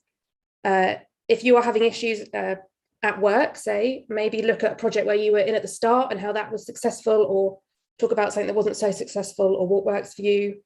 Simple things that could change, deadlines. Can we stick to them? If that's something that's not possible, that will never change. Maybe it's not about adapting yourself to the process. Maybe it's about looking somewhere else for something else, because it might just never change. Sorry if that's a bit negative, but yeah, that's my answer. So I don't know if Ben or Megan want to come in on this question at all here. I just wanted to add that I think it's also about working on as much anticipation as you can at the start of the campaign, and kind of advocating, obviously, for your team and for creative as much as it's hard to do. It's not possible in every workplace, but yeah, I think in working on, the initial identity, or however much time you have for that, or however much warning you really get for it, the political design industry is so reactive now, and even more so in the past 2 years, that you just kind of have to be on the ball with like anything that you're creating. And so maybe it's creating processes or templates, which I kind of fucking hate to do, but at the beginning, that at least you can have a starting point, and you can start thinking about what you might need later on, and start like putting those processes in place, so that for the next time, the rest of the team is kind of thinking of those as well. I would, I agree with all of that. I can't speak also to the being in house, but I have to imagine that like there are two things that I can think of off the top of my head that in my career have sort of moved the needle with people in positions of power who are controlling budgets. One is the idea that design and messaging, which is the thing that everyone is obsessed with, the communications professionals, the two can't work without the other, right? And you can have a great message, but if it's not expressed in a visual way that is accessible, that is actually making its way to digital spaces and physical spaces in a way that it's actually felt, it's diminished, and vice versa. I think that designers should embrace the comms side of the house and the messaging side, and figuring out how those two can work in tandem. That, and I do think, as much as it's annoying to the more sort of qualitative folks like designers, the being able to communicate to the higher ups about data and what actually converts well. The XYZ graphic got several thousand impressions and led to clicks to XYZ fundraising page. They will listen to that. So it doesn't hurt to kind of learn the language of data and analytics as a designer, because I think it's going to help sell people who are less aesthetically minded.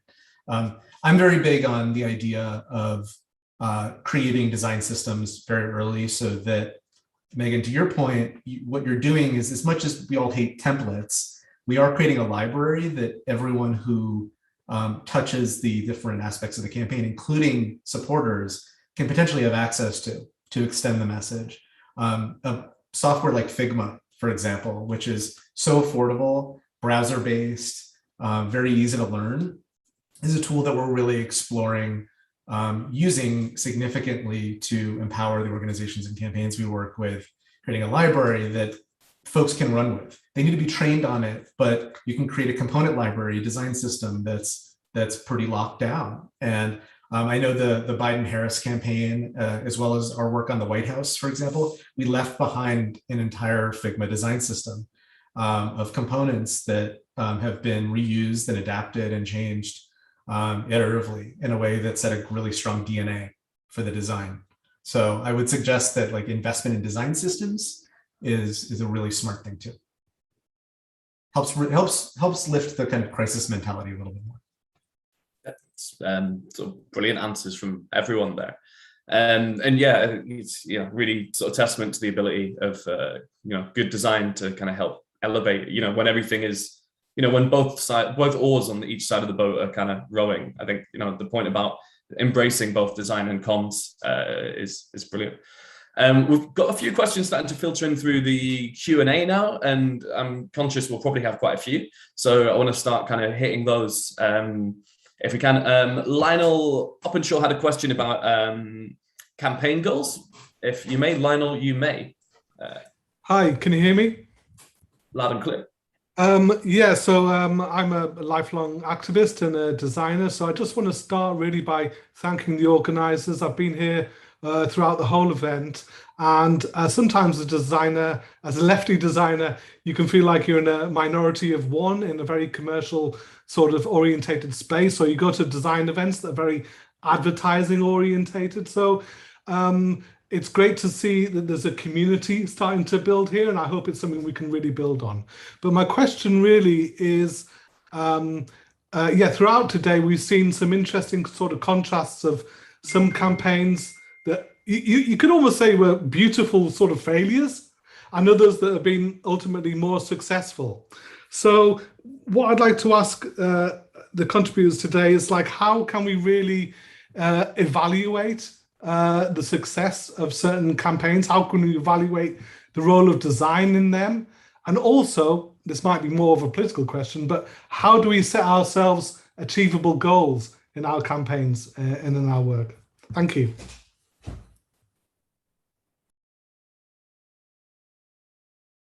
Would anyone like to jump straight in on that? There are no grazes here whatsoever. Just absolutely, just jump in.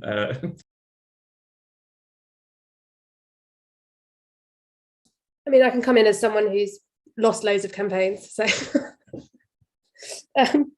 I don't know. I suppose 2017 that was a loss for the Labour Party, but it didn't feel like a loss. And there was a lot of stuff that came out of it afterwards, like engagement, membership, the massive amount of young people involved in politics. And you look at Momentum, TWT, some the community organising things that happened, and some of those things are still going. It just shows that that could be a measure of success. In terms of 2019, I don't know how you'd measure it. I think as long as you have been clear on your messaging, you've cut through. That's a hard one. Maybe someone who's won a campaign might have. Just to sort of dig a little bit or scratch sort of beneath the surface. So when you were in-house in your sort of prestigious role of sort of head of corporate communications and design, I think was the title. How would you attempt to sort of illustrate the value or like the successes of design to sort of like the party higher ups to show impact? Was there sort of like a specified process for that, or was it all rather ad hoc? Well, I suppose during when I was there, design was so sort of interweaved. It wasn't really separate, so it was like the whole campaign would always be together.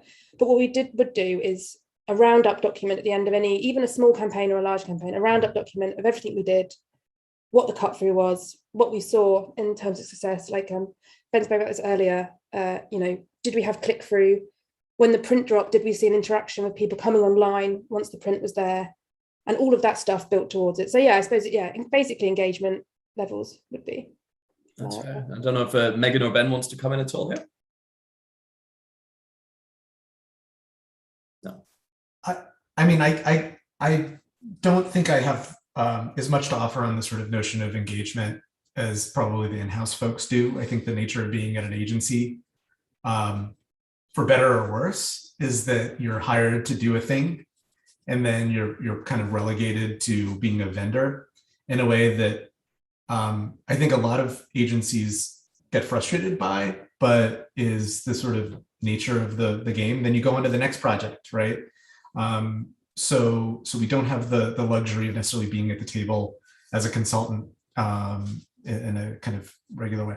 I think the notion of winning and losing, by the way, I want to call out is really interesting though, because beautiful failures. Yeah, I mean, we've all worked on I think plenty of campaigns that have not succeeded, but I would say that design was never the factor in whether a campaign is won or lost.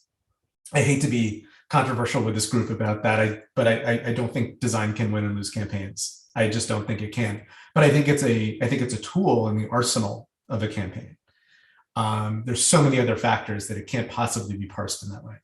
I will say that at least in the States, the winning campaigns are the ones that where the designers who worked on those campaigns get recognized, and they accelerate forward in their careers. And so it tends to be that it's not a meritocracy design in politics, unfortunately. I think it's, in other words, the people doing the most innovative and bold work aren't necessarily the ones that are the most successful and the ones that are getting the seat at the table. It tends to be the folks who are on the campaigns that win, despite how good or bad their work is. I don't know if that's something that is universal around the globe, but I think it's something that I've observed here in the States. It's just sort of, it's a kind of funny thing about sort of the nature of working in a kind of win or lose, zero sum or winner take all game. So.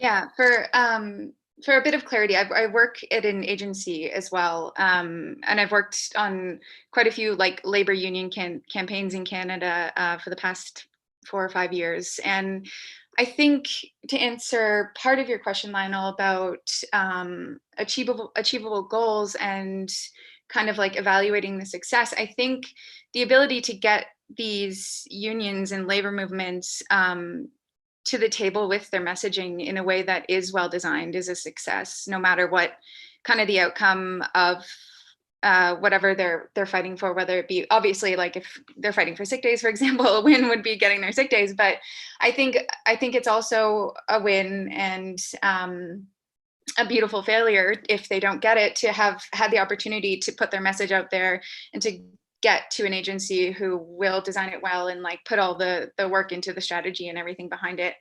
And I think an achievable goal for that is to keep doing it and to keep working at how we can get these labor movements messages in front of more people and have more people active in the labor movement itself.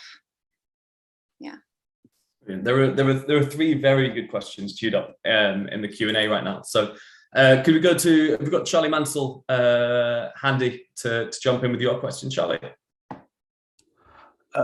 Yes. Can you hear me? Loud and clear. Oh, great. Okay, thank you. Maybe it comes probably from the EU referendum campaign and what the Leave campaign did. But my question was, what do you see as the role of segmentation in the use of design?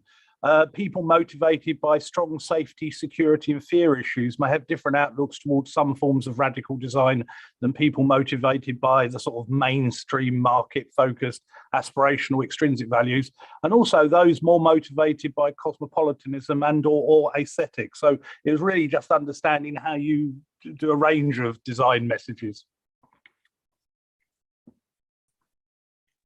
Who'd like to jump in?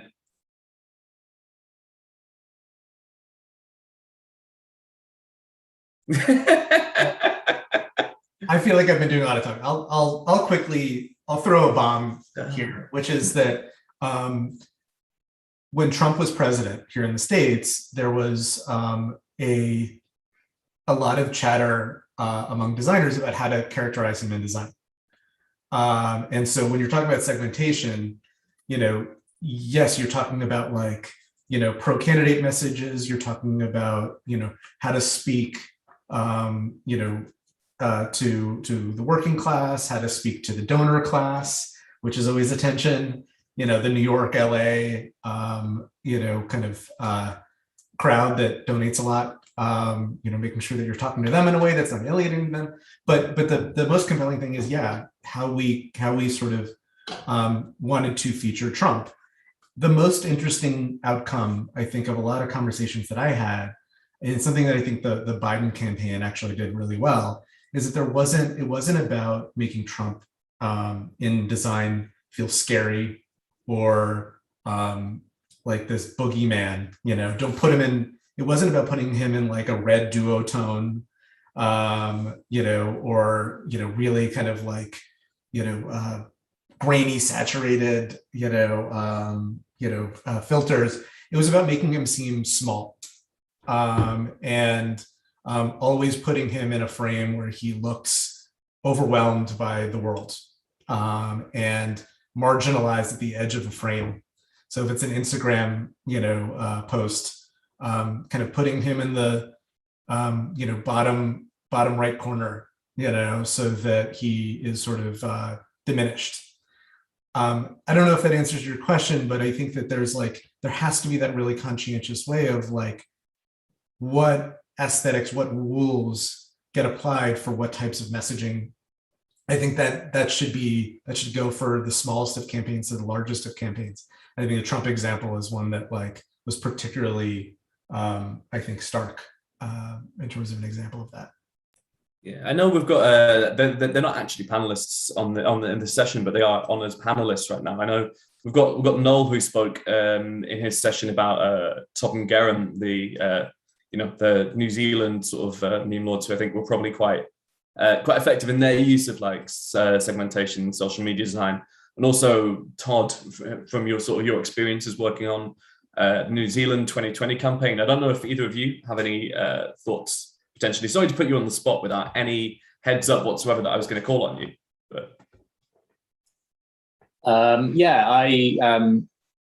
what are my thoughts on this?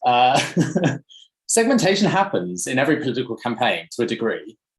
I guess it's like, how much are we willing to, or how much are we building that into our strategy? The problem is, here in the UK, with Topham Garum working with the Conservatives, this power duo who seem to know exactly what words to put in front of what eyes, it seems to work. People, I think, as sad as it is, like to hear what they want to hear. So I kind of lost thread of the question, but is that a part of the future of political design? I guess it is, and tools like Facebook allow it to happen really easily. I know certainly I did some work on the campaign for the Australian Labour Party, and a lot of our focus was on making a whole variety of graphics. Almost, I talked earlier about Netflix, about how their algorithm and creates thumbnails dependent on what you want to see, certain actors maybe, etc., on the thumbnails of films and TV shows. In a really similar way, we made a whole host of content which we found out based on algorithms and what Facebook was telling us people wanted to see. The thing is, it didn't win the election for Labour in 2016. So I don't know, what was the point of that?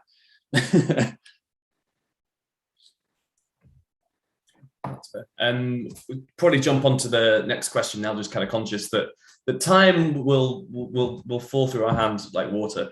Nathan Oswin, if you're handy, would love to get your question up. It's got 2 thumbs up in the Q&A, so people are begging to hear the answer to this. Honestly, the most votes I've ever had in anything I've ever stood for. So that's reassuring to hear.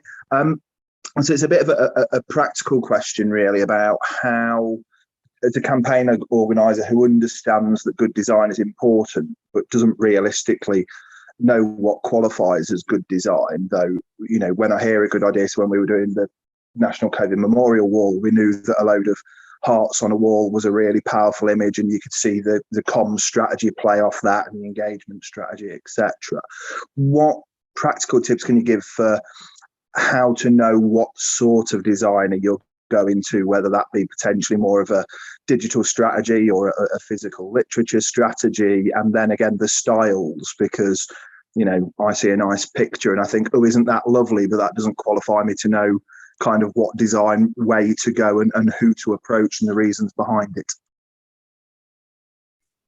I think if I can jump in, kind of what we were talking about earlier, about having designers in the room at the beginning of these concepting sessions and in the room with comms and with marketing to kind of bounce things off of each other and in order to build that trust and that relationship. And another part of it is just to like kind of trust that your designers know what they're doing and they are gonna, you know, if you're hiring good people, they're going to make good decisions and making sure you're researching the audiences that you're trying to reach, of course. But I think just the really important thing is having them there early at the beginning of the process in order to kind of have these conversations and make sure that everyone's on the same page and there is like a direct goal for the design. I might come in as well if that's all right. Yeah, I think again it's like audience and it's thinking about, you know, where are you talking to these people? If you have a message, say you had a message about train fares, it's like looking at a new way of communicating that. Like maybe it's getting an advert on front of a newspaper that's going to be on the trains, or maybe it's sponsoring some coffee cups so people are holding them when they're walking along. But I think annoyingly those good ideas or like those creative ideas around where you're going to deliver your messaging, they won't just come to you at the start of a project. It will be definitely a sitting down, thinking about it, maybe walking through the idea of someone reading your message. What does their day look like? Who is it that you're appealing to? Almost like pen portraits, but in like in every walk of life, basically, is like some advice I'd give.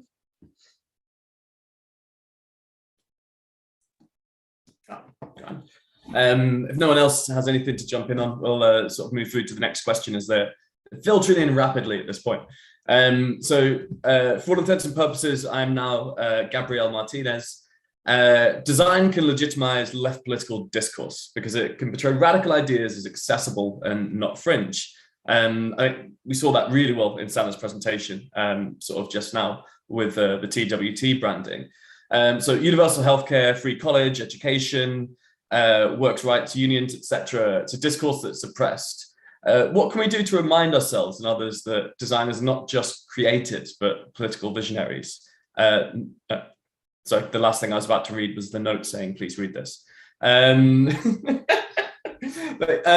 question. So yeah, what can we do to remind ourselves of this? And I don't know if Noel might be interested in coming in on this as well, given sort of like the content of his talk earlier on. Yeah, I'm just trying to think it over actually.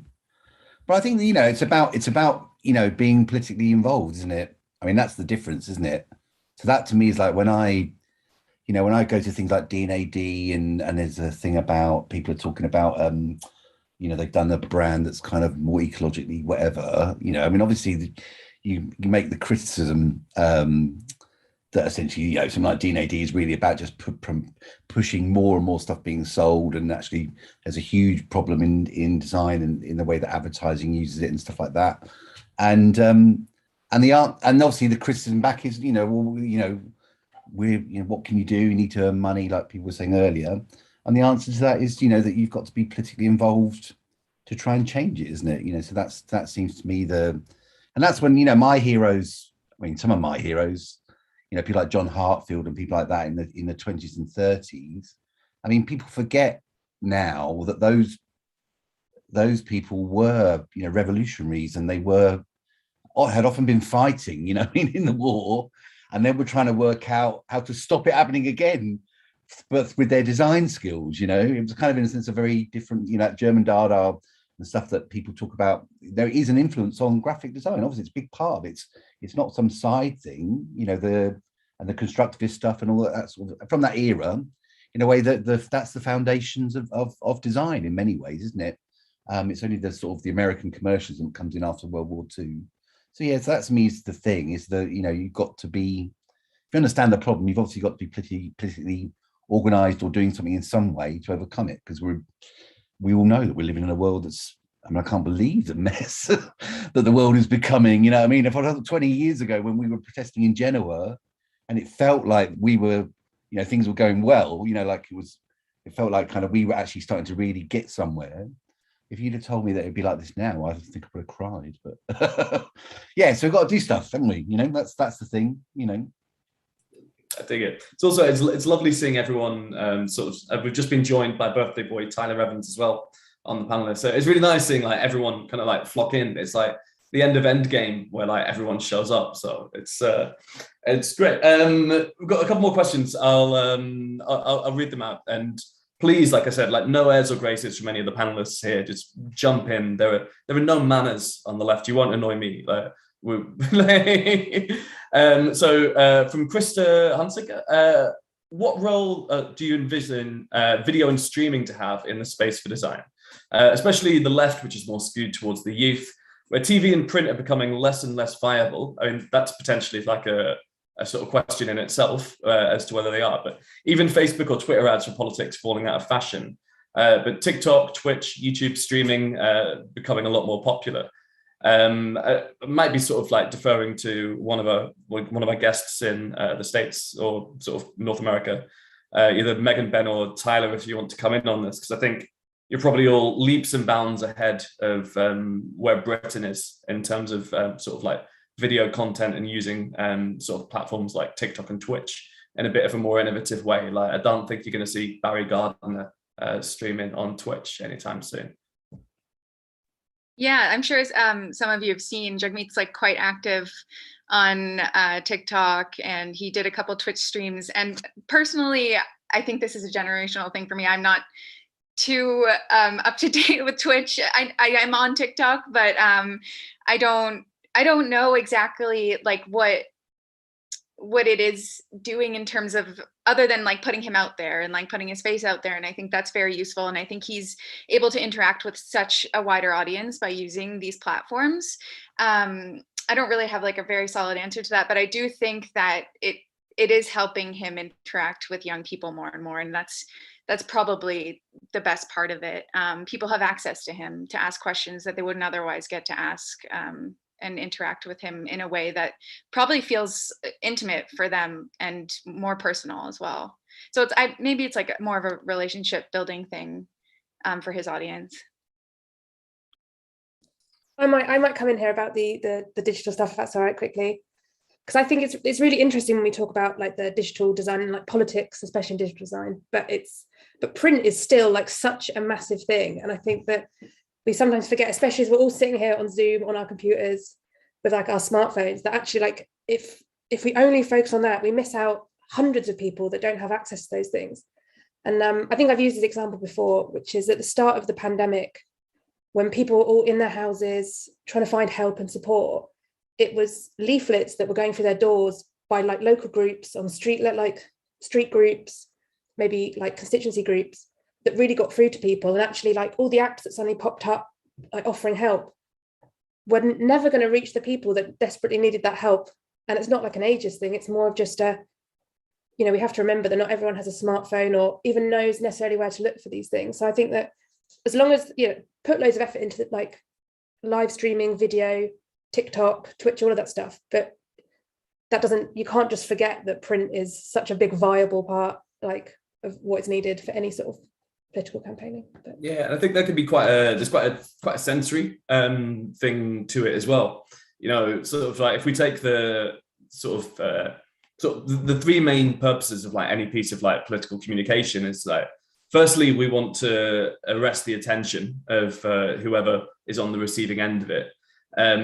Secondly, kind of convey whatever the core message is, and then to sort of underscore it with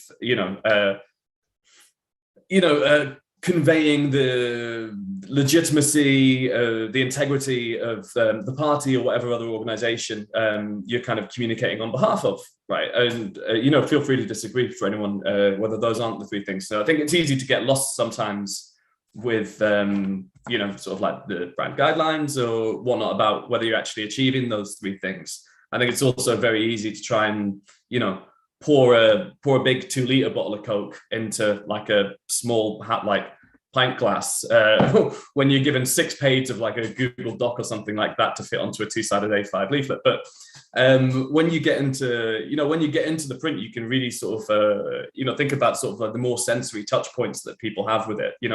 when you pick up a leaflet that comes through your door, you know, there's like that big adage, if you've got so many seconds before it goes in the bin, but you know, it's a chance to disrupt. And whether that's sort of like the messaging and like whatever's on it, or whether that's even sort of like how it feels, you know, how it looks while it's on the doorstep, I think, you know, that's quite a powerful thing. And obviously, you know, that transcends into the digital space as well. That, you know, when you're endlessly doom scrolling on Twitter in the morning, and you know, something which looks and comes across as being markedly different, you know, whether that is a video or a still graphic or whatever, has the chance to arrest someone's attention. And then the rest of it, kind of the responsibility is on you in order to do that. Sorry, I kind of got carried away in a polemic there. If anyone else has anything to jump in on that, or otherwise we can move on to the next question. Next question it is. So this one, again, so I am Sophie Gibson. The left is great at stop, save, and protect. So in other words, reactive no's. If we want to crawl out from the permanent opposition and exert power, what and when will begin to articulate our yeses in visual ways? And I mean, literally, there's far too much default recourse of stock imagery or Google Images rather than coming up with our own compelling visions of the world we want. It's not about sort of happy, smiling people, blue skies, rainbows, and unicorns. It's about, for instance, what does taking the railways back into public ownership actually look like? Yeah, I think it's a good question. I think there's I can think of some good kind of case studies off the top of my head where people kind of are doing that well. Not necessarily so much in the UK, because I think, you know, it's exceptionally sort of reactive for us at the moment. But you know, definitely the Medicare for All campaign in the US jumps at me as being probably like the best example, or, you know, sort of like a best in class example of that. That if anyone from any of the panelists at all kind of wants to come in on that, you know, how do we use design to show our yeses and our normative visions of what a better society looks like?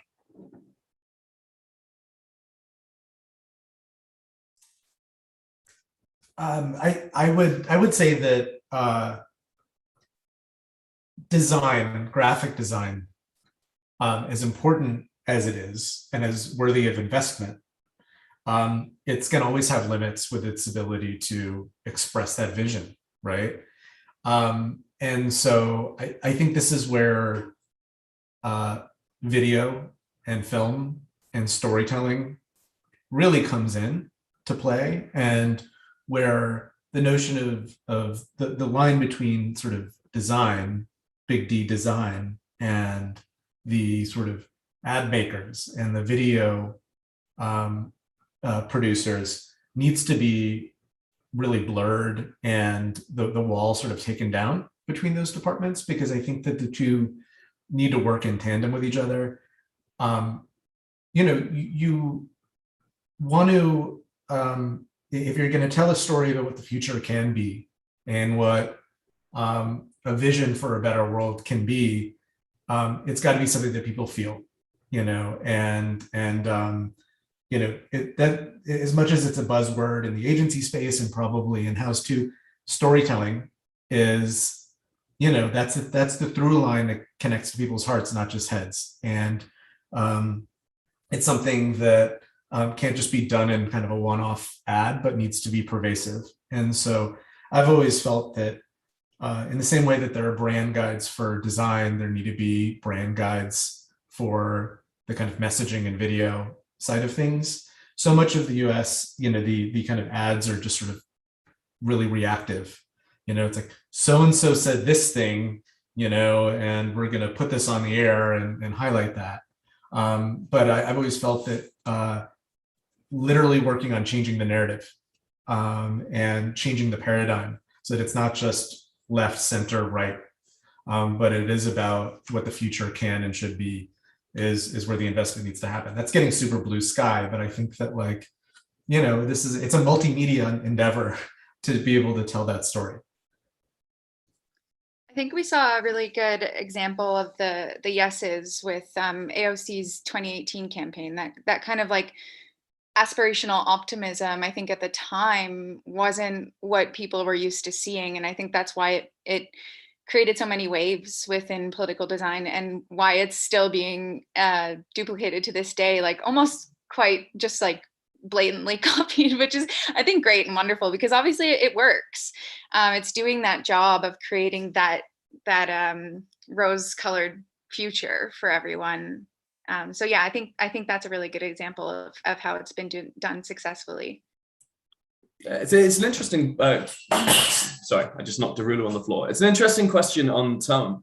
You know, are we too glib? You know, is anyone want to come in on that? And I know, like, particularly sort of again from the UK context, I'm going to speak to what I know is, you know, we love to run sort of like a party political broadcast, which is like, you know, we used to make things here. Like, we're proud people, and like it's all been decimated and everything's shit now. You know, it's, overarchingly, you know, is the tone of sort of left design messaging too glib, or, you know, would people perceive like an honesty and an optimism, or, you know, are people too cynical for it? I want to throw that out as a question to anyone.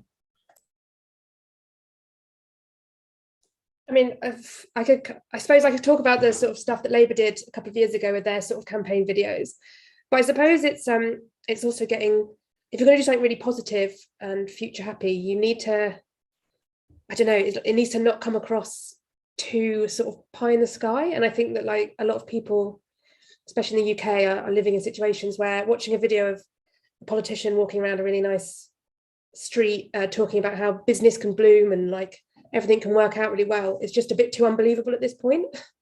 So I don't know if it's just that side of it, really, that we need a bit more honesty about what is happening.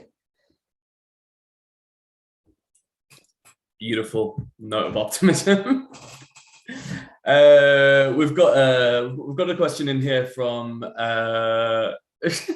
we've got two questions here. The second one, actually, I'm doing this sort of like asynchronously, but there's a quick fire one. Ben, what's up with the file cabinets? Haven't seen those in years.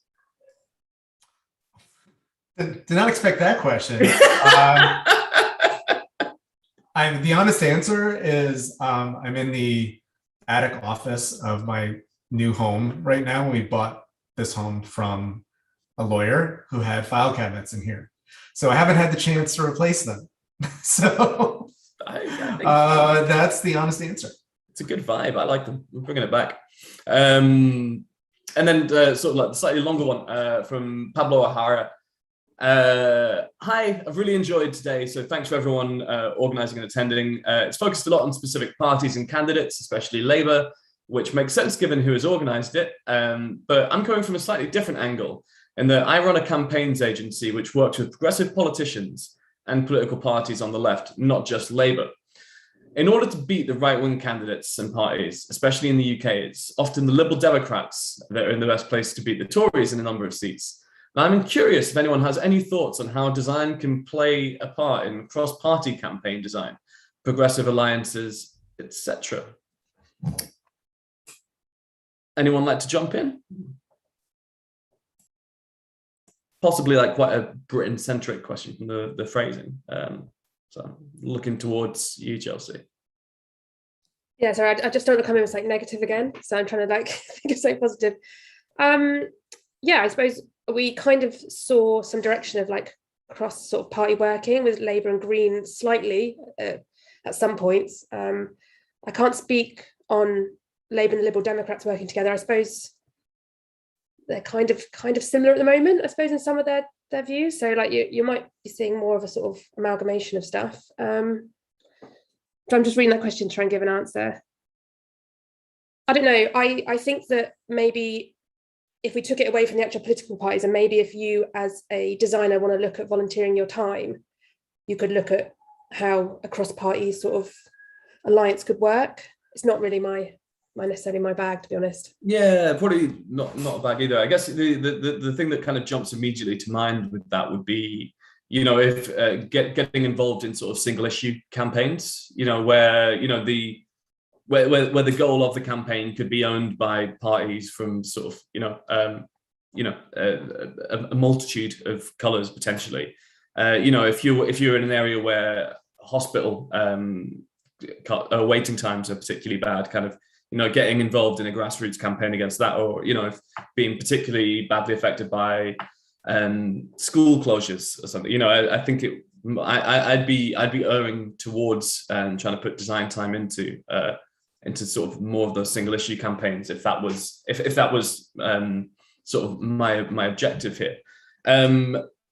We've got a couple more questions coming in here. There's one that I'd like to throw out myself. So I know we've spoken quite a lot about you know, sort of the vicissitudes and the inner mechanisms of working sort of like professionally, or at least sort of like, you know, quite thoroughly sort of like within like the upper echelons of campaigns.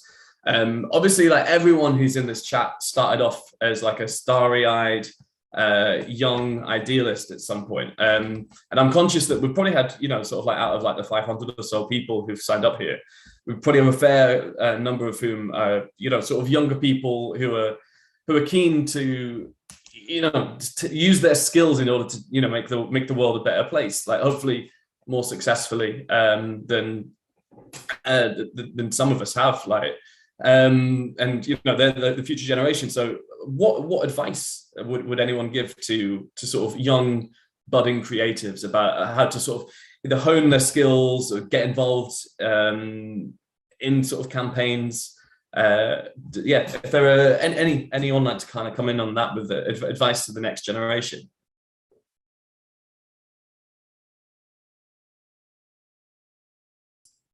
I can take that. I mean, the number one thing that I do now, besides the sort of business side of running an agency, is doing the best I can to mentor young designers and make them into better designers. And the thing that I think we encourage our staff to always think about and to get better at, and it's something this advice would extend to all designers. Know how decisions are made. Don't be afraid to learn how money is budgeted, how like people rise to positions of authority and power. Know how the strings are pulled, and know the players at the table. And don't be afraid to find ways of communicating with them that are really effective. You can be the best designer in the world, but if you can't communicate, if you don't understand the structures within which decisions are made in the bigger picture, you're sort of speaking to a very small audience. And so I think that the number one thing that I would sort of leave folks with is know how to communicate about your designs to those people. Know how to sell an idea, know how to speak in the language of other people, not just the kind of the weeds of graphic design and color and fonts and software. Really learn how to communicate a big idea and get at the why of decisions. If you can get good at presenting your designs confidently and selling people on why you made certain decisions and how it actually furthers their agenda, you're going to have a really effective career. So you can do the coolest stuff in the world, but if you don't know how to do that, you're going to have limits. So I would say really expand your vision of what it is to be a designer. It's not just to be pushing pixels and picking colors, it's to be a communicator. I think also to kind of touch on the industry of like left political socialist design, is that like obviously what attracts people to this is that their hearts are really in it, and that people are really, really passionate about what they want to see in the world, and they want to play a part in it, like you said earlier, making the world a better place using your skills. And one thing that I think is really important is to kind of not put too much of your heart in it because you have to protect yourself as well, and you can't be precious about your work. And I think that was a tough learn for me when I first came into the industry, is that, you know, you're not always going to be able to say these like radical statements in your design work like you would do in your personal work, and you're going to have limitations that are going to feel kind of muzzling to you sometimes, but it's all working towards the bigger picture, and it's all working towards the the bigger movement as well. So I think that's super important to kind of just protect yourself so that you can keep going and you can keep doing this and you can keep pushing the movement forward. That's the heartwarming answers, really. Something else, thinking sort of in terms of sort of like, knowledge and lessons to impart and imbue upon people who are watching. Would anyone, sort of any of the panelists, like to speak through maybe sort of the process or methodology in which they might use to start sort of, designing for either a campaign or a candidate or something? I think it'd be quite interesting potentially for some people to listen to how you would approach that.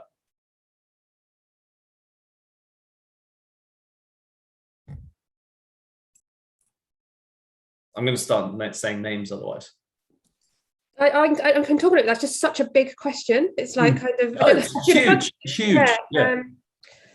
I suppose like a really simple thing, just finding out like who your audience are, who's your campaign talking to, what do they want to achieve. I think Sana really talked about this in her presentation earlier. It's like, you need to like get the basis down of what it is you're trying to say, trying to do, who you're trying to sell, basically. So, I think the biggest thing is, plotting out what the journey looks like of this campaign or candidate. I know there's so much to do before you'd even start thinking about design, which is like why it's hard to answer in this short sort of time. But yeah, I would just say that you need to really focus on what it is you're trying to sell or do before you even start designing. And then that is a whole nother question for another time. That's a whole conference day, I think. I strongly endorse that, Josie. By the way, it's great to see you. We met in in Labor's offices back in 2017. That's crazy. Yeah, do your research. Do your research. Know your audience. Know the space. Know what people know where the fault lines are. One of the things that we do a lot as an agency is like we do discovery on our almost all of our projects now, but particularly our large ones, where like what we want to do is actually sometimes throw bombs into the conversation among stakeholders, and stakeholders meaning people who have decision-making power and have some sort of stake in the work that's being created. Challenge them. Throw a wrench in the works so that they can start yelling at each other and disagreeing. You want to know where those fault lines are. You want to know where the traps are going to be. So there are a lot of different ways of achieving that. But yeah, do your research. No, you can't just sit down in front of a blank Figma file or Photoshop file and start creating something. I mean, you can, but know your space. The getting a little bit more in the weeds, something I talk to my designers a lot about is like when you actually start a new brand, for example. I think every designer is a little bit different in terms of like the elements, the building blocks that they start working with. Sometimes it's photography, sometimes it's color, and then you start sort of assembling and building, and it's like clay on the table. I personally, as a designer, am super typographic. I like typing words in typefaces to start seeing what sort of shapes start to appear and what language starts to work. That's getting very into the weeds, but like, I think Tyler Evans will appreciate this from Bernie. We decided pretty early on that we were going to work with Jubilat, which is Bernie's typeface, which we established back in 2016. There's something about typing Bernie messages in that typeface, which is a really, really warm slab serif, that makes it feel really authentic to him and accessible.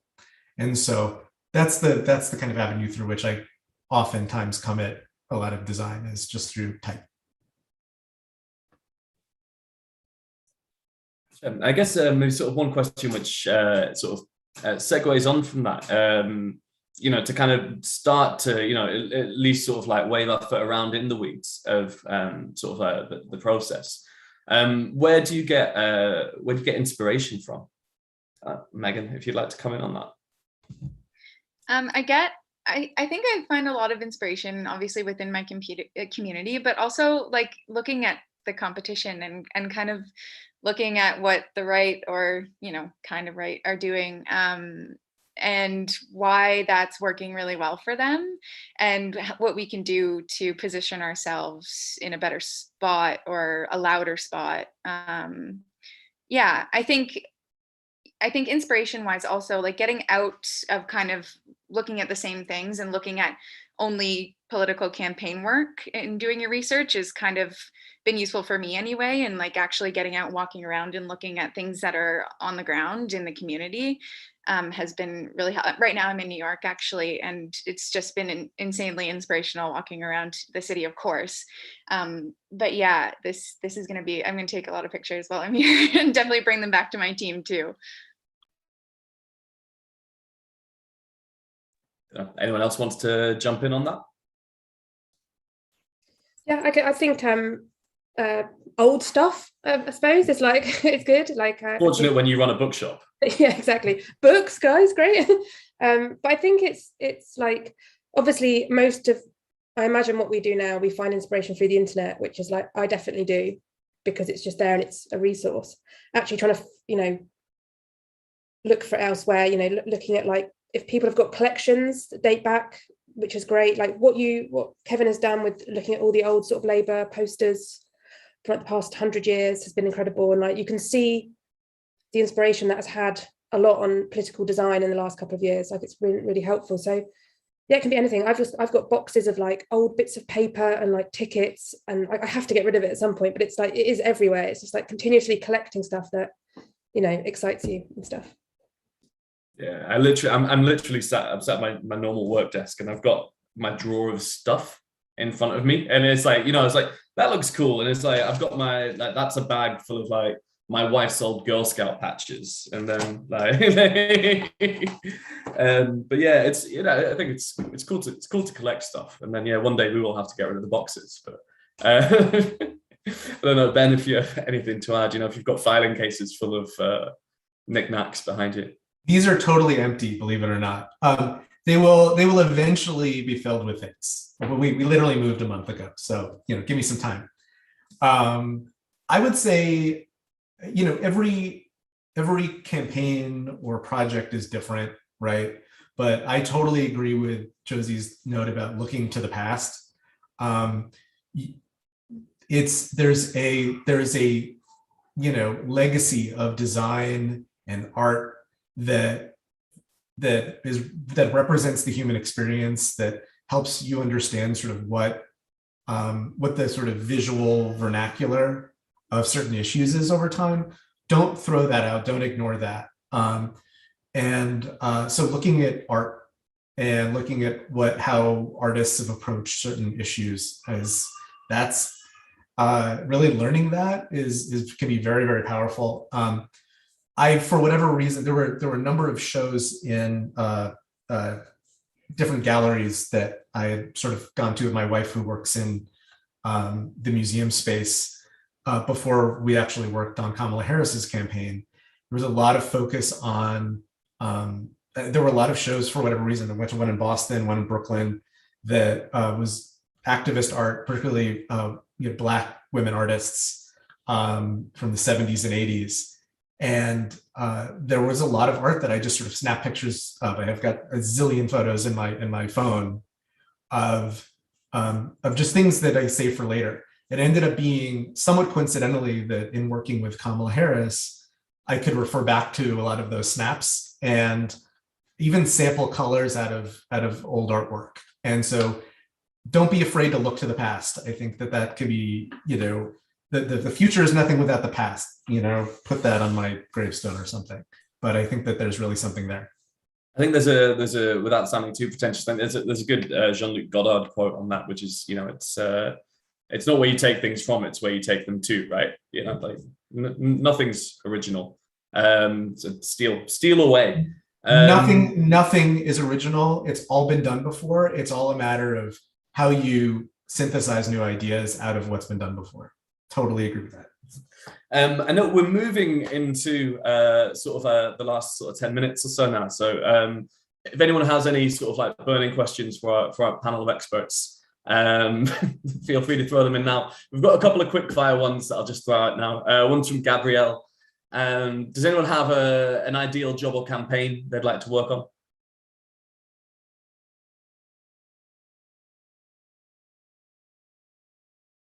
Turns out no.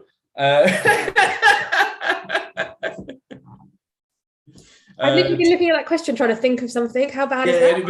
You've got to think of something that sounds cool. Yeah, I can't. Sorry. Oh, social housing. There you go. I'd like to see a really good like a social housing campaign. Yeah. Yeah. If you could rebrand one thing, it doesn't even have to be political. If you could rebrand one thing, what would you rebrand? Me. Yeah. The Labour Party, probably. I think. Yeah. If anyone from the Labour Party is watching, which hopefully they are, please take the rose out of the box. Like, well, another question from Michael Lewis Williams. Are there any things from your experience you'd tell your younger self to avoid or engage more with when creating sort of political strategy? What were the things that made you better designers as a result? It's a nice meaty question. I actually think Megan summed this up earlier, which is like, don't tie yourself to your ideas too much at the start, because that can be heartbreaking. And, you'll look back in a couple of years and you can be embarrassed by maybe what you put forward. So it's just taking that step back and really looking at what you can learn when your ideas change or move forward, rather than always holding in that you had the best idea. Yeah, and I think there's, sometimes there's having a little bit of humility to it, sort of owning when you don't know something. Like, I can definitely think to times sort of like early on in my career where, it was like a, like effervescent and like mildly gregarious, like 23-year-old. I'm just like pure bullshitting. And that normally gets you quite far. But then as soon as you get called out on it, you're sort of dead in the water. So, but that's a big learning moment in anyone's life, and you tend not to sort of make that mistake again.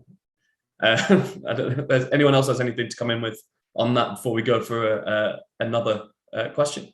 I would just kind of like, off of what you said of owning what you don't know, is just like ask questions about what you don't know, answer because what you don't know also, because the more answers that you get, the more information you're going to collect, and you're just going to continuously become better and garner all that knowledge. And also kind of, I think, engaging with people within the design community who aren't directly in the political design community as well. It gives kind of a broader stroke of your experience in design, and you'll probably learn some things that sometimes we're in a bit of a bubble, I think. So just engaging with your community as widely as possible. I'll add one thing, which is one of my favorite notes to hit with a lot of young designers, is imposter syndrome is your friend. We all have it. It doesn't matter how successful, no one knows what they're doing. Everyone is learning as they go.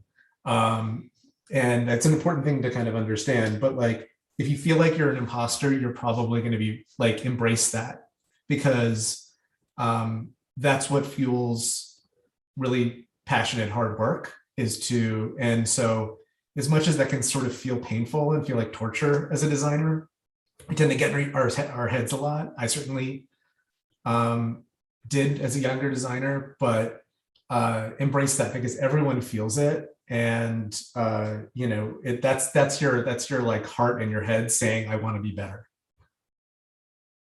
Yeah, there's on labourorganiser.co.uk, there's a really good piece by Grace Fernandez, who is one of the creatives on the Ed Markey for Senate campaign. She wrote a really lovely piece about sort of confronting your own imposter syndrome and how she navigated that as a young designer. For anyone who's who feels it deeply, I think that's quite a recommended read. And I think it's always very evident when someone doesn't have imposter syndrome. I think I'm thinking of the large adult Coke son that makes his own shirts that could be worn at the discotheque or on the yacht, is kind of the example that comes to mind immediately. It's a red flag. If you don't have imposter syndrome, it's a red flag. Yeah, it's a huge red flag. Nathan Oswin, super quick one. Favorite political / left design, or one you wish you'd done?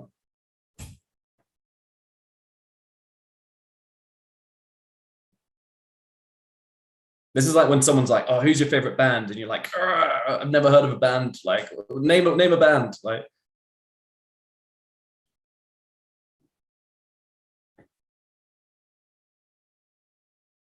I mean, I would have loved to work on Bernie's campaign. So that's one for me. I just don't want to, I'm just stoking egos now. In this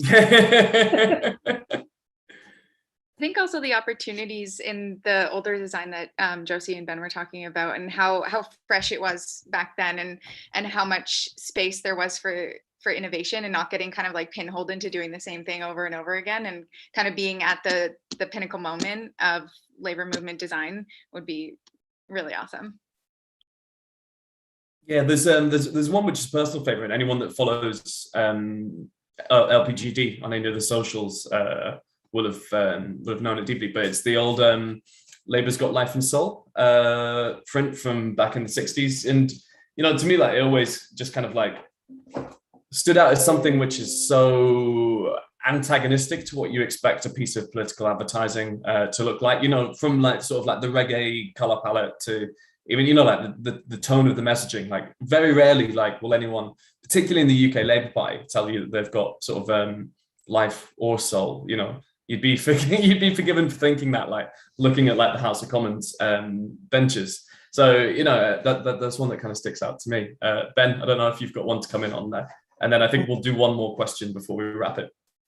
I mean, I wish we had worked on AOC. I mean, I know that that's an easy answer, at least in the States, but it's true. It's like it has been probably one of the most impactful campaigns since Obama in 2008 in terms of design. And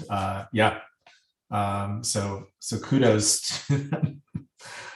How do you think it stacks up sort of 4 years on? Obviously, there's been like a lot of imitations. Where does she kind of take it from here? Well, I think one of the interesting challenges is that this is getting into the weeds, but like, she's been a congresswoman for a bit now, and she has power and influence, and is no longer this insurgent candidate in the Bronx. And so it's going to need to be matured, because the best political brands are authentic to the candidate. And so if that doesn't get updated, and it's the same note being hit again and again and again every re-election cycle, it's going to start to feel inauthentic or false or old. And so it's going to need a 2.0. I don't know what that looks like just yet, but I know the questions to ask about sort of where that goes. But I think that I don't know if that answers your question, but yeah, no, I'd be curious to see sort of where it goes and how it does develop. The last question we had is from Anthony Green. Anthony, I don't know if you'd like to read this one out live, potentially. There's a lovely note to kind of finish this on. Hi, thanks everyone. So we're already actually campaigning for the next general election in the UK, believe it or not, in what we generally term the long campaign, where we go out into our communities and try and find issues, concerns that we can build campaigns around. So I was wondering how design commissioning can be adapted in the services of the long campaign, where the issues that are identified as important will be locally sourced, but also replicated or resonate nationally. And I'm thinking about things like, for instance, the cladding scandal, where you might have residents within your area who are experiencing that problem, and obviously, but that's replicated nationally and resonates nationally. Again, that's possibly a little bit of like an Anglo-centric one. I don't know if Josie or even maybe sort of Noel, Todd, or Sana interested in kind of coming in on. I could do a quick one and then pass it over if that's helpful. So I'd look at it like, if you're with the long campaign, I think from just a design point of view, you would have some very fluid guidelines, which you would know as the campaign went on might change, especially as you get to a short campaign, you might have almost a small rebrand. But in terms of what you're talking about there with the national, like local to national things, I think it's what we've talked about this whole time, which is storytelling. So every time you're collecting one of those stories or any of that messaging, it is perfect for a national story. It's like that is the whole point. So I think it's about, you know, thinking about Sanna's great illustration she had of the storytelling strategies, storytelling design. It's like seeing all those things weave continuously as you get to sort of the short campaign, as we would in the UK. But yeah.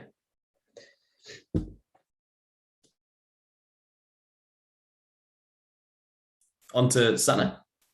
Can I jump into the jump in. This is, like I said, this is a free for all. Like, I was going to pick up something which Ben said earlier, which was knowing the stakeholders in a campaign. I think that's so important. It was something which, you know, I've just spent like 4.5 years working for a consultancy to basically understand the minds of CEOs, leaders, how big companies work. And I think for that to make sure your campaign also touches the ground is understanding, you know, which MPs are leaning towards and sympathetic to your cause, or who are the best councillors who you know will be happy to take your leaflets and discuss this in those meetings. That's something I think is really important as well.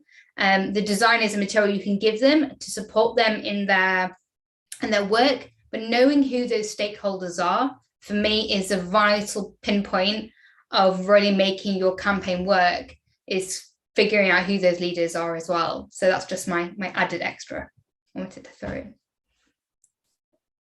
I also would like to follow on from what both Josie and Sanna are saying in relation to this, is that I, as a designer in New Zealand Labour, I felt I only became useful to the party and to local groups after a few years of working there. After years of campaigning alongside people, traveling up and down the country, I only started to realize like what materials would be useful on the ground, or being able to kind of feed up experiences into the leadership team or the communications department I was working in. I feel like it's almost crucial that parties retain staff and have like a core going forwards, because it's only through kind of being there for a longer period of time that I really got to understand the structures and could be of any use. Otherwise, I feel like you're working blind, you're sailing blind, especially in kind of the leader's office, which is often seen as quite cut off from local campaign groups. But yeah, you really have to work as a campaigner on the ground as well as there to know what materials are being used, what leaflets are needed, etc. Yeah.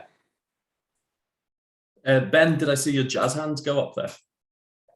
Oh, I was celebrating what I was saying. Honestly, brilliant.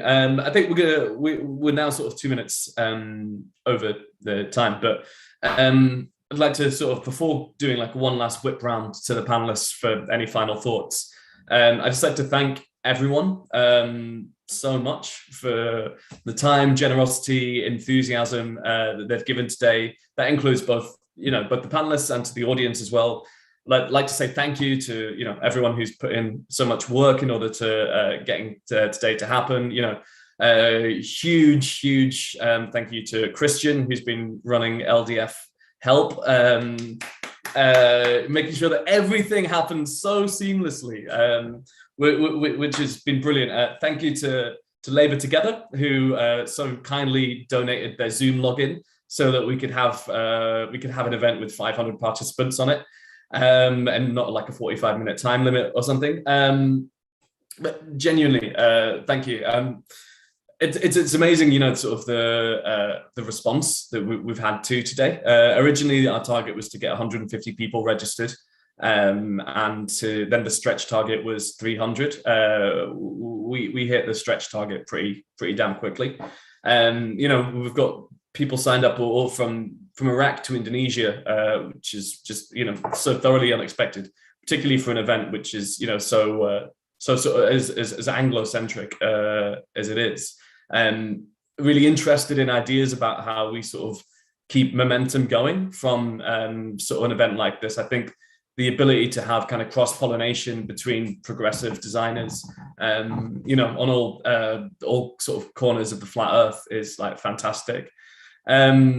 But yeah, just thank you so much to everyone for sort of making today possible. Hopefully next year this might be something that we're doing in real life. And I'd just like to we'll just do a little whip around to the panelists to kind of give us any final thoughts or, closing statements for the day. My one would just be to say thank you very much. Thanks for organising it. It's good. We need more of these sorts of things. Well done. Thank you. Thank you. I think the only person that hasn't been thanked is actually you, Kevin. I know that you've put in so much time and energy. We've been communicating for weeks and months about this, and I certainly speak for myself, but I'm sure for everybody, to say massive thank you for bringing this together, keeping it on track. You've done an amazing job. That's not what I meant by closing thoughts, but thank you very much. That's my closing thoughts. Leave someone with a really pithy nugget. Nothing is original. I just wanted to say that before doing this event, I actually phoned Kevin yesterday because I was really worried because I was feeling very negative about the situation in the UK. But actually, maybe I come across a bit negative, but having all of us doing this and like listening to people and all the questions in the chat has just, it's made me feel like a lot more positive, and it's great. Oh, and a last bit of advice is like, if you're a new designer out there, like just make sure you're getting paid, don't work for free, and reach out to people around you or people you want to talk to about situations like this, and I'm sure designers will speak to you. And that's it. Thank you, everyone, and Kevin and Christian.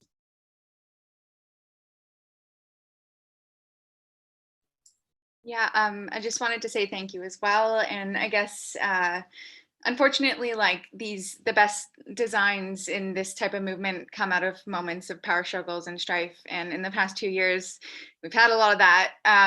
But to just keep creating and keep responding, and to keep putting your messages out there. And I'm sure we're going to see even more and more good work in more unprecedented, unfortunately, times that are to come. But it's a great opportunity to build community and also unionize. I was also just going to say thank you, Kevin, and don't work for free. I totally agree. As much as you care about a cause, it does service to other designers to suggest that art and creative is a volunteer effort, because it's actually part of the infrastructure. So just thumbs up on that. And I'm going to say, make your words count. They make a real difference. But also thank you to everybody. But something I've learned through my career is that these types of things are amazing because you're sharing knowledge.